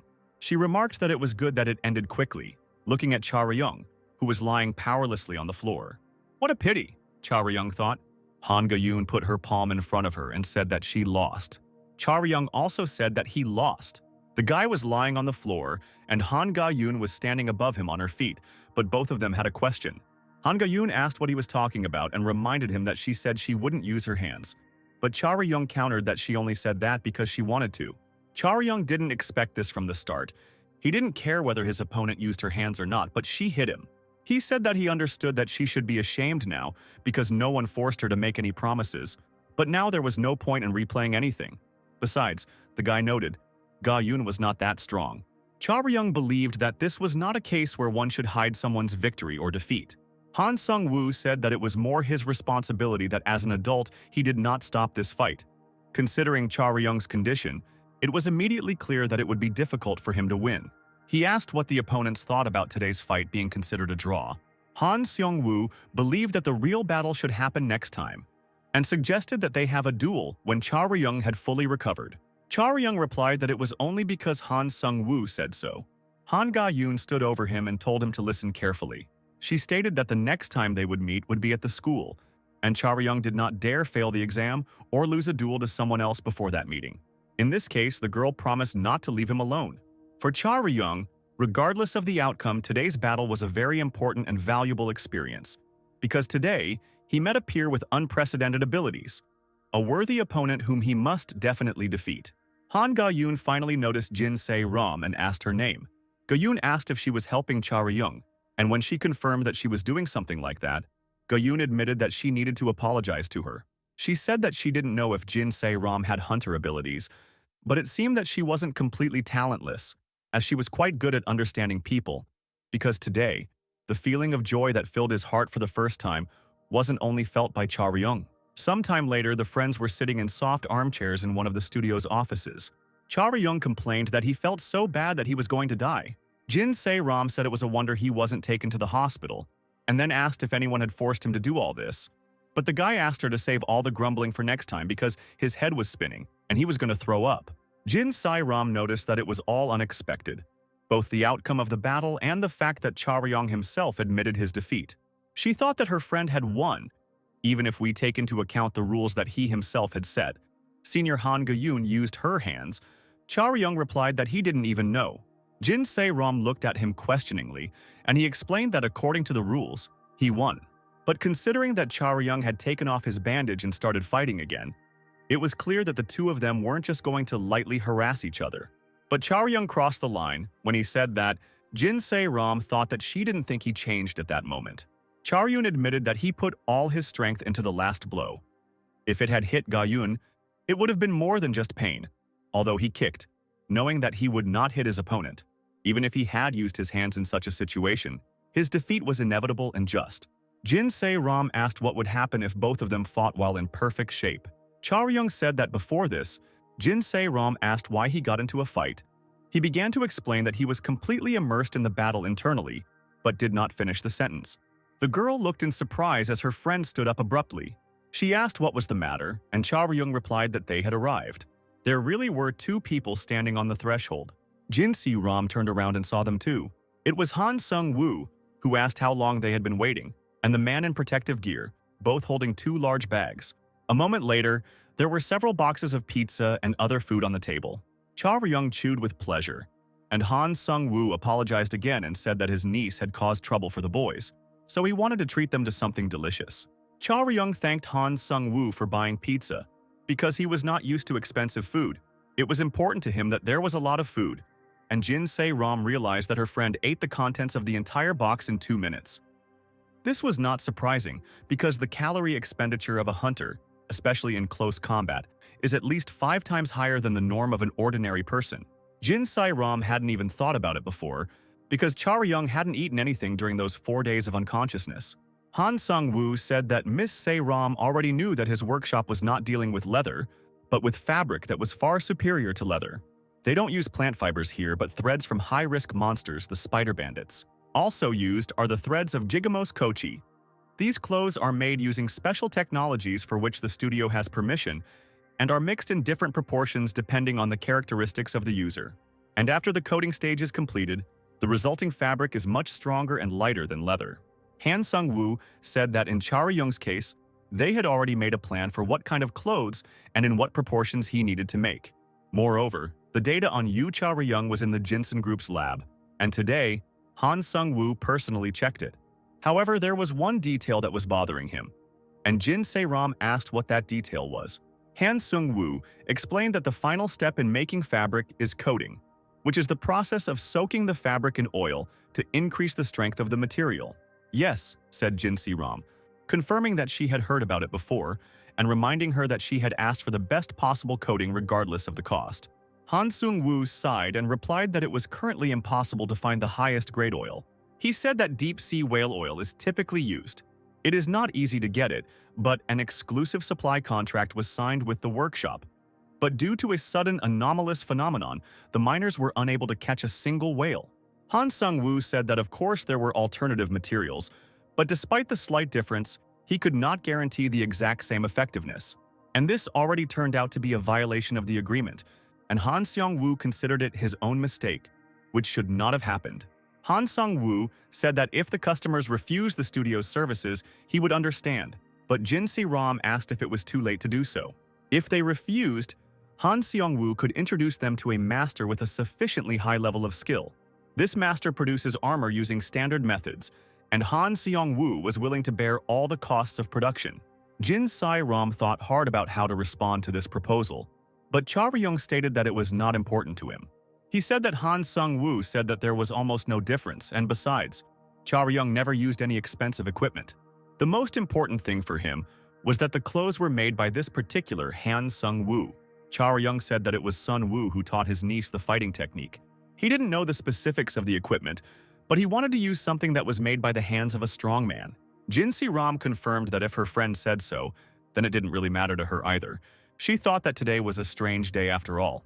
Han Sung-woo was surprised to be called a strong man and said that he had not been a hunter for over 10 years, so it was even a bit embarrassing for him to hear such words, although he was pleased to hear such things about himself. He promised that he would make the best quality product for Cha Ryung and justify his trust. Han Sung-woo shook Cha Ryung's hand and said that after this, he was starting to regret what happened last week more and more. Then a major hunt took place, which he was really looking forward to. He really hoped that there he would be able to get materials that he had long wanted to try out in action. Han Sung-woo asked if they had heard of the sky wasps, and Jin Se-ram replied that she knew of the royal jelly, which was a precious trophy.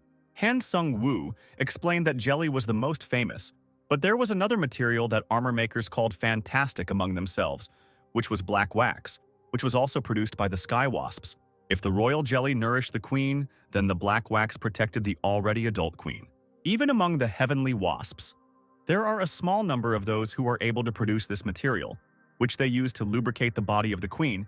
Hearing these words, Cha Ryung began to do something on his phone. Han Sung-woo said that if this black wax could be applied to a material, it would be a first-class product. Although he had never seen such a thing in real life, Cha Ryung turned the phone screen towards him and showed him an image, asking if this is what the desired thing looked like. The guy said he had a photo, but since his previous phone was broken, he sketched out a rough drawing. Han Sung-woo leaned forward to take a closer look at the image, asking how that could be. Since if Cha Ryung had a photo, that meant he had seen the celestial wasp in person. It all sounded quite dangerous because Cha Ryung could be arrested for smuggling things out of the dungeons. So the guy pointed at Jin Se-ram and said that he saw it at her house. The girl was outraged. But Cha Ryung believed that rich people were very different from ordinary people, so they could have anything. At this time, Im Jae-hwan was in the hospital. He came to visit Yu-sun, but now he was talking on the phone. He said that there was nothing special to do today. He just wanted to visit someone before meeting with his interlocutor. Im Jae-hwan asked if his interlocutor's business would take about an hour, and said that it was good because he himself would be free by that time. His interlocutor was Cha Ryung. When Im Jae-hwan asked if he would come back full, the guy said that he had eaten, but he could join the boss for company. Besides, he was not full. Im Jae-hwan asked what would happen if he offered to pay for it together. Cha Ryung replied that he might suddenly get indigestion, and Jae-hwan agreed with that. Im Jae-hwan told Cha Ryung to call him when he arrived because it was time for him to end the conversation now. The one he had agreed to meet with arrived. Zeke Esserm was standing on the threshold. Zeke said that they hadn't seen each other for a long time, and Jae-hwan suggested going out into the hallway. Im Jae-hwan said that Yu-seon had just recently taken a sedative and fallen asleep, and both of them remembered that 11 years ago, a so-called legendary cleanup squad led by one man was disbanded. Im Jae-hwan reminded them not to make noise. Zeke Esserm said they would finish quickly without making any noise. Im Jae-hwan noticed that Zeke was still the same, and his manner of speaking was as annoying as when he was a healer in the Venus squad. These two, who met now in the hospital, once called each other comrades. Im Jae-hwan said that he didn't think he could do it and clutched the phone in his hand. He looked into Zeke's face and said that he was so glad to see him after 10 years that he thought he was going to go crazy. Im Jae-hwan was also a hunter once. He was ranked 5th in South Korea and was the main fighter of the Venus squad. He said, "Shut up and follow me, you bastard." At this time, Jin Se-ram and Cha Ryung came out of the studio building. Jin Se-ram wanted to ask her friend about black wax. She suspected that when she and Cha Ryung first met, the black wax was in that chest. She asked him to warn her in advance next time. Cha Ryung said that he himself didn't know what kind of object it was. He thanked the girl for playing along with him. Jin Se-ram stated that Cha Ryung can't sit still in one place. He will definitely take part in something. She asked if he had time today. Cha Ryung looked at the message on his phone that Im Jae-hwan was already leaving and said that he couldn't go today either. He had to meet someone. Jin Se-ram offered to give him a ride if it was close. At that moment, she also received a call, and Cha Ryung was able to devote time to his own correspondence. "It's getting cooler outside," a voice said behind him. Han Sung-woo approached Cha Ryung and said that it was only September. If it was so cold now, it meant that the year would be cold. and then asked if Miss Se-ram had left. Charyung explained that someone called her, and she stepped away for a while. Most likely it won't take long. Han Sung-woo replied that he didn't come here to talk, but just went out to smoke. He noted that the unusual movements that Charyung demonstrated today were a real breakthrough. Han Sung-woo said that this technique was invented by his brother, Ga-yoon's father, and he himself participated in its transformation. Charyung bowed deeply to Han Sung-woo in gratitude. He said that Song-woo created this technique with his own sweat and blood, and Charyung should have thought of it right away. The guy asked to forgive him for using the technique without the master's permission and promised that it would not happen again. But Han Sung-woo objected that he did not talk about the technique for this reason, and the guy misunderstood him. He explained that the hunter's techniques do not have any copyright.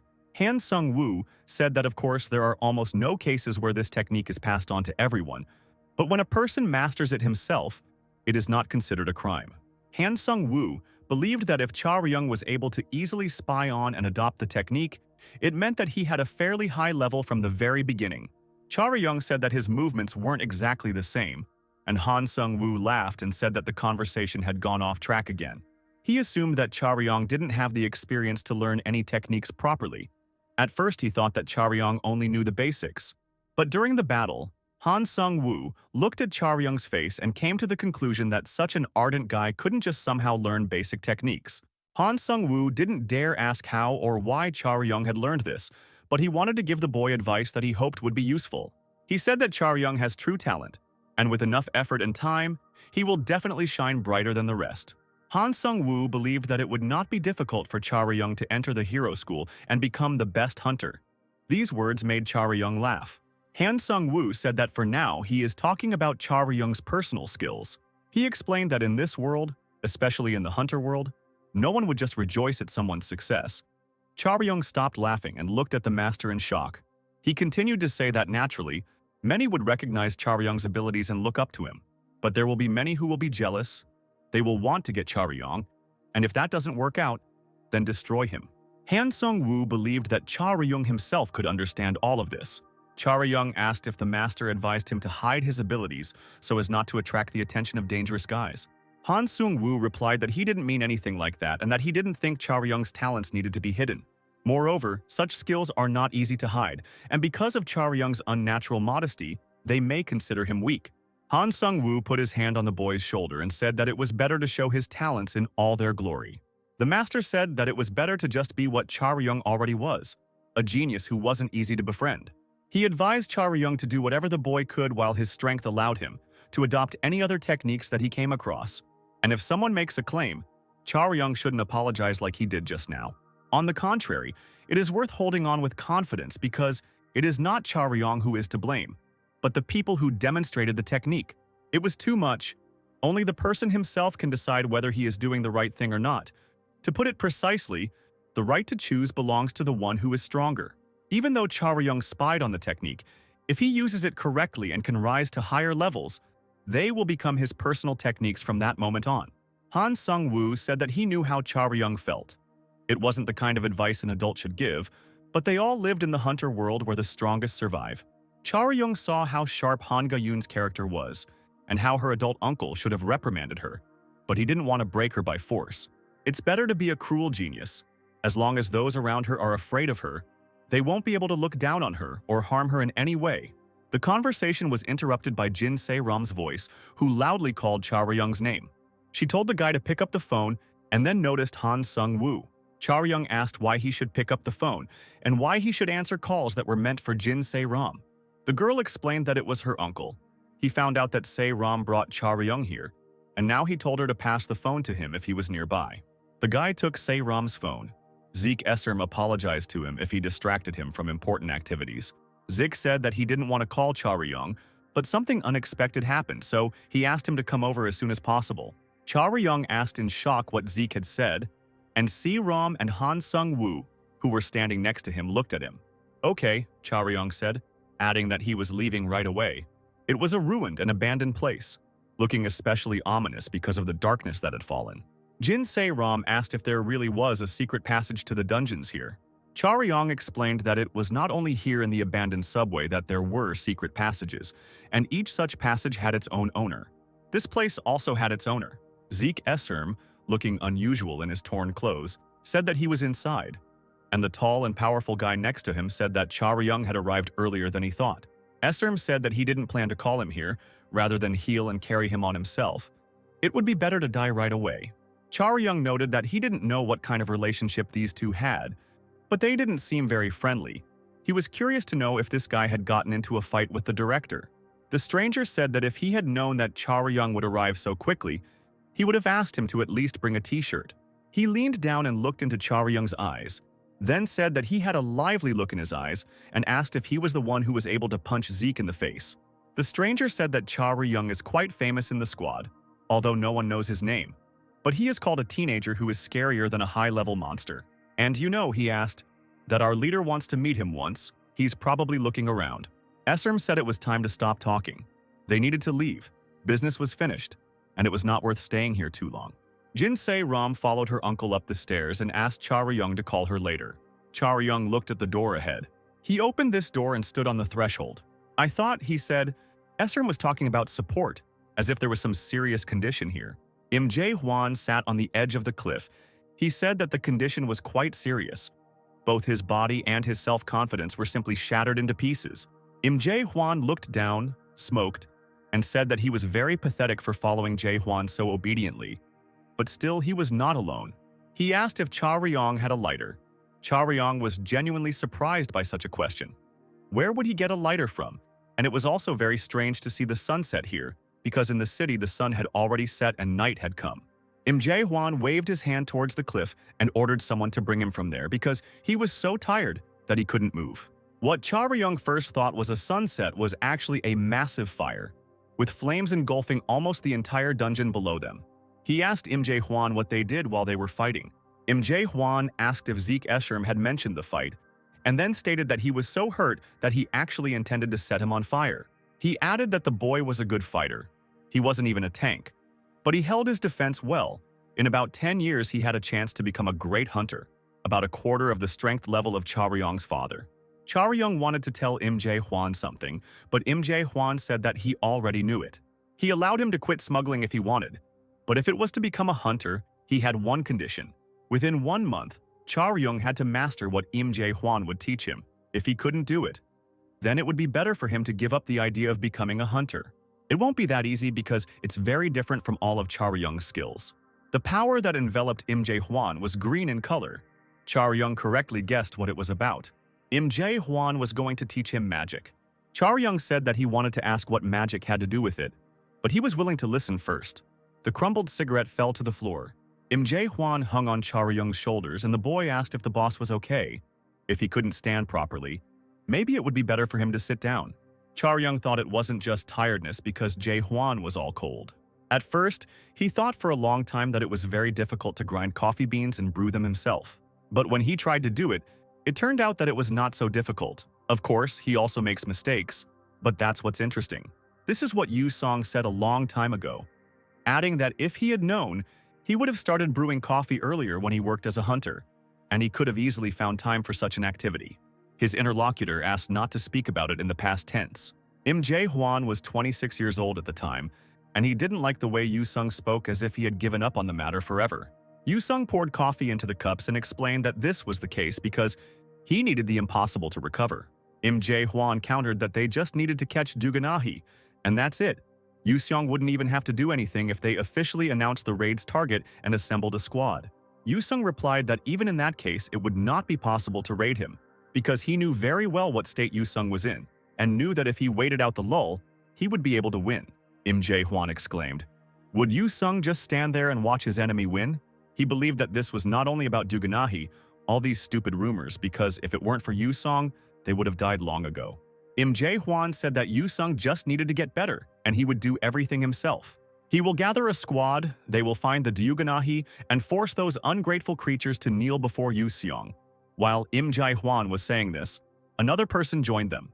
Yu Sung turned to the child who entered the room and asked why he woke up, and then said that he would soon go to sleep too. Im Jae-hwan did not really understand this unexpected scene. He didn't know who the little boy was, but Yu Sung told the child not to be afraid. It was Uncle Jae-hwan. Yu Sung offered to greet Jae-hwan and said that the boy's name was Charyung. The child bowed and greeted his new acquaintance. Yusung said that this was his son. Im Jae-hwan was simply amazed, and Yusung asked the child to go play because Dad needed to talk to Uncle Jae-hwan, and then they could all have dinner together. Char-young ran to his room and Yusung said that he wouldn't last long. Zeke, of course, made a recipe for a painkiller, says he made it from the milk of a flying monster, but resistance to it will soon develop. Pain was the second issue. The ability to make decisions, memory, perception, everything will gradually fade away. In 3 or 4 years at most, Yusung will not be able to recognize people. Im Jae-hwan said that this had to be stopped, and Yusung said that he had a request for the other person. Perhaps this was the first time this had happened. Yusung asked his son to replace his father when something happened to him. Yusung never showed his weakness before, under any circumstances. Now this man turned to another man with a request. He asked to replace his son's father. Yusung wanted his son to have a normal life, to become someone other than a hunter, to be able to find his own happiness. He asked Im Jae-hwan if he could do it. Im Jae-hwan could not refuse this request. "Okay," he said. And then he woke up and opened his eyes, returning from his memories to the present. He was lying in bed, covered with a blanket. He asked what time it was. Char-young, who was sitting at the table over some notebooks, said that it was not very late, about 10:30. Im Jae-hwan sat up in bed. He was surprised that only 3 hours had passed. He asked Char-young if he really allowed him to touch him, but Char-young assured him that of course not, and asked him not to worry. Char-young admitted that he initially intended to take his boss to the hospital, but he didn't know how to explain his condition there, so he simply gave him an injection. Im Jae-han looked at the boy suspiciously. Once he himself gave him a syringe with medicine. It was a gift in honor of the beginning of work. Char-young was 14 years old at the time. He asked why he needed a syringe, maybe to inject the monster. Im Jae-hwan was surprised. What kind of monster? It was an emergency potion. It wasn't the best, but it helped in many situations. It could even remove poison if the patient wasn't going to die right now. It could temporarily restore strength so that one could walk for an hour or two. This luxury was intended for hunters whose lives were very precious. But Char-young could use it once, but for the next time he would have to buy it with his own money. "Thank you," Char-young said then and got ready to leave. Im Jae-hwan said that if he changed his mind but didn't dare to say it, he could still cancel it now since it wasn't that expensive of an order. Im Jae-hwan reminded that once you start, you won't be able to stop whenever you want. Of course, it was better for him because he wouldn't have to pay for Char-young's father's hospital expenses. But it was a little annoying that he had turned the boy into a smuggler. But Char-young said that it didn't matter. He said that his father did not even leave any money, and no one knows what will happen in the future. Im Jae-hwan asked if the boy really didn't trust him that much, but Char-young replied that it wasn't that. He had always thought that he needed abilities. The boy wanted to be able to protect his father in any situation in the future. He thanked him for the potion and said that he would use it where it was really needed.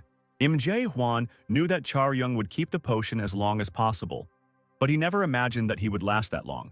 After all, he was very resilient. Im Jae-hwan said that Char-young did a good job of not putting the potion on the black market.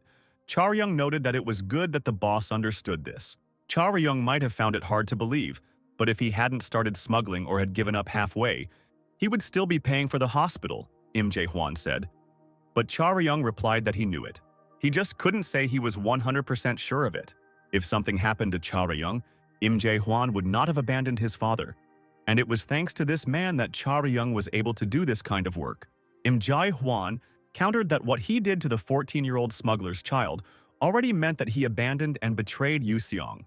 Char-young said that it wasn't Jae-hwan who did this. It was his own choice. Even if he didn't help him, there would have been another way. Still, the guy was curious as to why Im Jae-hwan agreed to help him so easily. Im Jae-hwan said that Yusung asked him not to make his son a hunter. But it wasn't just his words, he never really listened to Yusung. He just couldn't stand to see his son's abilities disappear in everyday life.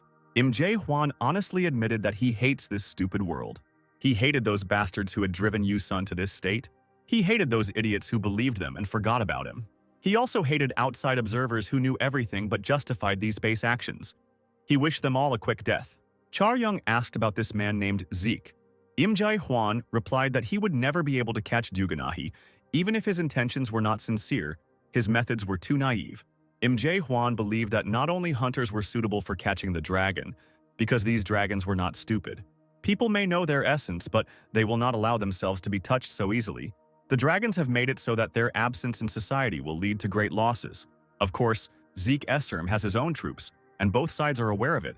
But all the others who betrayed Yusun, these scum, they have no idea. Jae Hwan believed that even if the world collapsed tomorrow, they would not believe in facts that they did not want to acknowledge. He said that as long as Zeke is bound by laws in society, they will only hinder him by helping the dragons. And in the end, everyone will get what they deserve. The same horror that destroyed Yusun 20 years ago will appear again. All those empty shells and creatures, as well as the idiots who happily agreed with them, will be destroyed. These were the reasons why Jae Hwan didn't advise Charyung to become a hunter. He handed the boy a piece of paper. Charyung looked at his boss in amazement as he said that this was his bank account number, where he had been putting everything he had earned into since day one. Charyung asked why he needed it, and Jae Hwan said that he had long ago decided to give him the money so that he could start his own business when he grew up. Then he was going to teach Charyung technical knowledge that was even more dangerous and practical than what future hunters studied. Jae Hwan headed towards the door. He told Charyung to call when his cast was removed. He wanted to teach him magic in a month, and in the meantime, he could prepare for admission, although he personally didn't see any point in it. Charyung said that Jae Hwan could have just stood up against it if he really thought he shouldn't become a hunter.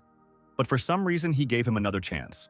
"That's right," Jae Hwan responded, and noted that these were only Charyung's thoughts, which was not so important. 3 years ago, Charyung also said the same thing. What he wanted to do, both then and now, was the most important thing. And having said this, Jae Hwan walked out the door. This place was called Dragon Mountain. The woman who got out of the truck with the monsters came here. She asked if they cared at least a little about the meeting place. Couldn't they find at least one decent place to hide properly, since they had enough money? The man holding the book said it was funny to hear that from her. This man had a mask on his face. He did not look at his interlocutor, but said that the collection is held quite often. But the others dropped this topic, although if there is hot water, you can at least wash yourself before leaving. The woman said he was too serious. She asked if they were glued to each other, to live together and die together, take with you, even if alone. The man, still not taking his eyes off the book, replied that he had received a personal assignment, but the woman knew this. She stated that she just wanted to praise him a little, because she already thought that without his guard he would cry from anxiety. She asked if perhaps her interlocutor still wanted to cry but was holding back. The man in the mask finally looked at his interlocutor, and his eyes glowed in the darkness. He declared that if she said one more word on this topic, he would finish her off. The woman laughed, covering her mouth with her hand, and then asked what the timid dog who barked because he was afraid without his owner said. She said that it was very cute when he talked about what he was not able to do. The masked man slammed the book shut and stood up.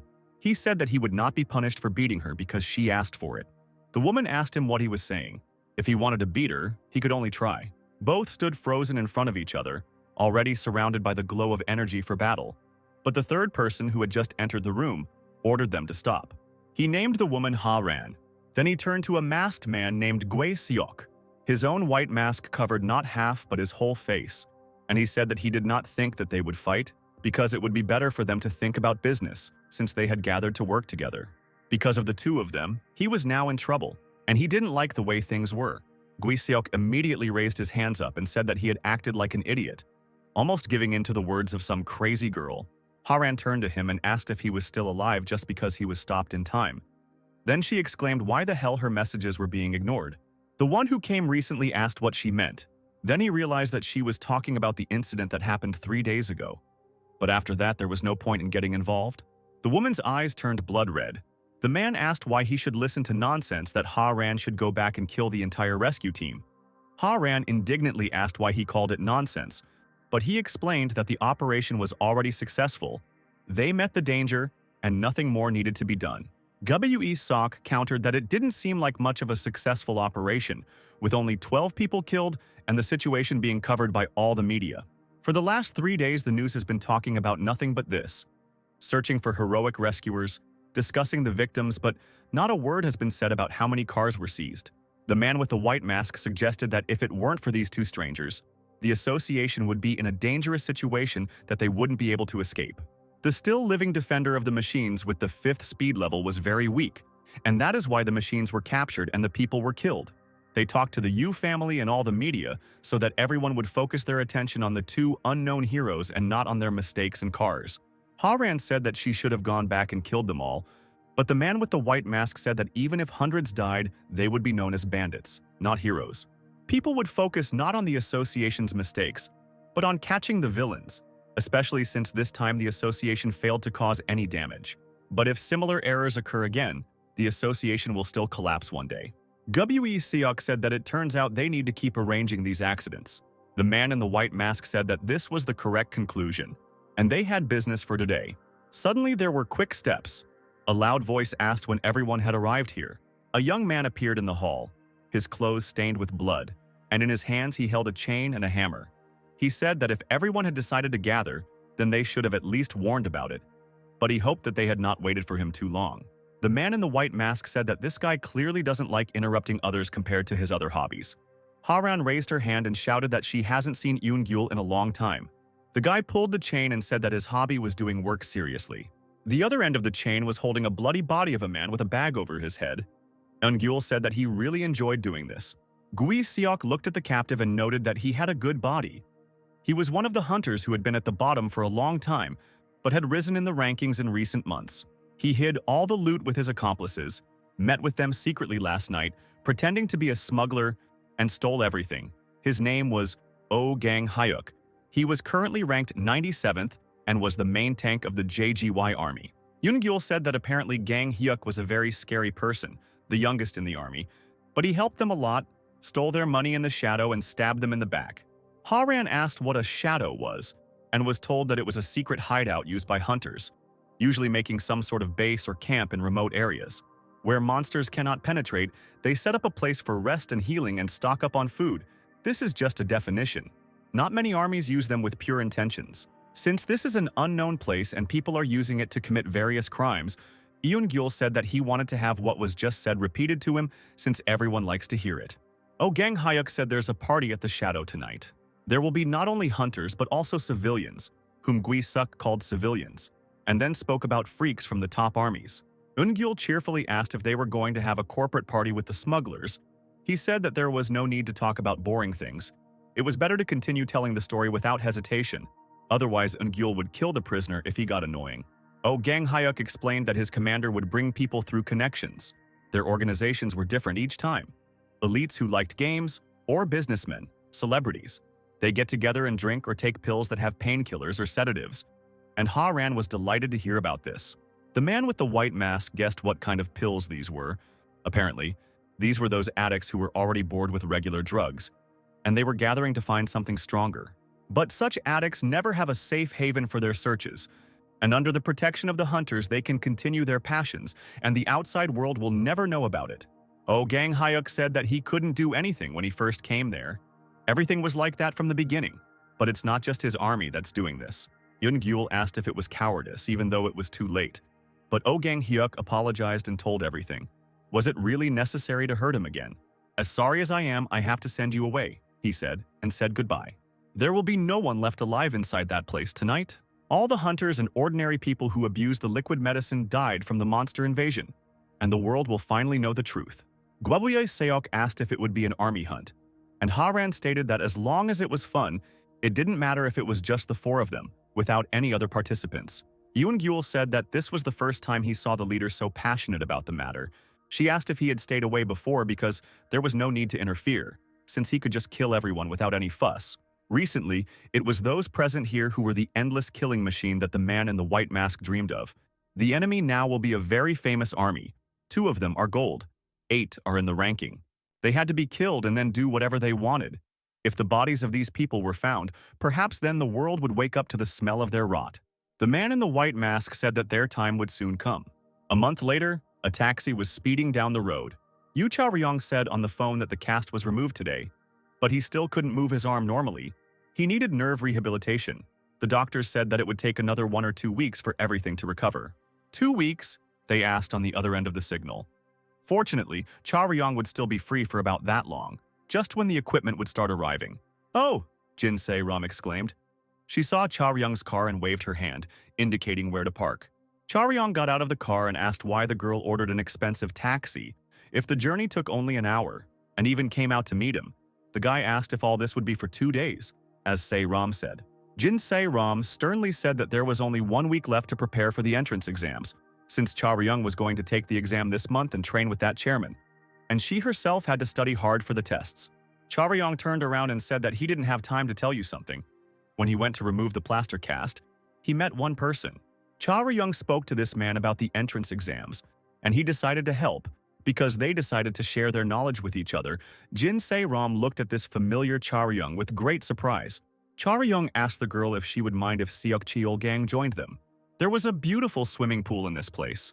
It was also possible to find all the necessary gyms for training. Jin Se-ram showed where the rest area was. Here you could take any food and drinks, however. They are not very tasty, but healthy. The building also contained a gym, which contained heavy-duty training equipment specifically designed for adventurers. Jin Se-ram looked at Cha Ryung's surprised face and said that the boys' rooms are on the 5th floor. Each of them has a shower, but if you want to take a bath, you can use the spa room on the 4th floor. Cha Ryung asked if this all belongs to her uncle. Jin Se-ram asked why the guy was so surprised. Many of the top adventurers in the ranking stayed here to live and use the equipment for training. The girl said that her uncle often invited his colleagues here to train together, and now she and her friends were also allowed to freely use all the amenities. Then Jin Se-ram glanced at Cheol-gang and asked who he was anyway. Cha Ryung suggested not to be rude because he is the same partner. Jin Se-ram never imagined that Cha Ryung would bring Seok Cheol-gang with her. She asked if Cha Ryung thought that Cheol-gang considered her as a partner. Cha Ryung asked if they had already had a chance to talk to him, but Jin Se-ram said that of course not. Not only did she never have a chance to communicate with Cheol-gang, but it seemed that no one had managed to talk to him during all this time. Many thought that he was very proud and looked down on everyone. Jin Se-ram said that he used to ignore everyone, and now he will ignore her too. Cha Ryung called out to Cheol-gang, who was looking at the weights, and asked what he was doing there alone. He reminded them that they didn't come here to play. Cha Ryung said that his friend could see everything later, and Cheol-gang apologized and explained that there was equipment from a brand that he had long wanted to try. Seok Cheol-gang was very surprised that the friend who helped Cha Ryung turned out to be Jin Se-ram. Cha Ryung asked in the taxi if the two were getting along, and suggested that Cheol-gang just tell him if he felt uncomfortable. Cheol-gang explained that it wasn't that. He didn't have anyone at the school that he could get along with, and Jin Se-ram always seemed so scary and great to him. Cha Ryung suspected that there were two girls named Jin Se-ram in Hero High School because, judging by the description, Cheol-gang was clearly thinking of the wrong one. But the friend explained that he really thought she was great, even though she wasn't very smart or clever, and he noticed that many people hated Cha Ryung's friend since 1st grade. Seok Cheol-gang said that he had never seen Jin Se-ram depressed. She always walked confidently with her head up. Cheol-gang didn't know how she studied, but he thought that Jin Se-ram was incredibly strong in spirit. Cha Ryung reminded him that he had already asked about this, but he asked again how about the three of them studying together for the entire week. Jin Se-ram asked what other classes there were since there was only a month left, and Cha Ryung had to prepare for the entrance exams. The guy replied that that was what he was talking about. Cha Ryung suggested preparing for the entrance exams not by improving your body, but by analyzing and studying the theory, studying the topic, locations, analyzing exams from previous years, reading books as they did before. Well, since they have gathered in such a complex, they can engage in truly practical training. Over the past month, Cha Ryung has noticed himself growing in strength much faster than ever before. This happened because Cha Ryung met very strong people like Zeke Escherm and Han Ga-yoon. They taught him things he would never have learned on his own. Now Cha Ryung would like them to do the same, learn from each other techniques and methods, support each other, of course. If friends have any advice, this method can be useful not only for him, but for everyone. The two of them thought that this could be rephrased as them being outcasts at school. Cha Ryung said that if he studied at the School of Heroes, he would have made reliable friends. He would definitely share his techniques. The guy could not speak for everyone, but it always seemed to him that many in the school help each other. Jin Se-ram admitted that it wasn't that she hadn't thought about it. Cha Ryung told her that especially now, he needed her no less than the exams. Hero High School was really tough. Jin Se-ram recently said that the entrance exams would be much harder than the school exams. Cha Ryung asked if he passed all the entrance exams and Jin Se-ram was expelled from the school. Wouldn't it all be in vain? The girl lowered her head and said that she understood what Cha Ryung was talking about. She could study with them, although it was unlikely that she could teach anyone anything. Cha Ryung asked Cheol-gang if he used magic, and he replied that he only knew the theory for now. But Jin Se-ram, in Cha Ryung's opinion, was good at magic, although she had problems with some techniques. The girl objected that although she was a magic archer, she was not as good at magic as Cha Ryung claimed. Seok Cheol-gang said that he was also not against learning magic. He still wanted to try it someday, only Se-ram was against it. Seok Chul Gang was embarrassed and thought that he had said everything quite naturally. 15 minutes later, Chalgun got a call from the training room, so he went out for a while. Charyung noticed that there were so many things here, more than 20 suits of different sizes. He asked if he could take at least one home. Jin Se-ram asked if Charyung was being so kind to them on purpose that he came up with this threesome of activities with her and Seok Cheol Gang. The girl thanked him while she was studying at the school.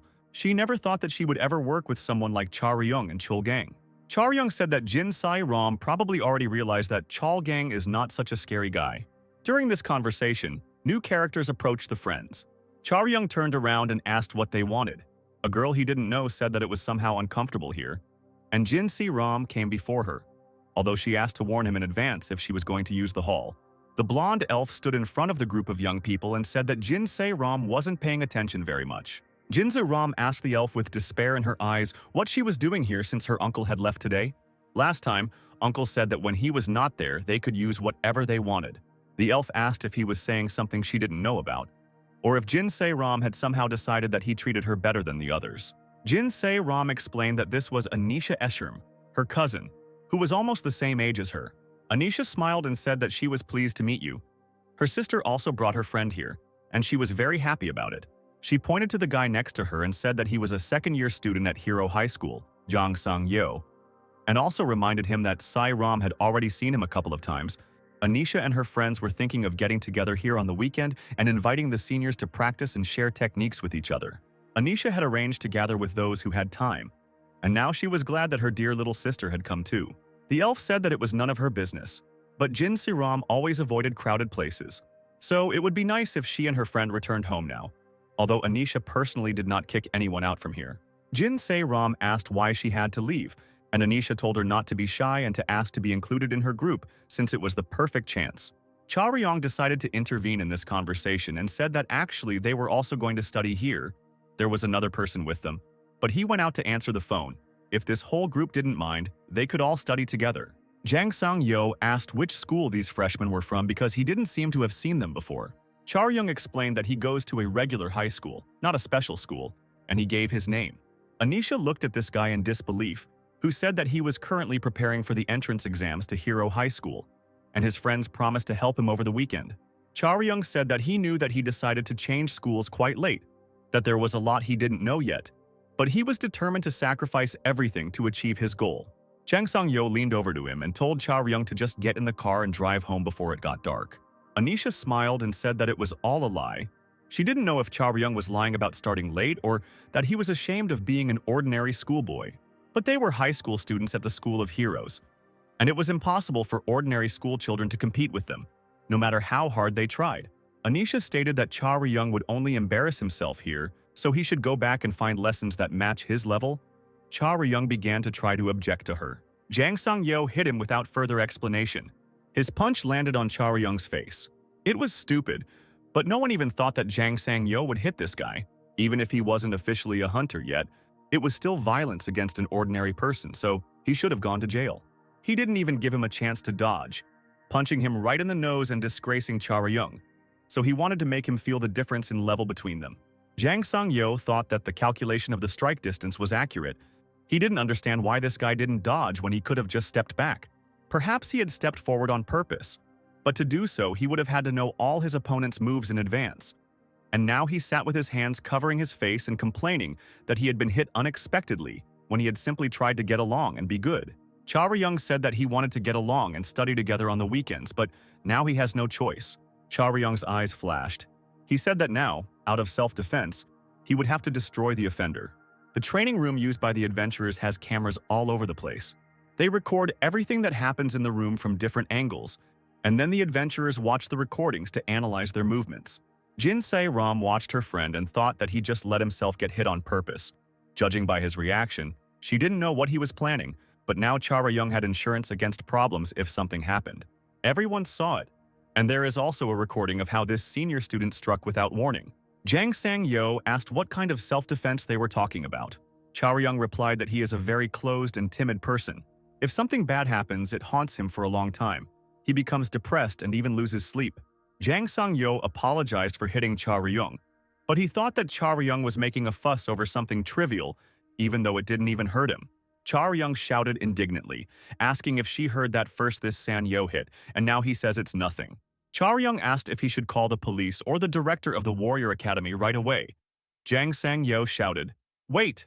He already understood everything, and now he wanted to know what this guy wanted from him. Maybe money, or maybe just to train together. Anisha Esserm also looked closely at the man who was claiming to be defending himself. Young stated that he couldn't sleep until he hit Jang Sang-yo back.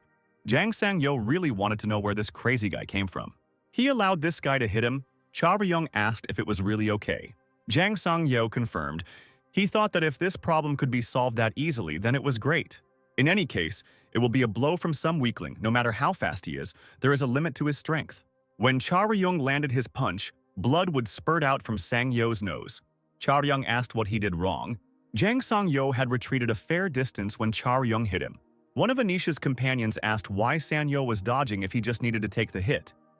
Maybe he did it to play. That's how the situation looked from the outside. But Jang Sang-yo thought differently. He had to dodge, or that image of a broken face that came to his mind a few seconds ago would become reality. Young asked if his attacker had intended to evade from the beginning, but now he had caused Young severe mental trauma. Just say it straight out, Anisha advised. She told Jang Sang-yo that even if he made a mistake first, it was wrong to try to respond in kind. Anisha believed that the right thing to do was to apologize and make amends, and that violence in this situation was no different from a fight. Jang Sang-yo asked if everyone heard it and stated that he admitted his mistake. Young said that it was good, and now Sang-yo could decide for himself whether it would be training or a fight. Jang Sang-yo was still at a great distance from the enemy. He demanded that no one dare look down on him. Young was already attacking, glowing from the light that enveloped his body. Jang Sang-yo tried to respond to this with something. His unknown opponent was very fast. Young used the flash technique. He deliberately hit lightly. Young thought that he had hit once. Should he stop there? His gaze showed. It was enough to hurt the pride of the Warrior Academy student. Now Jang Sang-yo was not in a rush to end this fight.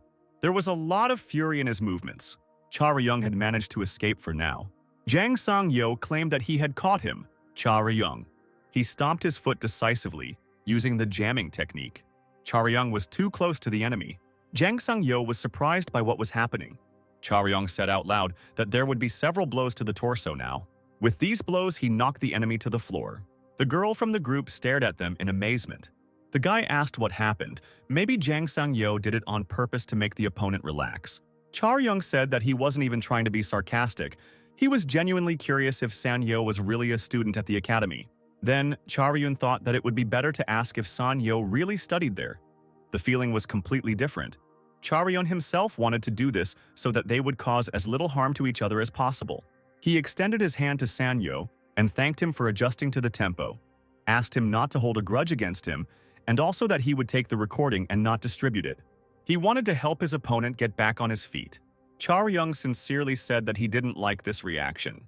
He thought it would be the same as with Ga-eun back then. If he knew, he would have simply ignored this guy. He approached Jin Se-ram and told her to remember to save the recording. Se-ram asked what he wanted to do with it. She thought that there was enough shame with Jang Sang-yo. Young didn't have such plans in mind at all. He just wanted the girl to take the recording for herself. It's probably easy to see the moves because Young simplified them as much as possible and slowed the tempo down a bit. Although there are things that are a little disappointing. Jin Se-ram was surprised to realize that Young did this so that he would have a recording after the fight. The guy objected that he did it not only because of this, after all, they were the first to look down on and provoke. Jin Se-ram said that it wasn't necessary anyway, and Young clarified that it was the one in the dress who was constantly bullying Se-ram. It was obvious to him that it was her, because this elf didn't even try to hide her hostility from the very beginning. Young said that yes, he doesn't know what's going on in this school, but according to Chulgang, it doesn't look like he bows to anyone here. Young explained that he had no intention of sitting on the sidelines. He was not a very proud person, but he also did not intend to put up with humiliation from anyone. Even if he accepted Jin Se-ram's request, school life was important to him. He didn't think that being an outcast was a good strategy for their future growth. "Bastard!" came a furious scream from behind Young. The friends turned around at the sound of this voice. Jang Sang-yo, his face red with anger, rushed towards them. Young's eyes widened in surprise. Anisha Esserm admitted that she can't understand the truth. The elf used her magic both to restrain the senior and to intimidate Charyung and Se-ram. Anisha said she didn't invite the elder because of his skills, but she thought he would at least act like an elder. She said he looked like he was still far from her. Jin Se-ram felt that even at such a great distance, it was becoming difficult for her to breathe. Everything was the same. Anisha was releasing energy without caring at all about its consumption. Se-ram noticed her friend. Something was happening to him, and she hurried to call out to him. Jin Se-ram asked what was wrong with him. Yu Charyung looked at his own hand, which was engulfed in purple flames. 3 weeks ago, Charyung opened a package at his home. It was a box from Hansen Medical Center. Seeing what was inside, Charyung couldn't help but let out a wow of admiration. What was in the parcel was some kind of garbage. The pendant with the blood of Enkil looked especially ridiculous. Charyung was sure that it was now unusable, because its peculiarity was that if the owner's life was threatened by magic, it would absorb it. Charyung felt it activate in his pocket back then. Maybe that's why Charyung remained intact. But the power that filled his body, did it also come from the blood of Enkil? Charyung didn't have any other explanation either. He didn't think that there was some incredible power hidden inside him, like in the comics, the price of Enkil blood was more than 2 billion. It was not surprising if it had such a feature. Suddenly, an idea struck Charyung. He thought about the 2 billion and didn't understand where he had thrown the pendant. 3 weeks later, in the training hall, Charyung looked at his hand and had no doubt that the feeling was the same as then. But why did the purple power activate now? It didn't do so because of the blood of Enkil. "Hey you," Anisha Esserm called out to him. She wanted to know how much the guy got from her sister. She assumed it wasn't a very big amount and offered him to change his sponsor. No matter how much Se-ram gave, Anisha could always offer 3 times more, including paying compensation for breach of contract. Jin Se-ram yelled at her cousin to stop talking nonsense. Anisha noticed that this was not nonsense at all. On the contrary, she thought she had made a very reasonable conclusion. Regardless of his character, he was able to defeat a second-year student from the hero school. The only strange thing was that Charyung himself was not a student there yet. Not to mention his name was unknown. Anisha guessed that Charyung couldn't focus on the entrance exam because of his part-time job, but that could be ignored if there was money. Anisha assumed that money was her sister's biggest advantage. If not, what other advantage could she have? Talent, connections, or reputation? Anisha listed, and Se-ram's hands clenched into fists. The elf continued to make assumptions, and now she asked about patience. Charyung said that he hadn't seen it himself, but they said that something strange had stuck to Jin Se-ram and was ruining her school life. He didn't know for sure, but that person seemed to be offended by Anisha's sister. However, he couldn't even say it to her face, but simply did all sorts of nasty things behind her back. Charyung said that Anisha herself should be aware of what is happening at the school. The magic pushed Jang Sang-yo back and Charyung winced because it even looked painful. There was nothing to be done. This week's training for the exchange of experience was cancelled. The girl who came with Anisha said that the elder looked unwell, and besides, it was she who invited him. Anisha told this girl that she, Manhwa, was too kind. Looking at this pathetic body, she still had the courage to call him elder. Even if he was the elder, the leader of the group is on the same level. Everyone had to remember this. It concerned everyone. Anisha stated that it was just a way to network with the student council anyway. It was a waste of time, but it wasn't like there weren't alternatives. The elf suggested pretending that nothing had happened today. Charyung asked Se-ram if they were really blood relatives, and the girl confirmed that they were cousins. Anisha smiled at Charyung and said that if those few pennies from her sister were not his goal, then she expected him to be more careful the next time they met. Otherwise, he would get into trouble. Charyung looked at her silently while someone tugged at his sleeve. It was Jin Se-ram who grabbed onto Charyung's jacket. The girl reminded that her cousin was a magician, and if he had continued to lead her out, a fight would have started. Jin Se-ram didn't want Anisha to know more about Charyung. She wouldn't say that Anisha was usually particularly good, but when it came to Se-ram, the cousin became simply obsessed. Jin Se-ram thought that even now, after learning about Charyung, she would try to somehow interfere with their plans. For example, she could provide information about the guide to the students preparing for the entrance exam. Charyung stated that he felt a little creepy, and besides, he didn't feel the presence of their magic nearby at all right now. He stopped feeling it at the very moment when the giant summoned by Anisha disappeared, which meant that this power did not come from Krav Enkil. It appeared due to the influence of magic. Jin Se-ram noticed that Charyung was acting strange, so she asked him if everything was okay. Charyung replied that yes, he just realized that he needed to learn even faster, especially magic. Jang Sang-yo was still lying on the ground. At this moment, Seok Chulgang returned to the hall and was extremely disconcerted by what was happening here. He noticed that San Yo had woken up and reported this to Cha Ryung. Jang Sang Yo recognized this guy. It was Seok Chulgang, the first-year monster who defeated the three-horned horror. What could this person be doing here? Cha Ryung also came up and said that he was glad that Sang Yo was okay, and he also thought that it was a bit awkward because, frankly speaking, he just wanted to teach a lesson, but it seemed like he embarrassed his opponent much more than he intended. Jang Sang-yo admitted that the blame still lay with him, no matter how you look at it, but it was he who made the mistake. Now he saw that the hero of the disaster in Kwanok County was in front of him. He just didn't recognize him right away, and therefore acted arrogantly. It seems he was lucky that he didn't get even more. Cha Ryung replied that he wouldn't say it was luck if they fought again. He wasn't sure who would win. Jang Sang-yo didn't understand what Cha Ryung was talking about, but he explained that there was practically no difference in speed between them. Cha Ryung added that Sang-yo clearly has problems controlling his emotions.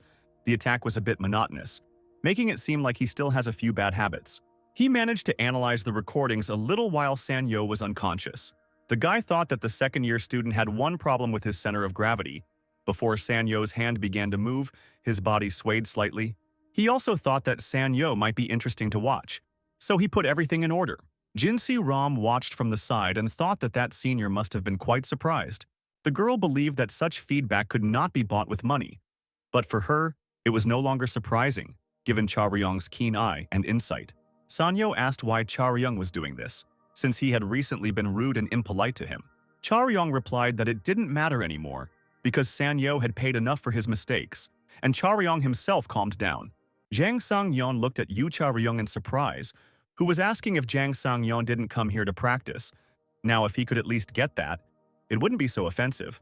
Yu Cha Ryung said that Jang Sang-yeon could watch everything and leave his phone there, and if he gave Yu Cha Ryung his number, he would send him the video. Yu Cha Ryung chided the people who abandoned their senior, to which Seok Cheol-gang responded that Yu Cha Ryung seemed upset about it. Jin Se-ram said that a lot had happened today, and then suggested moving on to explaining the basic concept of magical power, since some of the newbies didn't even understand what they were doing. She explained that magic power is the fuel for magic, and magic talent affects the quality of this fuel. Se-ram herself had a C-level magic power. Yu Cha Ryung, who had D-rank power, asked again because he thought that the rank did not determine the quality but the quantity of magic, to which Cheol-gang, who had E-rank magic power, replied that if you look at simple magic power, there is not much difference between races. The half-elf asked if she hadn't compared magical power to fuel, and used newspapers and a pile of coal as an example. The girl explained that the amount of power affects how much magic can be created and used. Jin Se-ram's magic power rating was C, which is the minimum to become a mage who can use powerful attack spells or increase the level of others. Despite the fact that the boys did not understand magic, the girl claimed that it would be useful for them to learn about imposing enhancements on themselves. Yu Cha Ryung wondered if the enhancement had the same effect as the blood of Enkel, and asked if he could learn it over a training weekend. Se-ram asked how he expected to learn it in 3 days and 2 nights as a newbie, and then replied that knowing Cha Ryung, she wouldn't say it was impossible at all, but usually it would take her at least 1 to 2 weeks just to understand. She wanted to say something about the enhancement effects she learned, but Cha Ryung interrupted her because he thought he could help with that. Jang Sang-yeon, a second-year student at Warrior High School and an expert in hand-to-hand combat, offered to help if the boys were willing to learn from him. After all, it was his specialty, since he was the best self-enhancement specialist in the class. It was night outside and the moon was shining. Cha Ryung was amazed by his new skill called Fire Sprout, which creates a fire of 400 to 500 degrees by mixing air with the user's magic power, which was useful for camping and first aid. The guy said that the fire was really burning, to which Jang Sang-yeon asked him not to rejoice too much. Jang Sang-yeon explained that it would be strange if the light didn't burn, since absolutely anyone can use this spell if they know how. Yu Cha Ryung was glad that the second year didn't think things were too bad and asked what he should do next, whether he should try to create more fire or add water. Jang Sang-yeon replied in the negative and told the boy to keep that spark alive and focus on what was going on inside him. Magic needs to be felt, but it's hard to feel something you've never used before. Jang Sang-yeon claimed that things were different now, and that although he couldn't call it magic, Cha Ryung was definitely using magical power. Jang Sang-yeon explained to the boy that although he didn't realize it, magic was already working in his body, and now was the best chance to feel it. Cha Ryung agreed with this. Jang Sang-yeon advised him to concentrate on his inner feelings so as not to let the flame go out. Because if Cha Ryung did this, then it would be considered that the first step would already be taken. Jang Sang-yeon didn't expect that Cha Ryung didn't even have a base, and hoped that it wouldn't take the whole weekend, when Cha Ryung suddenly asked if this was it. Cha Ryung described feeling a tickling and tingling sensation, like an electric current rising from his lower abdomen and spreading throughout his entire body, and asked if that was it. Jang Sang-yeon replied that he thought that was it, amazed that Cha Ryung sensed it in less than a minute. Cha Ryung said it was amazing. He felt like there were little wires in his body. He asked how many there were, 50 or maybe 100. There are two parts of the human body that are responsible for magical power. The core located at the navel generates mana. Then, through the mana chains, the magical power spreads throughout the entire body. There are 127 mana chains in total. At that time, a little further away, Jin Se-ram was asking Seok Cheol-gang if he by any chance knew how to play any musical instrument. The guy awkwardly replied that he had learned to play the piano as a child, but wasn't sure he was any good at it. Se-ram explained that it would be easy for him to understand then, as it was like playing a composition on the piano. Seok Cheol-gang was slightly surprised by her words. Something like this, the girl said as she showed a magical blue ball in her hand, created by a D-rank spell called Thunder Fist. This spell creates a sphere containing lightning inside and fires it at a speed of over 200 kilometers per hour. Not very effective in terms of damage, but has a large radius and is perfect for limiting the actions of multiple enemies. Se-ram explained that when she created the sphere, she didn't cast any spells or make any strange signs as the boy looked at the sphere in her hand in admiration. The half-elf said that, contrary to popular belief, magic is not that loud, and most of the magic happens inside the body, even when you are not moving. She compared it to a piano, how you have to press certain keys at certain times to make music, and magic was the same way. Se-ram advised Seok Cheol-gang to think of the mana circuits as a piano, and magic as a composition performed by pressing the circuit. Se-ram said that from the 127 chains, energy is sent to certain chains in a certain order and at a certain time, and this is magic. A piano with hundreds of keys, Seok Cheol-gang said thoughtfully, and wondered what would happen if the timing and order were wrong, and if there were any side effects associated with that. The girl thought his concentrated face was frightening and told him that light magic might work if there weren't too many mistakes, but it wouldn't be very effective. She raised her hand with the sphere, saying that the more complex and powerful the magic, the higher the probability of failure even with the slightest mistake. Long blue lightning bolts flew from the girl's raised hand. Cha Ryung, who was sitting with fire in his hands, looked towards Se-ram and Seok Cheol-gang in surprise, noticing the lightning. The girl said that even with a D-rank Thunder Fist, it was better not to make mistakes, otherwise you could shock yourself and be immobilized for half a day. Not to mention spells of A, B, and C ranks, a mistake in which could be fatal. Therefore, it is important that in battle the front line protects the back line, which contains the mages, because in a stormy battle, it is very difficult to concentrate. Se-ram asked if Seok Cheol-gang had said that he felt magical power, to which the guy replied that he had been practicing in his free time, but he still couldn't feel each chain separately. Cha Ryung watched them while Se-ram suggested Seok Cheol-gun to start with the simple chains. She only chose the ones needed for strengthening, since Seok Cheol-gun is a tank, and he doesn't need to know every single one. Just look at her, Cha Ryung chuckled, noting that the girl was very talkative when it came to things she knew about. Jang Sang-yeon asked Cha Ryung if he was going to leave.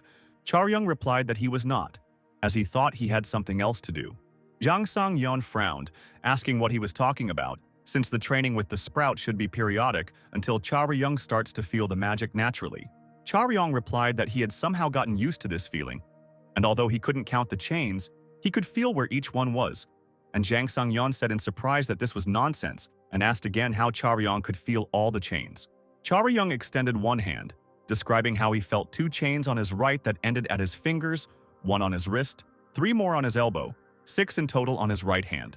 He extended his other hand, starting to talk about his left one, which had more of them than his right one, 10, if you count those that end at the shoulder. Se-ram and Seok Cheol-gang, who was sitting with a flame in his hands, continued to practice, but the girl's attention was drawn to the loud cry of a shocked Jang Sang-yeon, who asked Cha Ryung if the guy wanted to deceive him.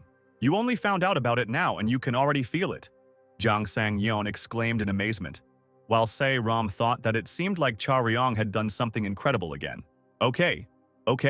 Think that I'm lying to you, Charyong replied with a smile, asking Jang Sang-yeon to tell him what to do next, and at the same time calling him brother, which surprised Jang Sang-yeon. Charyong asked how else he could call Jang Sang-yeon. It was too formal, and he couldn't call him senior because they didn't go to the same school. Jang Sang-yeon looked at him with confusion the whole time. There are minor differences, but in the case of the human race, the number and approximate arrangement of the chains are the same. For this reason, each chain is numbered from 1 to 127. Jang Sang-yeon thrust his fist forward, showing Charyong that his fist was now in its normal state, asking him to remember this. Then, Jang Sang-yeon began his sentence. He said that he would add one basic buff to this state. He was enveloped in a blue flame of energy. He used the E-rank spell Muscle Breakthrough, which increases speed and stamina consumption. Feel the difference for yourself, Jang Sang-yeon said as Charyong looked on with wide eyes. Chan Sang-yeon, enveloped in energy, pointed his fist straight at Charyong's face. Charyong didn't move, but only noted that both the speed and strength had increased significantly, and if Jang Sang-yeon had hit, it wouldn't have been limited to a broken nose. Jang Sang-yeon mentally noted the fact that Charyong didn't even blink an eye, and explained that he was at the bottom of his class in his first year. Jang Sang-yeon said he has some confidence in his basic physical abilities, but he lacks a lot. "And you started using enhancements?" Charyong asked him. Jang Sang-yeon confirmed it, and explained that instead of looking for talent, he was looking for a workaround. Fortunately, his magical abilities turned out to be quite good, and he searched and studied spells that he could learn and master. And eventually, Jang Sang-yeon came across the buffs. They seemed amazing to him. Depending on how you combine them, you can achieve more than just the sum of the characteristics. Charyong noted that the buffs were more interesting than he thought, and that Jang Sang-yeon wasn't using just one effect, but several synergistic ones.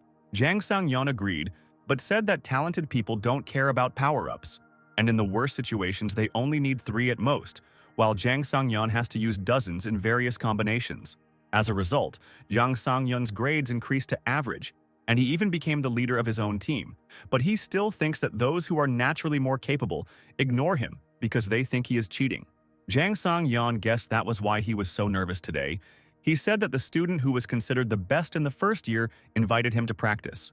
He understood that she wanted to use him to get close to others, but Jang Sang-yeon was still happy about it because he wanted to share his ideas with that student, Anisha, and he wanted to be recognized. Jang Sang-yeon guessed that he looked like a jerk in an attempt to impress her, because the one who is ignored the most is the one who wants attention the most. Jang Sang-yeon knew it was too late, but he made a formal apology to Charyong. Charyong interrupted him by placing his hand on his shoulder and asking him not to apologize. Charyong, with a creepy, inspired look, told Jang Sang-yeon that if he was really sorry, they still had 58 hours, and he was looking forward to classes until Monday morning, scaring Jang Sang-yeon with his reaction. 40 days later, at the same place on Monday at 6:49 o'clock, the company met again. Charyong said that the morning air was good after training, and Se-ram yawned and said that he sounded just like an old man. Se-ram said with a tired expression that she hoped this wouldn't happen and that they had been running around all weekend without sleeping, and asked the boys if they were tired. Charyong objected that they were all young, to which Se-ram preferred to change the subject. These 40 days were not in vain. Se-ram was even a little surprised because she did not think that in such a short time they would achieve so much.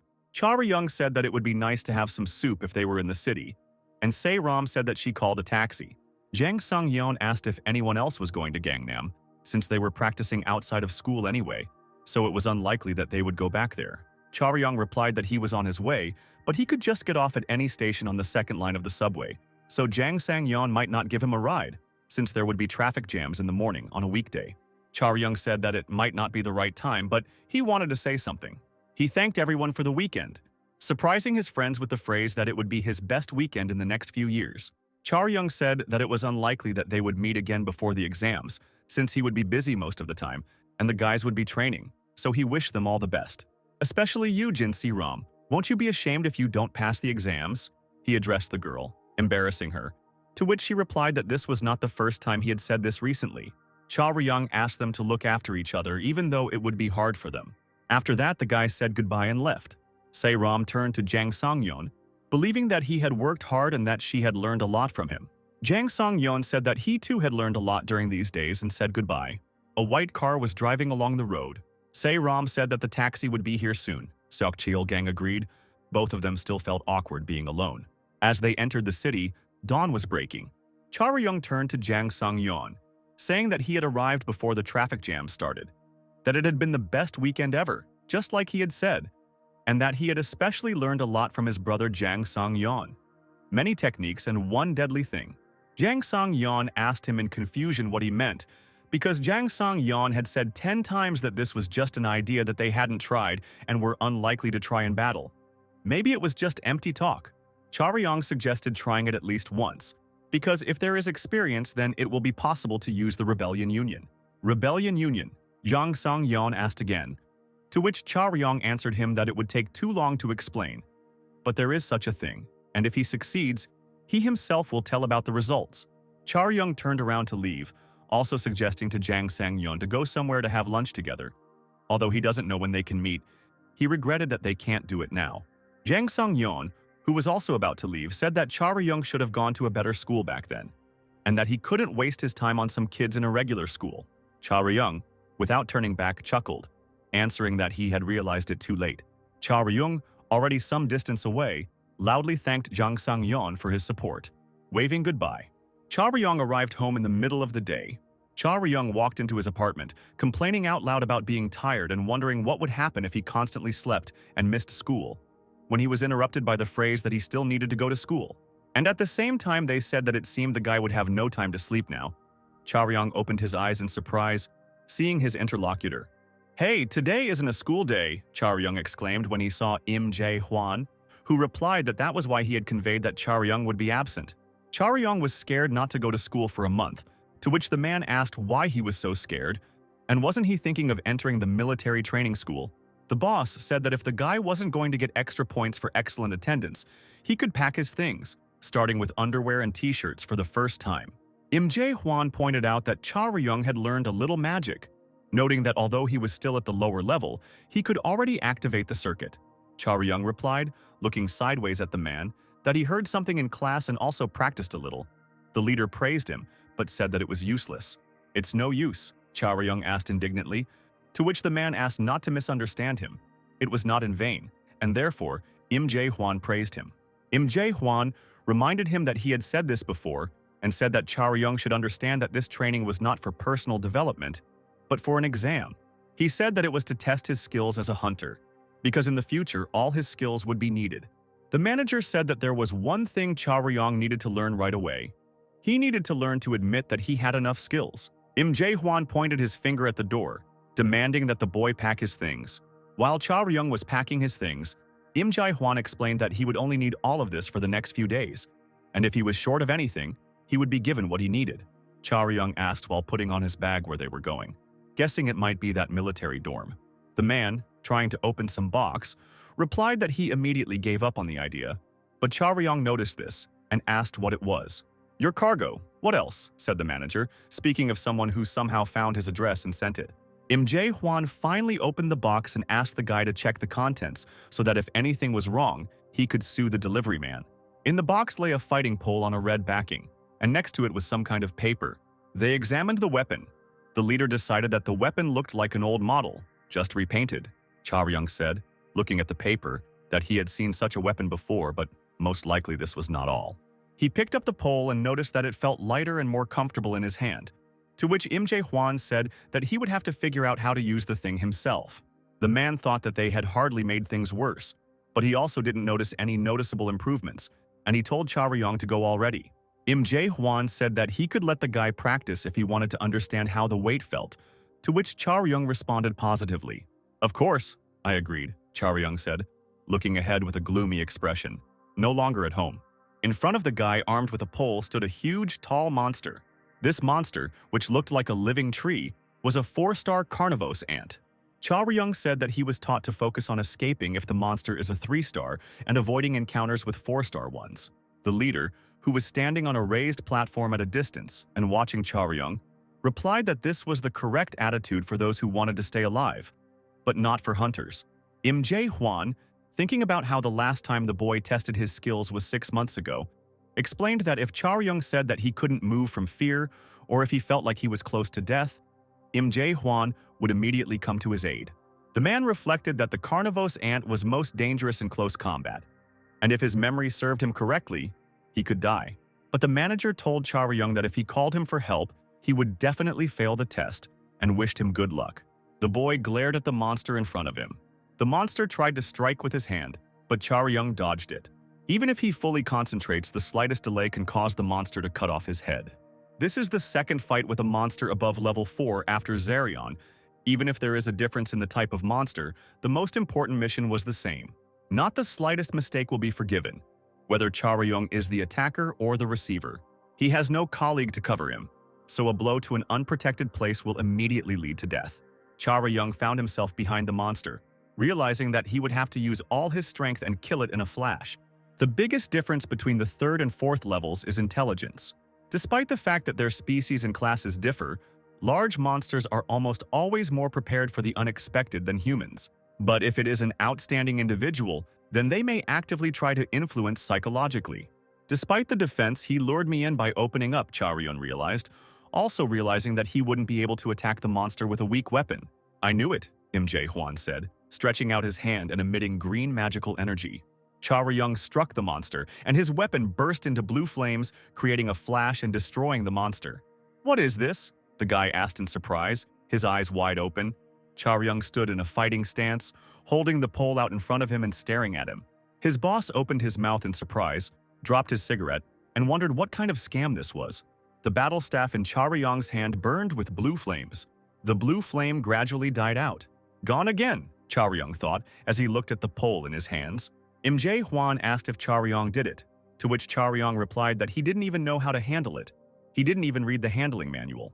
Huan asked how Chaoyang was feeling, to which he replied that he was a little out of breath but more scared than tired. Huan took out a new cigarette, thinking that he didn't feel any magical power. Maybe Chaoyang put all the power into the weapon. The man thought, watching Chaoyang examine his staff, that such a weapon is not new for a long time, and it seems like it is trying to catch up with our time. And such weapons work for a reason. If you use them for a long time, they cause damage to the owner. Perhaps it was really difficult to find materials before, but now such a thing seems more effective. But that blow, was it so strong that it took Chaoyang's breath away? The leader thought. He said that in any case, it was luck, because if it weren't for it, Chaoyang would have received great damage. The guy replied sheepishly that he had nothing to say and could consider that he had lost. Huan said that it was good that Chaoyang realized this, especially since he didn't expect him to win. Huan asked not to misunderstand him, and it's not because he underestimates the guy, but quite the opposite. The manager said that objectively, Chaoyang had enough skill and talent. If he were also experienced in fights, he would be worth his weight in gold. To which Chaoyang was amazed and asked why he was praising him so much. Was that a compliment? Huan asked, and explained that, including Yu Sung, he knew more than a dozen people who were stronger than Chaoyang, but half of them died in battles with monsters weaker than them. Chaoyang suddenly heard something and looked back towards the sound. It turned out to be another monster that had landed on the ground. Another one. It can't be, Chaoyang thought as he took up a fighting stance. The guy assumed that this was the first monster it just recovered because it was cut in half, since the carnivore ant has the ability to super regenerate under unknown conditions. Chaoyang cut off the monster's hand. He glanced at the monster. The monster stared at his severed hand. The magic of the pole in the boy's hands turned the pole into a magic hammer. So that's it, said the leader who was watching this. He shifted into a more comfortable position for observation, musing out loud that the weapon seemed to recognize its surroundings and assume the most optimal shape, which added to its effectiveness. Huan could imagine where the roots came from, but he didn't deny that it could be Chaoyang's immense level of skill. The monster and Chaoyang looked at each other. The carnivore ant has grown his arm again. This confirmed that no matter how good the weapon, one cannot help but know the basic strategy, or the chances of success will be negligible. Chaoyang opened his mouth and exhaled heavily. The guy stood in a fighting stance, enveloped in blue energy. Before him stood a monster whose body was already damaged from the battle. The carnivore ant extended its long arm forward. Suddenly everything was illuminated with a green light from magical energy. Huan, who appeared in front of Chaoyang, lit another cigarette. He asked why Chaoyang stood like that, because in such a position he would not be able to defend himself or dodge. He asked if the student realized that the game was over, stopping the monster with a green dome. Chaoyang said that he thought he had hit all the weak points and asked what he should have done. I don't even know, Huan replied, suggesting out loud that the best solution would be to run away.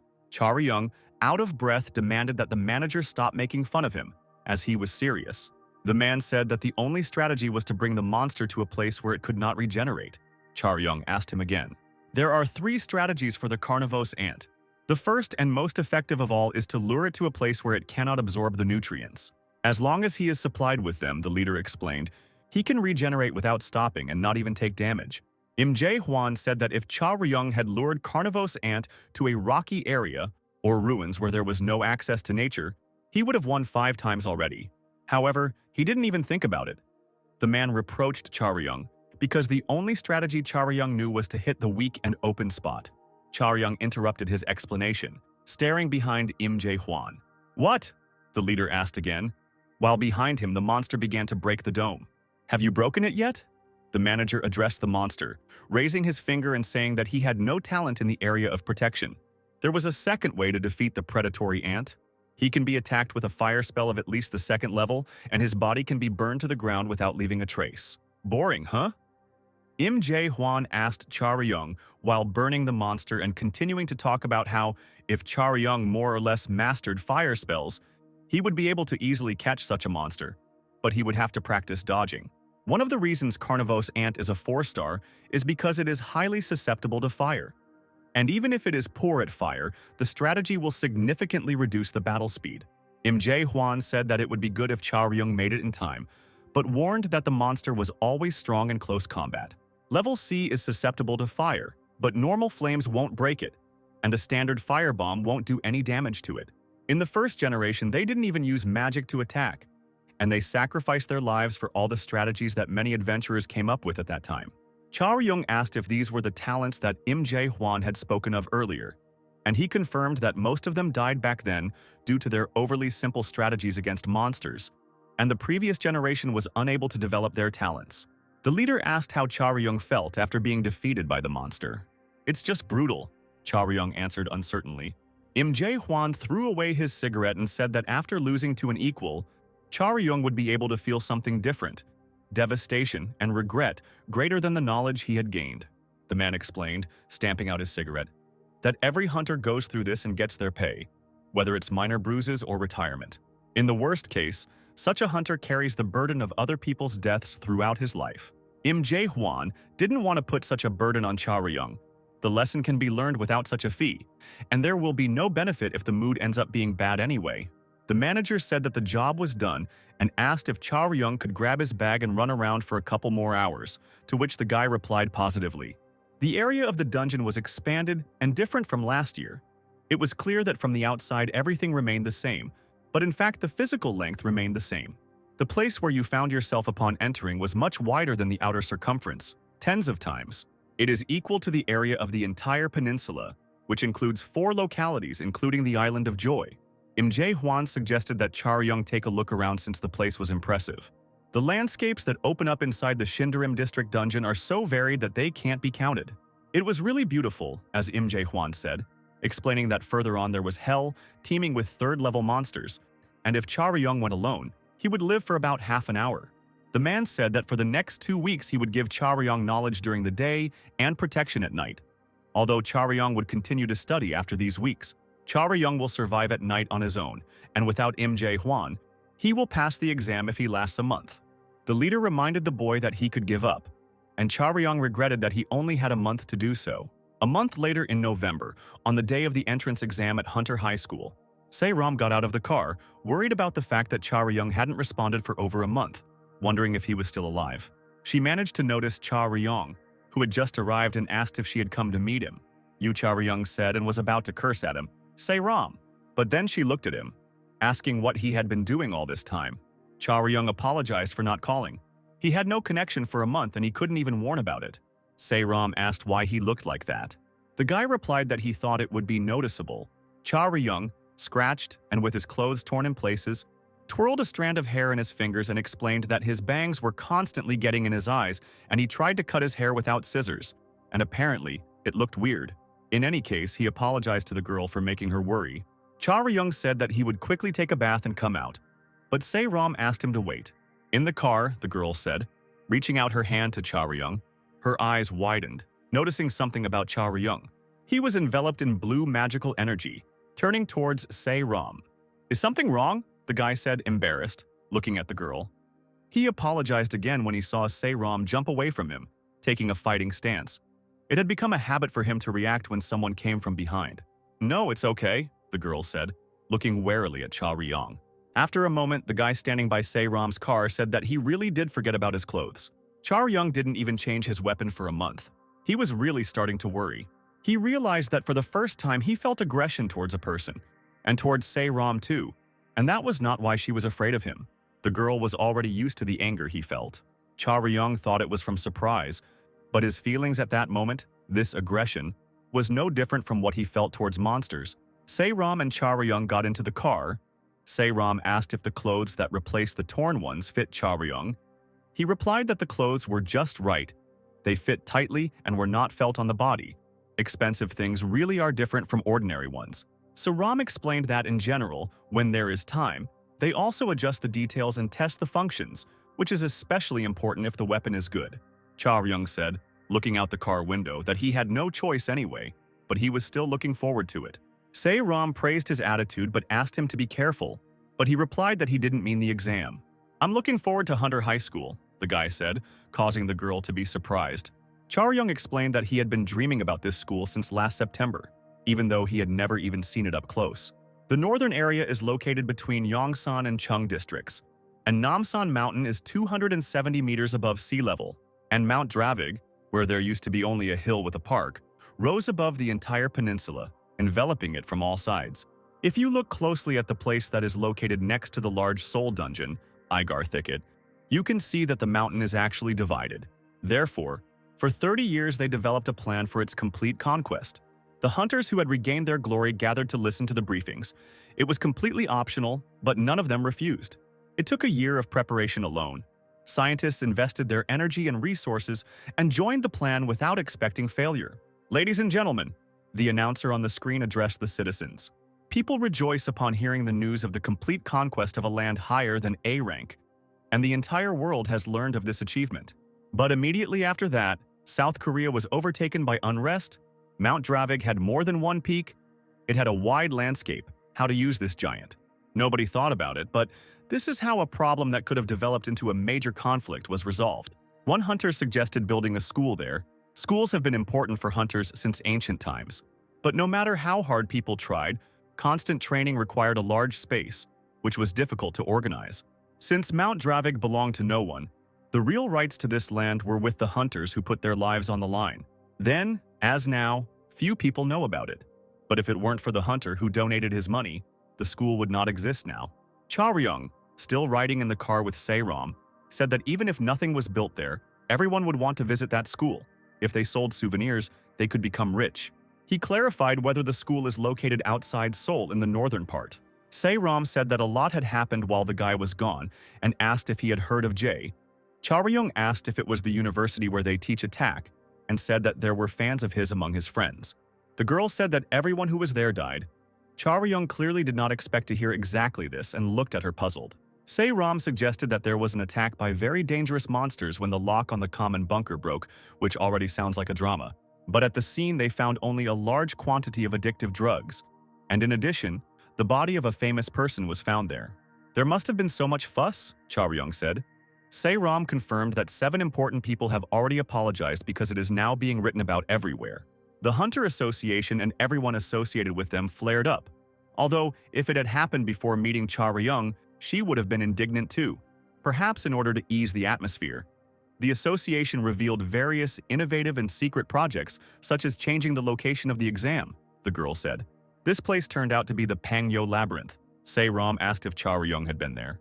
She explained that this was a rank A dungeon that was taken over by the same person after the mountain. In this dungeon, there was a nest of a dragon whose name was Vaska. At the same time, in the forge in the basement of the Chinsen Group laboratories, another conversation was taking place. Zeke Esserm approached the Elder Titan, saying that he only bought the drink because Argus said he was sleepy, and asked how much he had drunk since last night. "Shut up! This alcohol is one tooth for me, and how do you propose to divide this thing?" Argus grumbled in response, sitting on the floor with a mug and a cigar in his hands. Argus stated that it didn't matter whether he was an elf or a human. They still didn't know how to pour alcohol, and asked why Zeke had come to him at all. Was it really to tell him about Cha Ryong and his opinion on weapons? The elf said that it was not so important and asked if his interlocutor knew what kind of association had approached him 20 years ago about Vasca's labyrinth. The elder titan said that of course he remembered, and that this association had supposedly wanted to build a place for hunter training, even though he had thrown them out with that nonsense. Zeke Eskerm asked him why he made that decision. Argus said that the elf already knew why. Dragons are very fixated on themselves, although each one manifests itself in their own way. But if something happens, they immediately become terribly possessive. And Vasca was the most ardent lover of labyrinths. He was a strong dragon and tried hard to make his lair the most skillful and confusing. Titans and dwarves, humans and even elves. He used all their techniques indiscriminately if they could confuse or make that place more dangerous. People wouldn't be able to change such a monster at will, Argus finished. Zeke said that he heard that for the last 20 years they had been hiring dwarf craftsmen and eliminating dangerous traps. Argus, taking a sip from his mug, reported that the number of masters that the dragon had kidnapped would be more than several thousand, and he did not even know how he had been caught. But the Elder Titan understands that the hunters did this without entering his cave. Perhaps somehow lured him out, because if he had been sitting inside, no matter how many people tried to catch him, they would not have succeeded. And the fact that after 20 years the danger has passed is only the tip of the iceberg. Most likely people did not see the real depth of the dungeon. Even if they managed to find out something, no one knows how the labyrinth will react if the hunter ends up in it. The sudden announcement was a week before the exam. Without providing any precise information, did they stop being careful because of that incident? Zeke Esserm wondered in his mind. Argus suggested out loud that if the elf had come to him, then these idiots had already made some kind of mistake. It's hard to look at this situation without tears. Of course, if you're lucky, nothing will happen, the Titan said, adding that even if those who don't know anything about the labyrinth get into it, they will pay with their lives. And in his opinion, that sounds good, and if there is someone arrogant, then he will be able to appropriate this labyrinth for himself. Oh, is this the entrance through the basement? Cha Ryong asked, standing next to the car and looking ahead. They were already near the Pangeo Labyrinth, a special training center. A voice on the loudspeakers asked those who were going to take the exam to gather in Area 1B for answers and a contract. By changing the labyrinth from the inside as we wished, we created themes of different levels. This was already said everywhere, Seiram began to tell, walking together with Cha Ryun through the crowd. She said that there really wasn't any literature to prepare for because it was his first time. Although for Cha Ryong it might be an advantage, Cha Ryong noted that there were more people around than he expected. The guy said that if compared to the students in the past, they would be trying to catch up with other students. He means students like Seiram's cousin. What are you talking about? Seiram asked him again. He said that if you take the people closest to them, then about 20 look at them. More precisely, they were studying him fiercely. Cha Ryun didn't know what they were saying about him, but it was obvious that these people weren't counting on a simple fight. The girl looked around, thinking that it was obvious that Anisha would do something, and asked if Cha Ryung was sure that there were 20 people. Cha Ryung said that nothing changes from a glance. He learned this over the past month. The glare was like the sticky feeling you get when you open a window on a hot day. For the entire month, Cha Ryung risked his life and learned a lot from the deadly experience, including avoiding the most aggressive looks. She managed to understand this when she felt it on herself. The thought ran through Seiram's mind that Cha Ryung had become even more dangerous since their last meeting. Cha Ryun decided that if there was no way out of this situation, then he should at least say that he hoped to get along. There was no point in pretending to be a fool, and enveloped in magical energy, the guy went forward. 55 minutes before the start of the practical exam, in the office of the Joint Training Assessment Center, one of the men sitting at the table in the office thanked everyone present. The man, aka former Hunter Choi Sung-ho, who is currently the director of the Hunters Association, promoted to the 12th position in the rank of South Korea, said that without the sincere and kind help of those present, they would not have been able to organize this significant event today.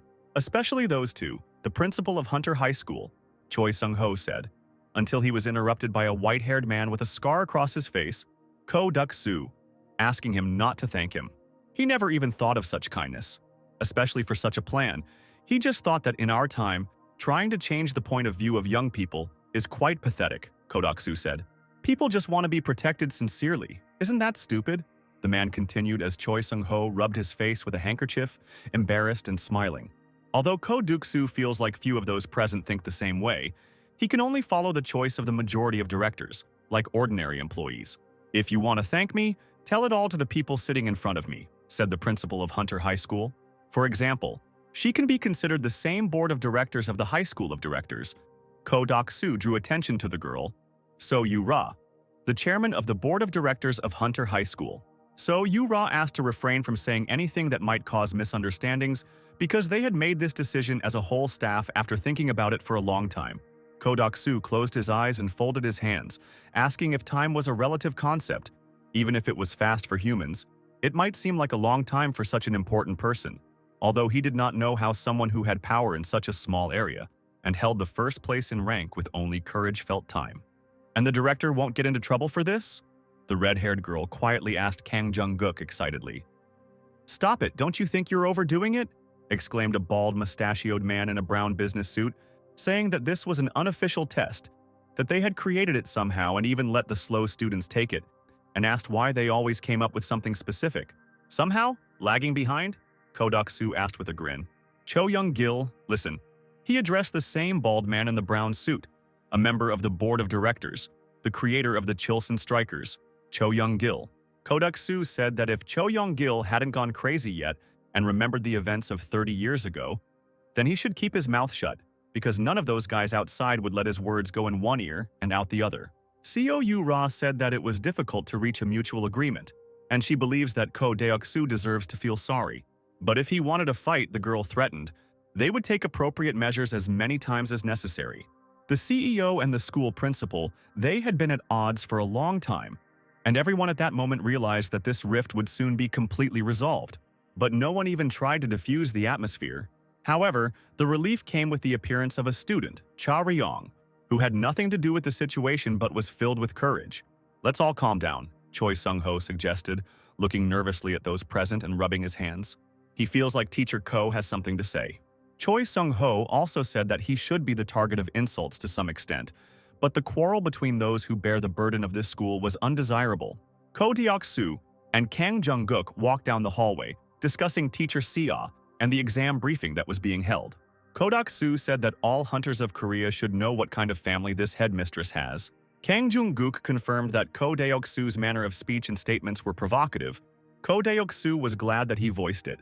Ko Dok-soo said that now they have power and authority, so it is understandable to want to increase it. But don't they think that it is too early to cross the line?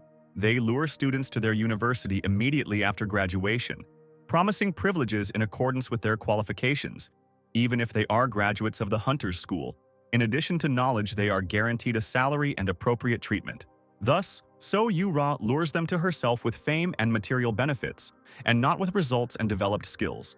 And after a few years, the young and talented hunters, open to new opportunities, will burn out, leaving only spoiled adults who will be content with what they have. And like fish in a well, they will wait for everything to fall to them from the sky, cutting through the smooth surface of the water and not even suspecting that they are locked up. Perhaps this time is not an exception, and they did it not only at the request of the director, in exchange for receiving secret information about this dungeon from the association. Several people among them may be parents or relatives of those who came to take the test today.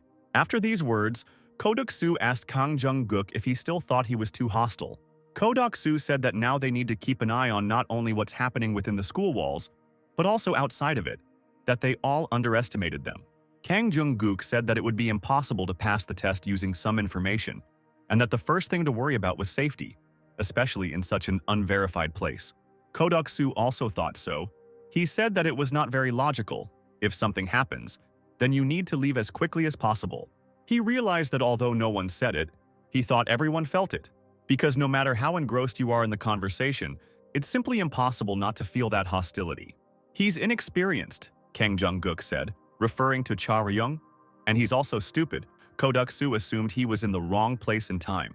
Ko Dok-soo only partially agreed. He doesn't know who it is, but he doesn't consider him inexperienced because it was done intentionally. Ko Dok-soo thought that Cha Ryung knew what he was doing and was just trying to be strict around Professor Kang's favorite students.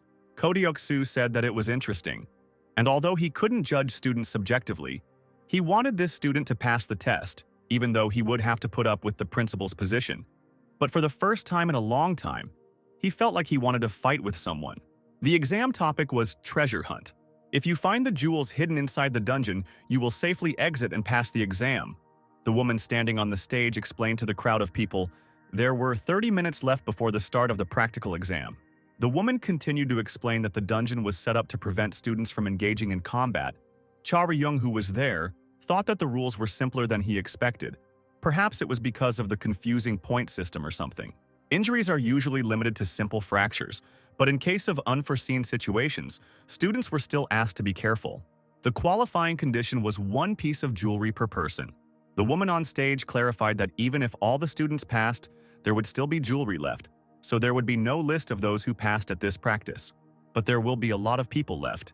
Even if you subtract 3/4 of those present, maybe they will say something else later. The voices of the crowd of students listening to this became noisy. The girl started talking about the basic things while Charyung was thinking about how this wasn't among the tests that Se-Ram had talked about. Judging by the reactions of those around him, this rule was being introduced for the first time. The girl on the stage announced the end of the briefing and asked those present to go to the examination hall, line up by levels from A according to the numbers written on the examination sheets, and proceed to the locker room. She also asked to check the equipment since it matched the locker number. Charyung understood that now he would not be able to contact anyone, because earlier they had handed over their phones. No matter what happened, he could only rely on himself. Oh shit, he thought about this situation. "We're already on edge, watch where you're going," shouted 2 guys, a blonde and a brunette, at a man with a leg in a cast. The guy was indignant because they had bumped into him, and he didn't understand why he had to listen to this. He walked calmly and didn't even want to catch up with them. Maybe they collided in the crowd. But he didn't want these guys to yell at him. "Where are your legs from? Shame on you, idiot!" The blonde continued to swear when his friend noticed something. Charyung, attracted by what was happening and approaching them with a book in his hand, said that he didn't really care, but asked them not to do such a thing in the corridor. The blonde was clearly dissatisfied with Charyung's behavior, in turn asking who Charyung was to interfere in something that was none of his business, and asked what he would do if they did not want to stop, while his comrade tried to stop him. Charyung said that even though they were underage, there was a law, and since there was an important test ahead, he wouldn't do anything to them for now. But the blonde thought it was funny. But Charyung had accumulated enough negative emotions, so he threatened the bullies that if they met during the test, he didn't know what could happen to them. The blonde was impressed and scared by such a statement and Charyung's threatening appearance. The hooligans left, discussing Charyung for the last time. It seems they weren't prepared for such threats directed at them. Charyung called the guys who left idiots and handed the book he dropped to the victim of the insults. The guy took the book and thanked him, saying that it was not necessary, but thanks to Charyung, he got rid of one problem. Charyung noted that the guy was not speaking to him formally, but since they were the same age, it was normal, and wished him luck on the exam.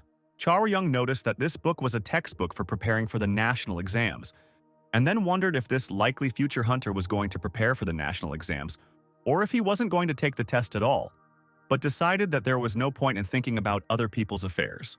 That same guy, Pyo Do-jin from the 2nd grade of Hunter School, who took 2nd place in the overall evaluation last year, was looking after Charyung.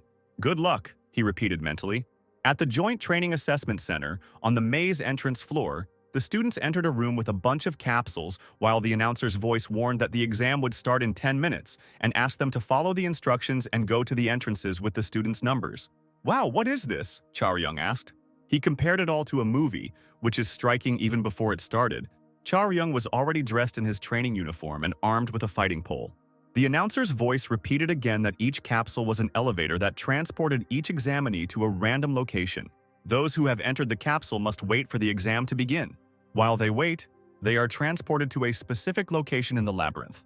The exam will start when the elevator doors open. Charyung, already inside, thought that the elevator looked normal. He looked at his hand, equipped with a smartwatch that notifies about the time, recognizes consciousness and failures of the examinee. This watch tracks the location and can call for help.